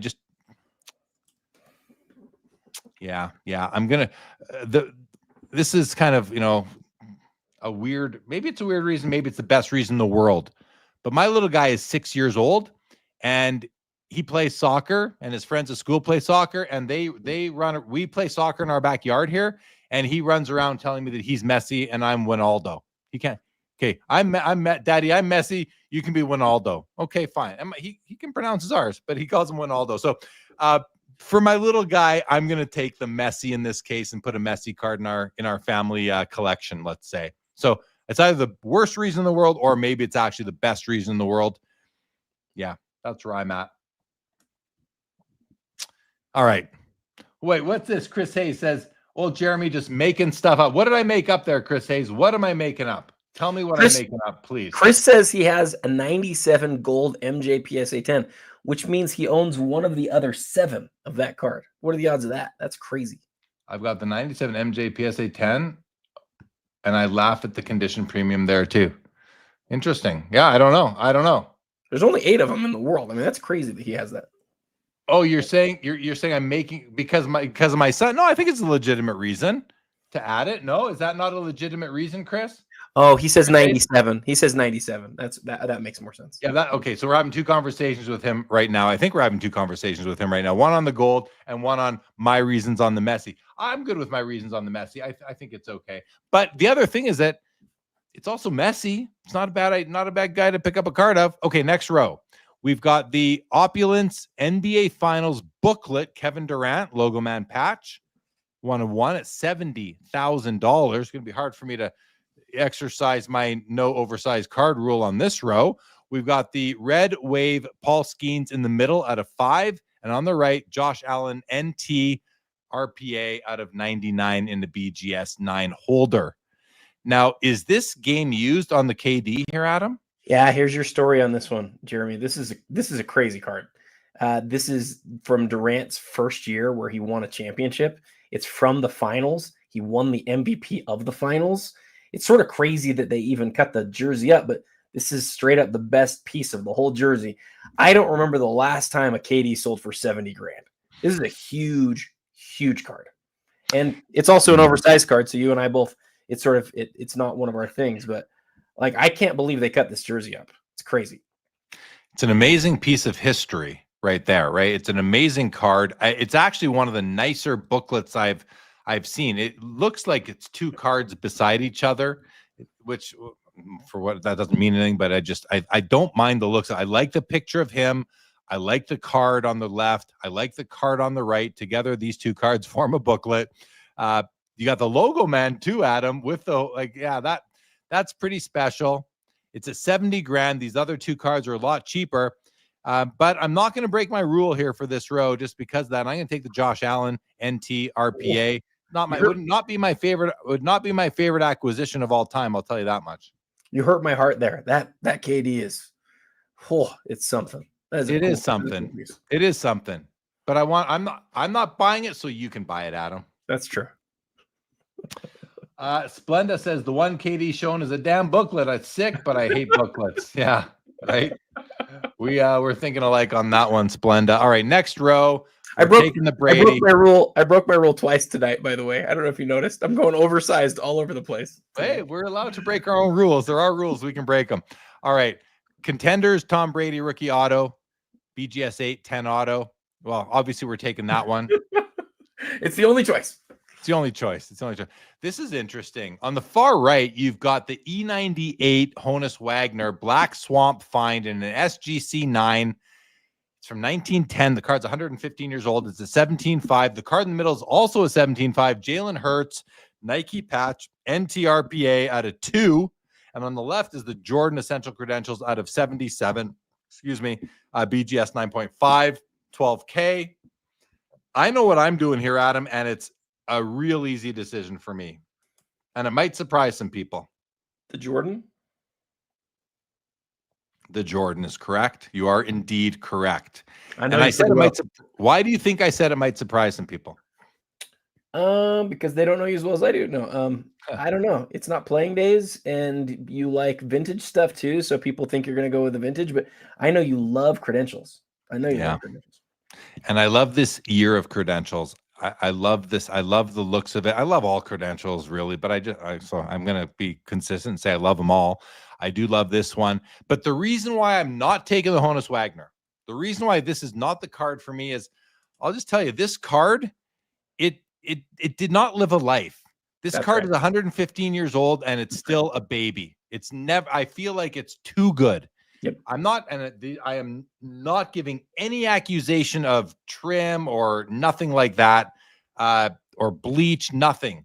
I think it's probably all natural because of the way it was found. I don't know the details of the Black Swamp find, but I don't think there's anything inauthentic about this card. That said, it's too nice. I want my cards from 1910 to look like they're from 1910, guys. Call me crazy. Call me crazy. I know some of you do. I know there's one guy in the chat who thinks I'm a complete nut job. That's okay. It's just too clean. It wouldn't fit with the rest of my cards of this era. So I'm going to take the MJ and buy. And I have a wonderful Honus Wagner card in my collection. So I've got that bucket filled. That's where I'm at. Where are you at, Adam? So you and I would like to disagree because that makes for a more interesting show. You took the words right out of my mouth with the Black Swamp find.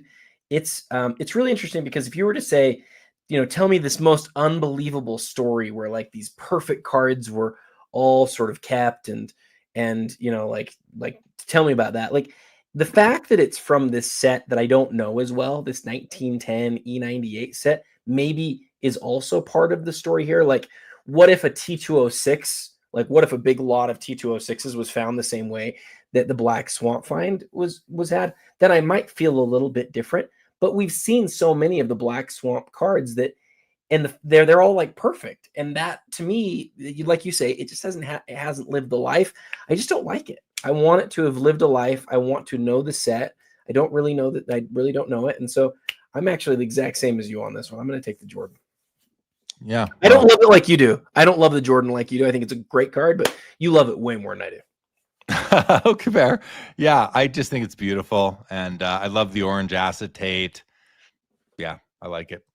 All right, next row, we've got on the far right the Kobe Noble nameplates, numbered out of 25. In the middle is a Tom Brady Contenders Ticket Auto, and on the left is a Paul Skeens Chrome Sapphire Selections Red 5 of 5 PSA 10. The interest, so we're 12.5 on Skeens, 15.5 right now on Brady, and 25K on the Kobe. This one's tougher for me, believe it or not, Adam. This is tougher for me. What so about many you? So many Kobe's in this auction, Jeremy. There's so many Kobe's in this. But that doesn't and that's not necessarily. I mean, there are, which doesn't mean that Kobe cards are bad by any means. Obviously, I think I'm taking the Brady in this row. I think I'm going to go with the Brady, the Kobe, but the Kobe's so nice. No, I'm going. Yeah. No. Oh, see, I have all these things going through my head. Like my favorite Brady rookie is the Bowman Chrome. That's my favorite. It's very expensive. But then my second favorite, well, it's not even my favorite Brady card of all time. I don't even know what it's called, but it's the one with a piece of the football in it, the Super Bowl card with the auto. That's by far, I think, the best Brady card that's maybe not ever been made. There's, I'm sure, some crazy ones, but to me, that's the best Brady card. So that's the one I would want. But no, I'm going with the Brady here too. I don't need to choose between those two. That one's not part of the discussion. I'm going to pick this one. There's only a few Noble nameplates, Kobe. I think there's 4 of them, so like 100 total in existence. This is not the nicest one. It's probably the year that I like the least, but it's definitely the Kobe for me. All right. Oh, 2 big black boxes. One is 30,000. The other is 18.5. Both NT. We got NT basketball factory sealed boxes. Is this the exact same thing? 09. This is the exact same product, no? Yeah. Why is one 30K and one 18.5 if it's the exact same product? I have no idea. That's interesting. Well, maybe one will catch up. In the middle is the 1-in-1 Timeless Moments Gold Steph Curry Auto 1 of 10. That's my pick for this row. And there you have it. If Joe Perot is watching, I have now picked up my first Kobe card. That's an easy. Your first Steph. Sorry, yeah. did I say Kobe? I meant Steph. My first Steph card. Yeah. Kobe Curry. I really like this Steph card. I think, one thing that we haven't really talked about a lot on this show is we're about to see the end of the Panini era. And you have to sort of look back. If we learned anything from the last time there was a shift in licenses, the smartest thing you can do is look back at the last era and ask the question, what is really going to matter in 5-10 years? And Steph's kind of a hard guy to figure out like which cards matter. I know I always say that, but like, don't you think 1-in-1 is one of those products that when you look at some of the imagery, like I think it stands out as unique. I think it stands out as different. And this card with Steph with both hands on his face, sort of making like the ghost face as he runs down the court, like that's just a really wonderful card. I think it's great. I think it's beautiful. And 1-in-1 and chronology, these brands that are like all about the imagery, They're cool. I don't love the overall design. It's even like, remember when Stadium Club first came out and everyone was all going crazy about the Kodak finish and the how they would look like a picture. I don't want my sports cards to look like I took a picture of it myself, or I took the picture. I want my sports cards to have borders and designs, and the 1-in-1, they both do. I know 1-in-1 and Chronology both do, and they're both nice looking cards. But I think this is beautiful. Like I love this card, even though it's like all about the imagery. They did a great job of adding, I think, a nice design aesthetic as well. There's sort of this movement, at least as far as I've seen in prices, where like people really just look at the number of things that's on the card. Like there's a lot of autograph patches that are nondescript, don't really stand out, that will sell for more than this card. And I just don't get it. Like as far as straight Kobe, or sorry, now I'm saying Kobe, as far as straight Steph autos go, like that's one of the nicest Steph straight autos that I've seen. That's a beautiful, beautiful piece. So I know it wasn't going up against anything really because it's just against 2 unopened boxes, but I really like that card. But we're going to pick it over the unopened boxes. Do you want to do another this or that, Adam? Yeah, where I think I'm wondering how long this is going to go. I'm starting to get text messages from people who are like, when is this going to end? But it's a big auction and it could end anytime. Oh, look at the clock right now. It's down to 6 seconds. This could be it right now. This could be it right here. This might be it. Nope, a bid came in on this card right here. Can I see what card? This is the card that kept the auction alive for at least another minute, guys. The Jeter Certified Team Mirror Gold of 25 up to 16,250. We might be about done here though. Whenever it gets that low, that's a pretty good sign that we're almost there. So let's have a look at this Gretzky rookie then. This is a OPC PSA 8 Gretzky rookie. Let's see. Am I going to destroy this thing or am I going to praise it? What's going to happen here? Let's see. First of all, first impression is it is off center to the left just a little bit, I think. Yeah, just a little bit. Starting at the top edge is beautiful. Top left corner, it's okay. Top right corner, this is an 8. Guys, this is I don't know. That top corner right there. I don't know. Word Edmonton looks great. Solid black. Oilers on the same plane. His face is blurry. You can see the blue shadow coming off the side of his face. You can see the magenta coming right into the white border there. As we come down, you can see the left edge. The left edge has the rough cut, but it's not a smooth rough cut. It's not a smooth rough cut. I do not love the rough cut on the edge. And there's no real rough cut on the right edge. I prefer when you're rough cut, you have some uniformity. There's no gaps, though, between the blue and the black. That's a good thing. The oil drop is offset to the right. The overall Oilers logo is pretty well centered in the black circle. It's often not as good, but look at the legs. You've got this magenta fringe coming off, like glowing off of his legs. Looks like his legs are kind of on fire a little bit. So that's a registration issue, which, I'm talk about a lot. This card, the biggest thing, is obviously the registration, but that top right corner, like I don't know. That doesn't seem 8 worthy to me based on experiences I've had looking at Gretzky rookies with PSA before. So I don't know. Interesting. Not a bad copy overall. Still a fine copy. Don't get me wrong. I've seen worse 8s. I'll tell you that, but this is no eye appeal from Fanatics. So that's a good thing. I agree with the lack of an eye appeal assessment. I would put this in the lower end of PSA 8s. And I think the price is reflecting that right now. Adam, any thoughts?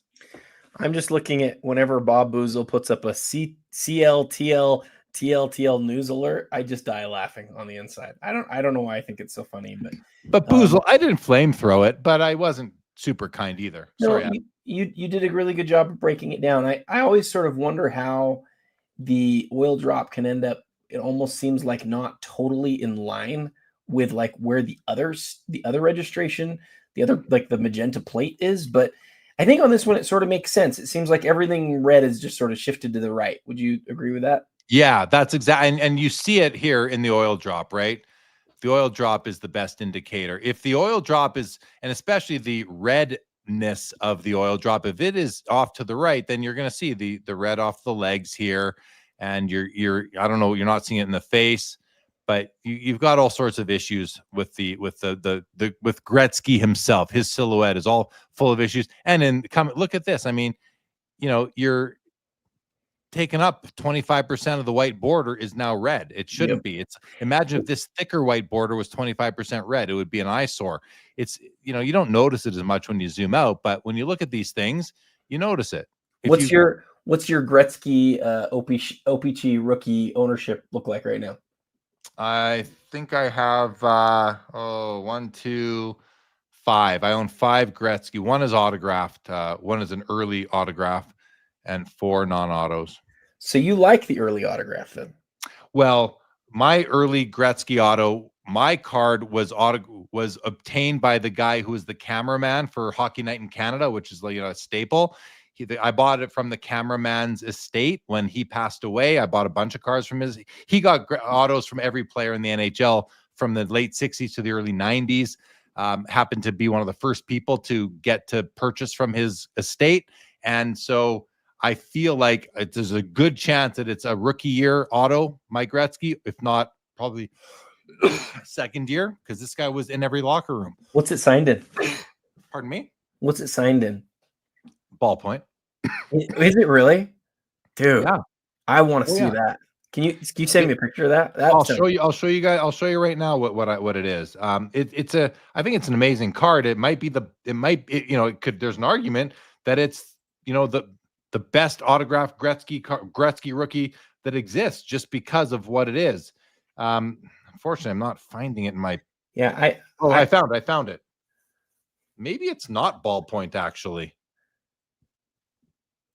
Here, let me spotlight for a second. I don't know if we're gonna be able to see it well enough, Jeremy.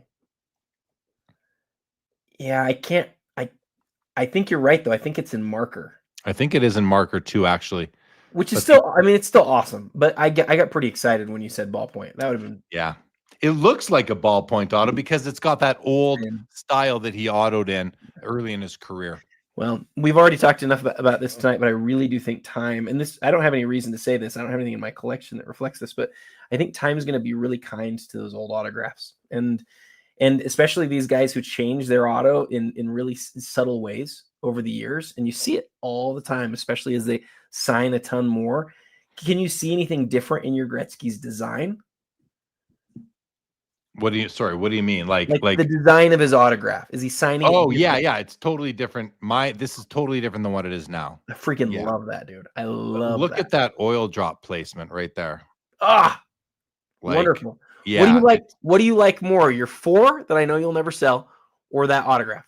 Well, I mean, this is one of 3 autographed, in-person autograph cards I own. I don't collect in-person autos, but I have 3 from that collection I bought from that collection 15 years ago, and I kept 3 of those cards. I had more at one time. But probably this one, because it is autoed. I have my 4 is probably my favorite not raw, but unautoed copy. I have a 7.5 that I've owned since 1991. So I have a lot of emotional connection to that card because I've owned it for so long. So I graded it myself. So cool. But in this row, gold vinyl Brock Purdy. And I love these ticket autos. It's sticker, but still. We have the SGA in the middle, flawless auto, and the Gretzky on the left. Which one are you taking, Adam? So for me, it's the SGA by a mile. That is a game used, and this is something you love. That is a game used RPA right there. And I actually, you know what though? It's him in his college uniform. Yes. Oh wait, no. What is that? That's not his. That's LA. What's? It's the Clippers. It's just, Can you look Clippers. at the back? Can you look at the back of it real quick? Yeah.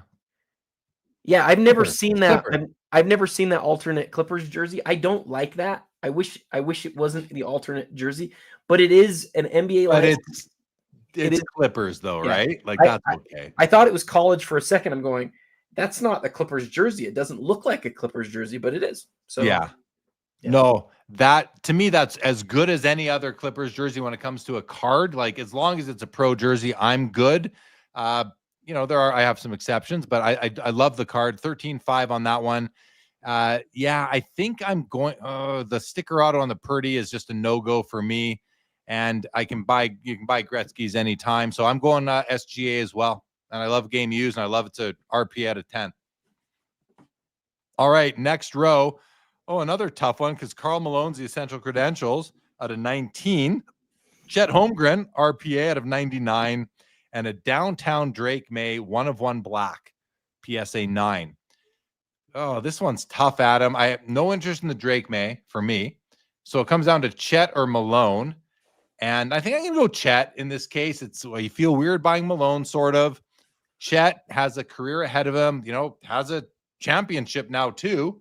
So I think I'm going Chet. What about you?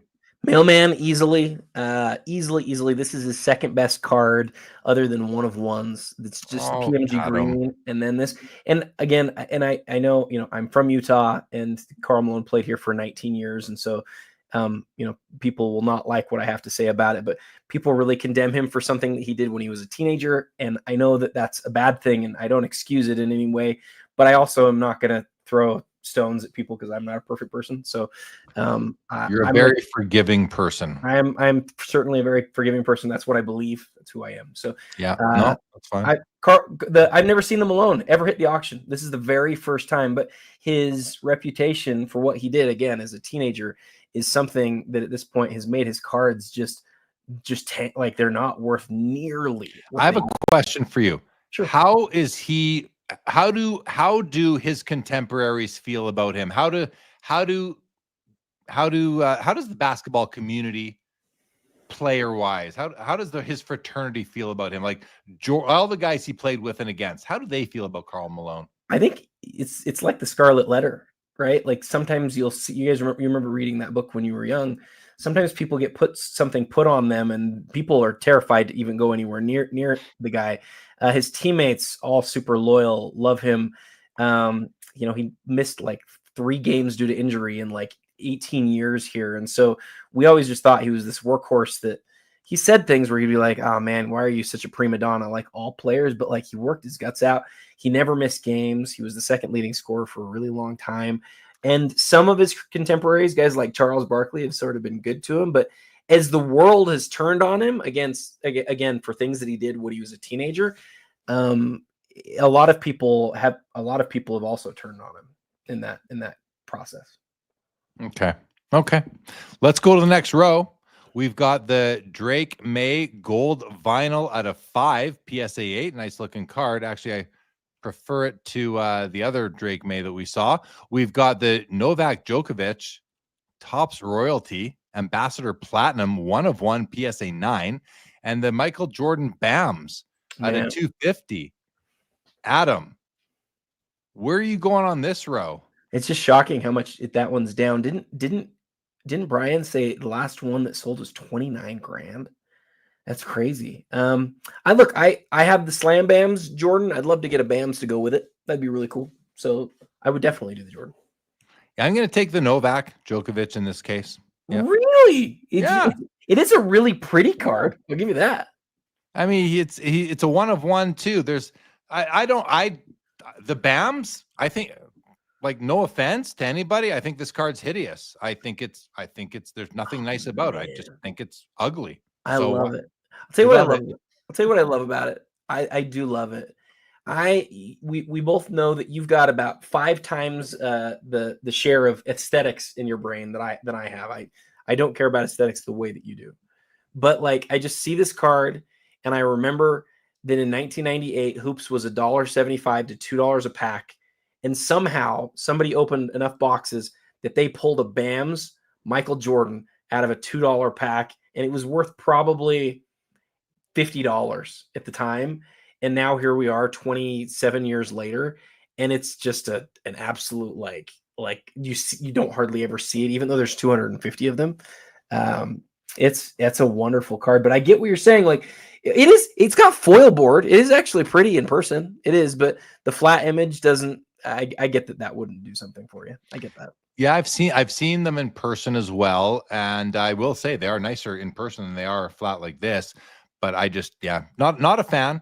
There's other Jordan cards I would want for the money, so let me have a 1/1 Novak card. Doesn't have many cards at all, so that's where I would go. Bob Boozle with the news alert for collect. He's having fun with collect. Okay, next row. Wow. Okay, so we got Caitlin Clark on the left, Kobe Essential Credentials in the middle, and Isaiah Thomas Exquisite Collection number pieces on the right out of 11 at 8,750. I know which way I'm going. This is harder for me than you might think. And you know how much I love credentials, and I love this year of Kobe credentials. However, I'm shocked this isn't easy for you. Well, here's why. Growing up, where I grew up, we got Detroit TV, and I became a Pistons fan in like 1984. And I was a Pistons fan through that whole era, the whole Bad Boys era. And I know Isaiah Thomas has his detractors, and he's not well liked by many people. But when I was growing up in the 80s, I mean, rushing home to watch Pistons games against the Trailblazers in the finals and the playoffs and the Bulls, and my gosh, like I was a big Pistons fan, the whole team. And so I don't have any Isaiah Thomas cards. And I was thinking when I saw this card earlier this week at $1,200, I was like, oh, I might buy this card if this card stays under a couple grand.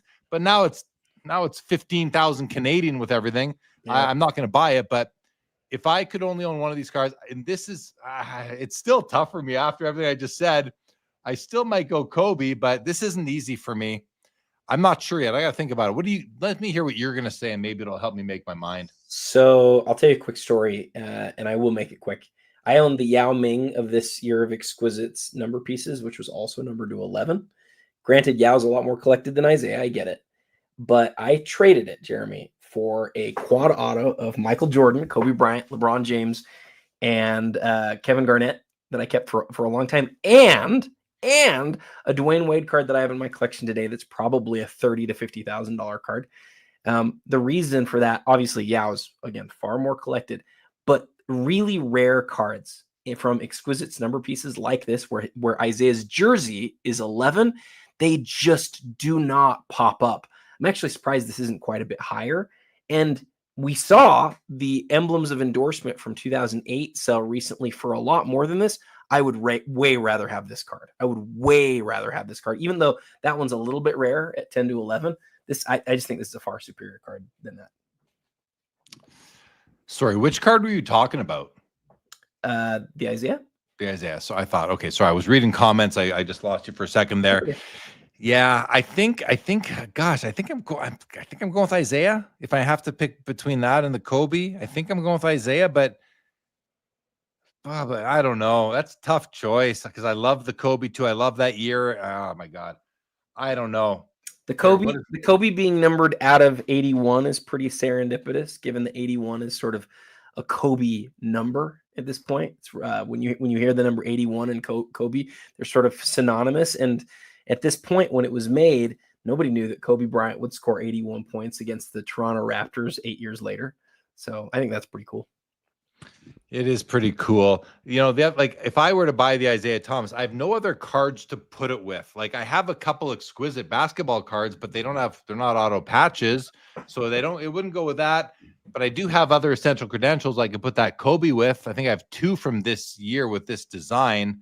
So maybe I'm going with the Kobe. I don't know. Okay, next row. We have a Griffey on the left, which is a beautiful Bowman Chrome Anniversary Refractor out of 5 at $27,500.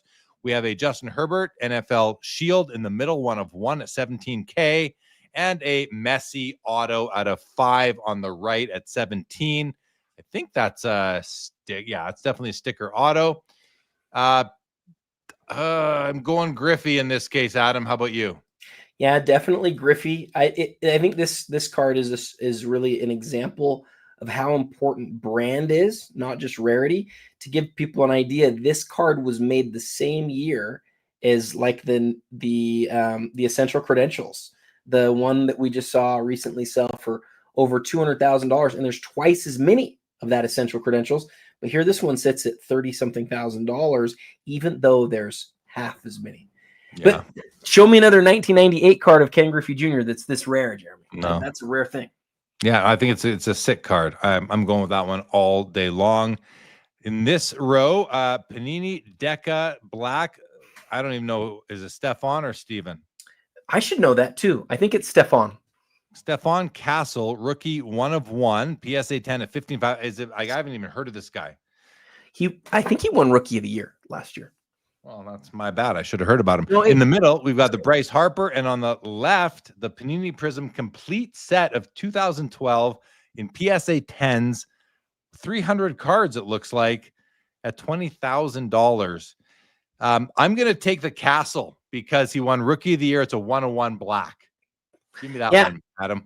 For differentiation, I'll go with the 2012 Prism set. Some of those cards, like, it'd be really madness to send it in and not get a 10. Can you imagine sending in some random rookie card that, like, of a guy that, you know, nobody wants, and then you get a 9 on that? That would be terrible. But in grading fees alone, I know you don't care about this. In grading fees alone, that's like $7 or $8 grand. So I care about that. The reason I don't want that is because it's a 300 card set when I'm only going to care about 15 of them. So that's 285 cards that I got to store somewhere and do something with. And I'm not. That's a lot of space too. That's a lot of space, a lot of weight. If you're traveling on a plane to a card show, you're taking them to move them. You know, you need an extra. You got to pay for extra baggage. So it's still probably worth it to sell. But anyway, here we go. Next row, we've got a Robert E. Lee. It's my great grandfather, signed autograph at $35.50. That's cheap for a premier auction.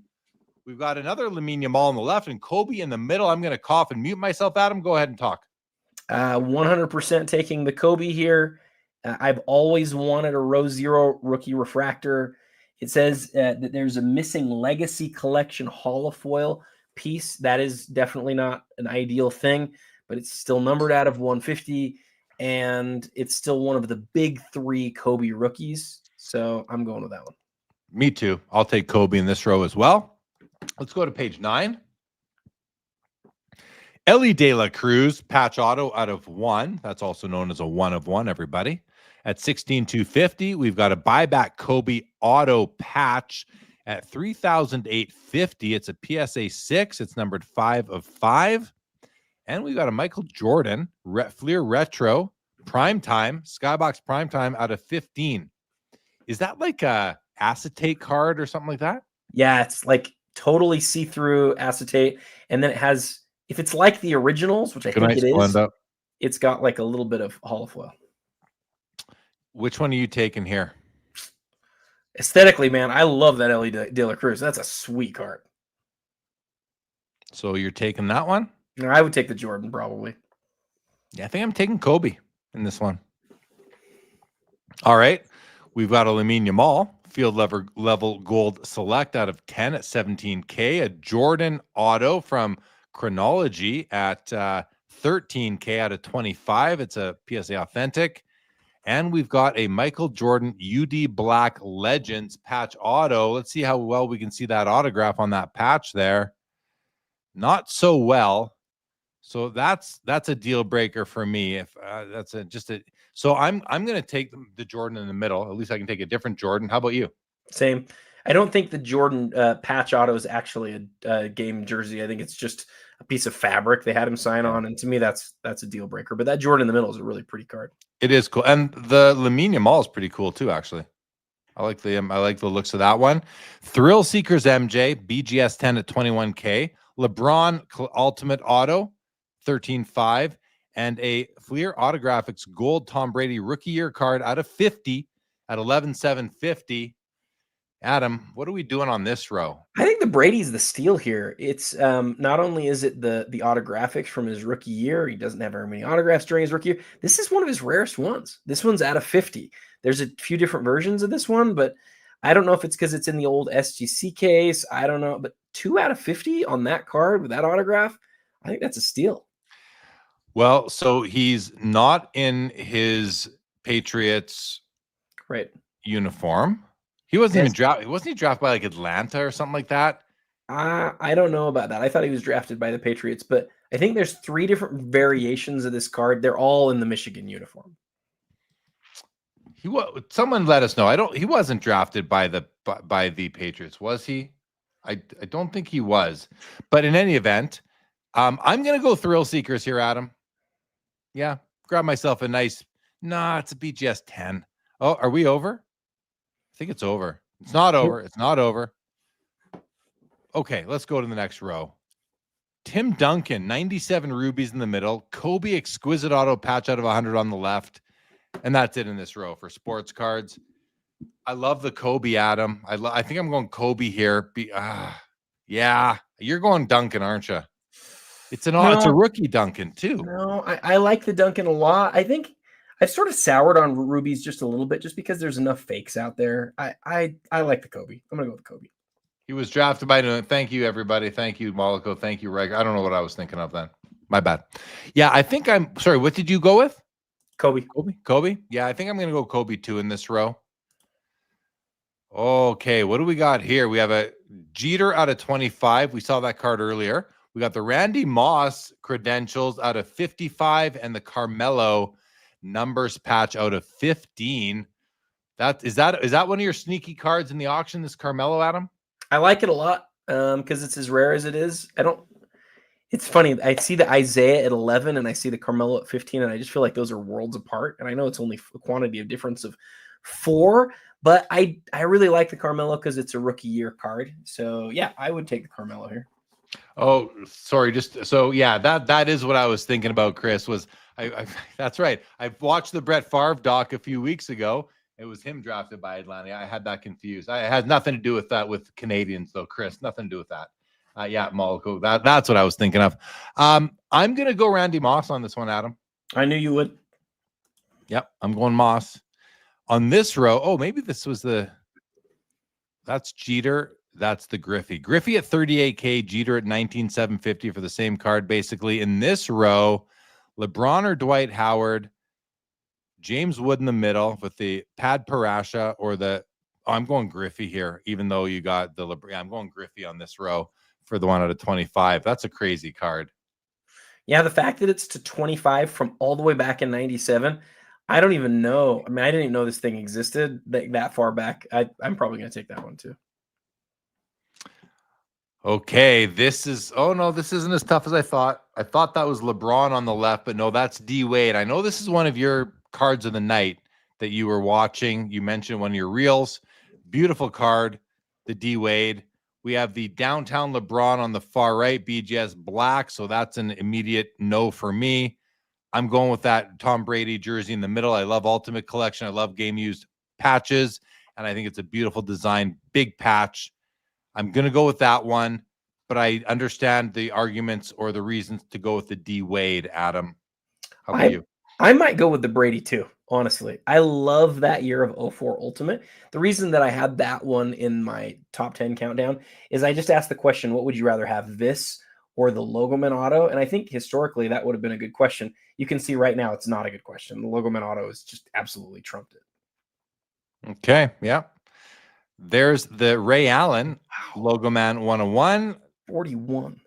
LeBron James Ultimate Achievement Auto.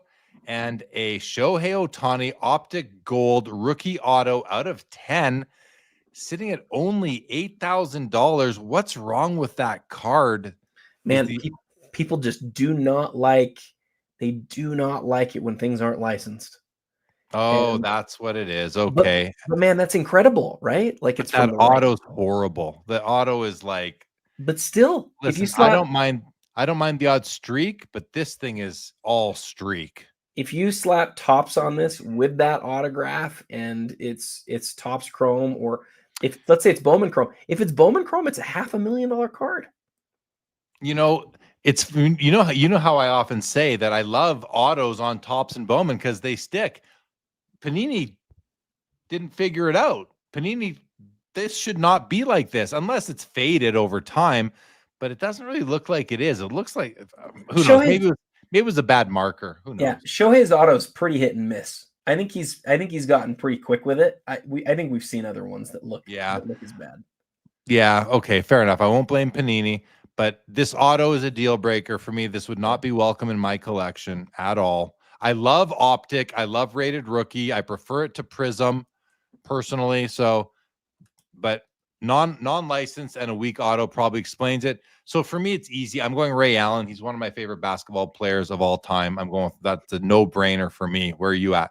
Yeah, the Ray. I think what's sneaky here is this is just after I guess it's 2 years after the Heat won the championship. That's where Ray got his last ring and made what I would argue is the biggest shot, like maybe in the history of the NBA. Like and I know it sounds crazy, but Ray Allen hitting that corner 3-pointer that saved LeBron that year where they won the championship. I think that's an awesome piece. But $41,000 for a Ray Miami Logowoman auto, that's a healthy number. It's healthy, but it's a beautiful card. It is. All right, page 10. Deion Sanders or Willie Mays or Super Mario Pokey. Oh boy. Well, no, this one's easier. This one's easy for me. You're not going with the Mays, you're going with the Deion? Oh no, I'm going for Mays. I was waiting for you to say so. Oh, are you waiting for me to give my answer? You were hovering your scroller, your oh yeah, over to Deion. I was like, really? I thought you'd go with the Mays here for sure. Absolutely the Mays. I mean, look at the centering on this copy. This thing is phenomenal. It's a PSA 6. It does have some problems. They're not major, but they do bother me. And it's just the surface. It's this surface wear that I'm seeing in this area here on the chin. It's not major. I've seen worse, of course. What I love about this, first of all, the centering is amazing. It's probably one of the best we'll ever see. This card is without any print lines, which this card has often coming down the middle or just off to the side. The name bar is solid. It's got some snow effect, but no fish eyes. Often fish eyes in there. My copy has a fish eye, which I don't love about it, but I love my card. But this is beautiful. This is a wonderful copy. I mean, that centering, you can't beat it. What are you thinking? I think in the years that we've done this show, this is one of the cards that I feel like you are, I want to say like the hardest on. You're pretty rough on this card. You always sort of look at his face and his lips and the cracking and but like I don't notice those things as much as you do. What I do notice on this is the centering, because we've seen some really awful centering on this card. I think it's pretty nice. I think it's a really nice card. And for sure, for me, that's the card of the three there that I would take. Yeah, that's easy. It's easy. All right. Whoa, look at that. Tom Brady, Kaboom BGS 10. I used to own a copy of this card. I don't anymore. I sold it pre-pandemic for $400, I think. Wow. This is now at $29,000. Mine wasn't a BGS 10. This is now at $29,000. We've got the Star 101 MJ PSA 3 is going to sell for 19.2, I believe. Man, for this card in a PSA 3. That blows my mind. And we have Lewis Hamilton in the middle out of 58. I'm gonna take the Kobe. I'm gonna take the Kaboom, the Tom Brady for sure, just to get it back after letting one go.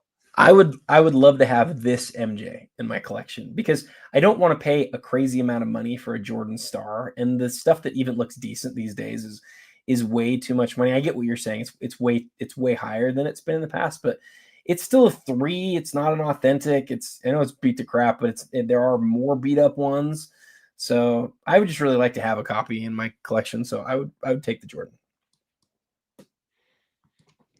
Fair comments. All right, next row, we've got the Jaden Daniels Panini Prism White Knight rookie out of 3. Wow, BGS 9.5, 11,250. We have a Shohei Dynasty patch auto out of 5, and the Kevin Garnett Molten Metal Fusion Titanium out of 40 in a BGS 9 at 14K. That's my pick, Adam, and it's not even close. Yeah, it's the Garnett by far. One sneaky thing about the Garnett is you get a little Shadow Rodman card action going on here. And I mean, up until this point, this was the rarest Kevin Garnett insert, not parallel, but insert in existence. So, I love this card.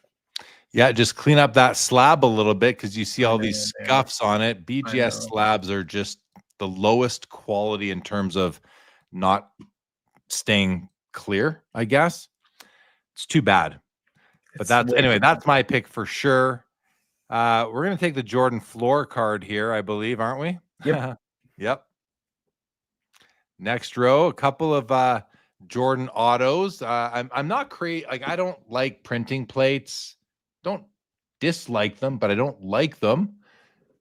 I'd go with the SPX here, Adam. That's pretty easy. Yeah, I'm going SPX Jordan here. I'm not anti-printing plates at all, but I want to know where the plate is from. and I don't know where that card is from. I love Jordan's autograph. I love that it's a 1 of 1. It'll say it on the back. I know, but Well, I don't immediately recognize it. So it's not. Okay. At least with hockey upper deck plates, they tell you what the card was. Oh, we can't. What are we looking at here? They're not showing us the back of the card itself, are they? Where's the? Oh, here it is. Here it is. Print yellow exquisite. No, it's exquisite. No. Yeah, it's exquisite. No, exquisite is. It's 0708 NBA exquisite regular card. Well, what's interesting about that is that's the same year as the card came out of. When they did these plates, that's how they did them. When they did these plates, they did plates out of exquisite for lots of brands at the same time. So like you would get an Ultimate Collection Jordan plate in one and an SP Authentic. Right. That's the way they did it. And they all came out of exquisite. So all of the different brands, so they all were called exquisite. But I think you're right that this is also the exquisite base card. This is the exquisite card. Yeah. This is the plate from that the exquisite. Cool. That's really cool. I didn't know it right off with looking at it though. So again, I would take the SPX. I would take the SPX. Okay. Next row. So what's up with all the Malone? Someone's getting out of their Malone collection. We got the PMG from 98 here, the gold at 5,200. We got a Mickey Mantle 62 tops PSA 8 at 11 grand, and a Michael Jordan SPX die cut auto PSA 7, which would be my choice in this row. Yeah, give me the mailman. I've never even seen one of those in person. That's a crazy rare card. Jordan Sport Royalty from Gowdy, BGS 9 auto. 1934 Worldwide Gum Babe Ruth, PSA 2 at 10 grand. And the Patrick Mahomes Blue Wave auto at a 149 at $10,500. This is for me, this is between the MJ and the Babe. I'm going to go Babe in this case. Yeah, I'm going Babe for sure. I think it would be fun sometimes to guess for the other person. I actually guessed you would go with the MJ here. And the reason that I guessed that is it's over. The auction has ended. But finish your thoughts. I was just gonna say, no, let's keep going. Yeah, the reason why is I was thinking about like this MJ just doesn't fit into my collection. I don't. It just wouldn't fit. It would be an oddball, whereas I've got other cards like this Babe Ruth, so I would pick that one. Which one? You're going MJ all day. No, I'm going with the Ruth all day. You are? All day. Because it's worldwide gum. Because it's not Gowdy. Yeah. And I love stuff like that. I know you do. Now what we're going to do is we're just going to run through the rest of the pages to see what cards sold for. If they will even show us, let me see. Yep, they're going to open up. Okay. We're just going to scroll through, take a look. We've been going for 4.5 hours, so we're going to wrap this up pretty quick now. But so I'm just going to scroll for us all to see. If you want me to stop at anything, Adam, let me know. I will. But I just want to see what things have done here. Ronaldo 101, 23-4. Caitlin Clark 101, 10-8. Kobe. Jim Thorpe auto, almost 20 grand. That's awesome. IP auto on an SP Authentic Brady. What a deal rookie. on that Brady. That is a cool card for that price. Oh, it's altered. It's altered, Jeremy. Oh, altered. Altered by his auto? No. Oh, there's the Slam Bams, Shaq. See, the Slam Bams looks nicer. I don't know. The color scheme works for me on this card, Adam. I still don't love it, but the color, I like it more. Is that because it's a Slam Bams? I think so, because it's got like a gold hue to it. It's definitely a better looking card. It is. Yeah, it has more gold foil that sort of plays with the gold hue. That LeBron right there is one of my favorite cards in the auction. I think that was a steal for somebody. 17-1 on that. Nice Jackie rookie in the middle here.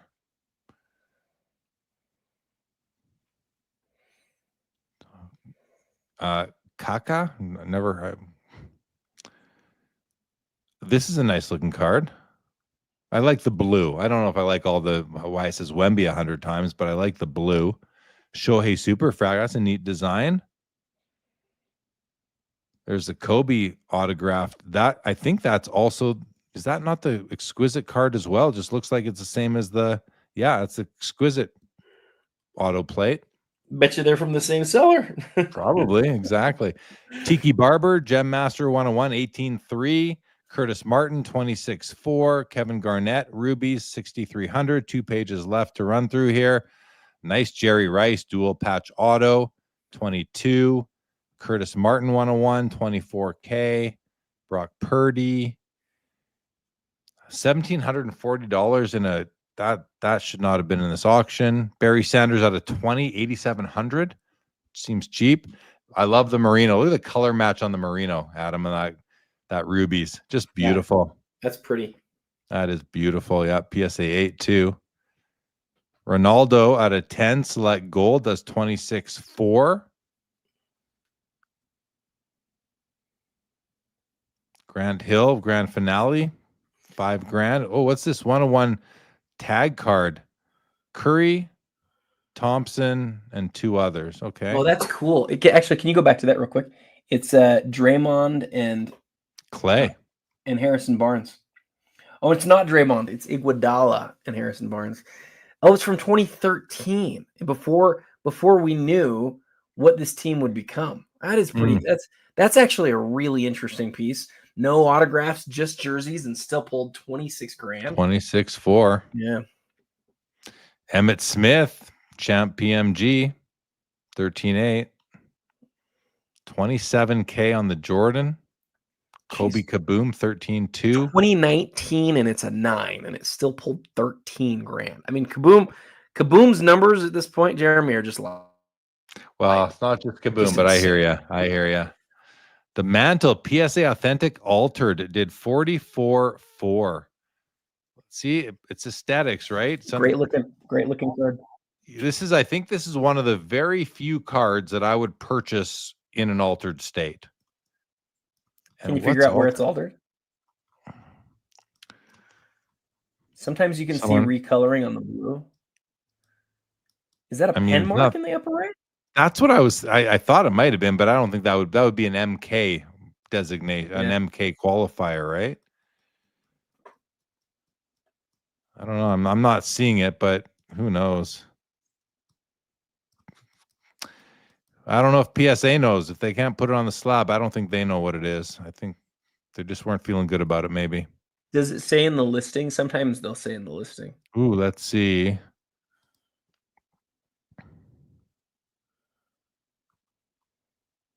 This is all the story. No, it just says designated authentic altered. Doesn't give a reason why. But it's a beautiful copy. The only problem I have is this mark on his chin, which would bother me. I mean, I know I'm being nitpicky. It's a 52 tops Mantle, but that's a nice copy. Yeah, it would bug me too. But that card presents like a 4, and sold like a 1.5. Oh wow, this Rodman, that's a killer. I had the same card. I sold that card, Jeremy, for like $3,000 2 years ago. Yeah. Yep. And that's it. That's the 14. So now let's do this. Let's sort by highest price. So 504 for Clark. I was wrong at the beginning. I said it would sell for more than 660, which is what her Flawless sold for last time. This one does I think it was 660. This one does 504. Fatigue, Jeremy. Fatigue. What? Fatigue. Oh, yeah. Clark fatigue. Yep. 444 on the Magic Bird. 372 on the Mahomes out of 99. Wow, that's driven by the 1010, right? 1010, man. 1010. 372 on the Barry. Sell of the night right there. 288 on the Ronaldo. Well, I was gonna say the sell of the night's the Barry, but I think it's the Ronaldo. 288 on the Ronaldo is huge. The Messi auto, 276 on the Messi auto. Yep. 252 on the Mantle SGC 6.5, 228 on the Duncan rookie PMG green. Of course, the Kobe Lakers patch, 228. The autographed Star 101 gets 186. Man. Like, look at that, almost $200,000 for the Jaden Daniels 101. Well, but that's 40% of what the black went for. Well, that's not a real comp. I know ownership changed. let me rephrase. It's a real comp, but it's an outlier. Celebrity comps do not count to me. That's a celebrity kind of, create an event sort of thing. To me, that is not a real comp. Sorry. Do you know what I mean by that? Like it happened. I think it happened. I do, and I agree with the spirit of what you're saying. I guess the public perception was not one-sided in the way that sort of you're indicating. It was more so like a lot of people were like, man, I think that maybe they gave him too good a deal. That should have been $750,000. And if this nebula is any proxy for that, then that theory was definitely wrong. Yeah. I have issues with it. Not that it happened. I have issues with it being used to come up with values for other Daniels cards. That's my comment. 186 on the Kobe refractor with LeBron. We were definitely right about that having some more runway, Jeremy. It was at 100. It was at 100 when we said. I think that might have a little bit more. Yeah. I might have said 186, 168, 174 on the Kobe Logoman. Curry 156, Brady 156, another Mahomes, Skeens 132, Brady 117 for the altered champ ticket. Kobe limited logos 105 and 105 on the Jordan exquisite number patches. Some fun sales tonight, Adam. Look at that. So basically, we are now, hold on. I just want to see. We are now on page 2, which means that every card on page 1 cracked $100,000. 24 cards cracked $100,000. And how many cracked $250,000? 1, 2, 3, 4, 5, 6, 7 cracked $250,000 tonight. Wow. Yeah. Crazy, dude. Wow. We've been going 4 hours and 35 minutes right now. Bob Boozle says, Mr. Wonderful, please call Jeremy and Adam after the show. They'll save you money. Well, we probably would. But he's got, I heard him say that Shine is the #1 collector in the world. And Shine 150 did the research for Mr. Wonderful on the purchase of that card. I don't know how much research you really need to do on these things, but no, you need to know when you're spending that kind of money, you need to know what you're buying. And but everyone else thought it was a $6 million card. They thought it was a $13 million card. They will probably be right. At the end of the day, they'll probably be right. They'll make money on that when they sell it, even though it's never going to be sold, so they say. When you think a card's the best in the world or best of a specific sport in the world, you get one chance at it maybe. And there was another guy who was willing to pay almost as much. And it's way more than we thought it was going to sell for, but it's the only one of those cards in the world. Absolutely. And they're never going to make another one. So thank you, Chris Hoge. Appreciate that. Chris Hayes, Bob Boozle, Linda's First, Turner.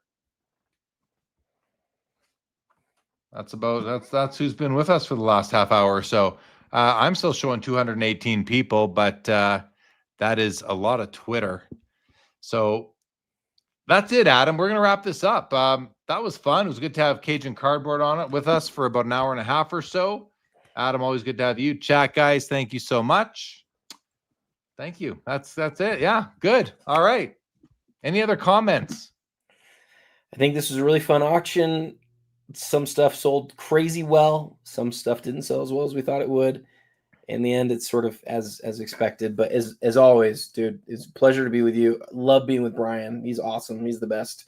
But yeah, the chat, man, the chat was just phenomenal tonight. Killed it. Didn't get to the chat as much as I wanted to tonight, guys. But that's going to happen when it's this busy and we're trying to cover as many cards as we can. Bob Boozle, I would love to go to the Waffle House with you as well. I'm hungry right now. And guys, if you're still watching, listening, tomorrow morning, Brian Cajun Cardboard is going to release his summary video, his reaction video to the auction. So check out Cajun Cardboard's video tomorrow morning. I'll be back on Saturday night right here on Sports Cards Live. We've got a stacked lineup of guests. We are going to be more guests than we've had in a long time. coming through. So join me on Saturday for Sports Cards Live. Chris Hoge in the chat will be coming on and closing it out with us towards the end. Guys, with that, Adam, we're done. We're done. And with that, guys, this episode of the Fanatics Collect Premier Auction Ending Watch Party on August 29th. Well, where I am, it's now August 29th, 2025 is now. Say it for me, Adam. What is it? It is now. Whoops. Over. Thanks for tuning in and being a part of the Sports Cards Live community. Don't forget to like, subscribe, and most of all, keep collecting. More great content to come. Sports Cards is a lifestyle.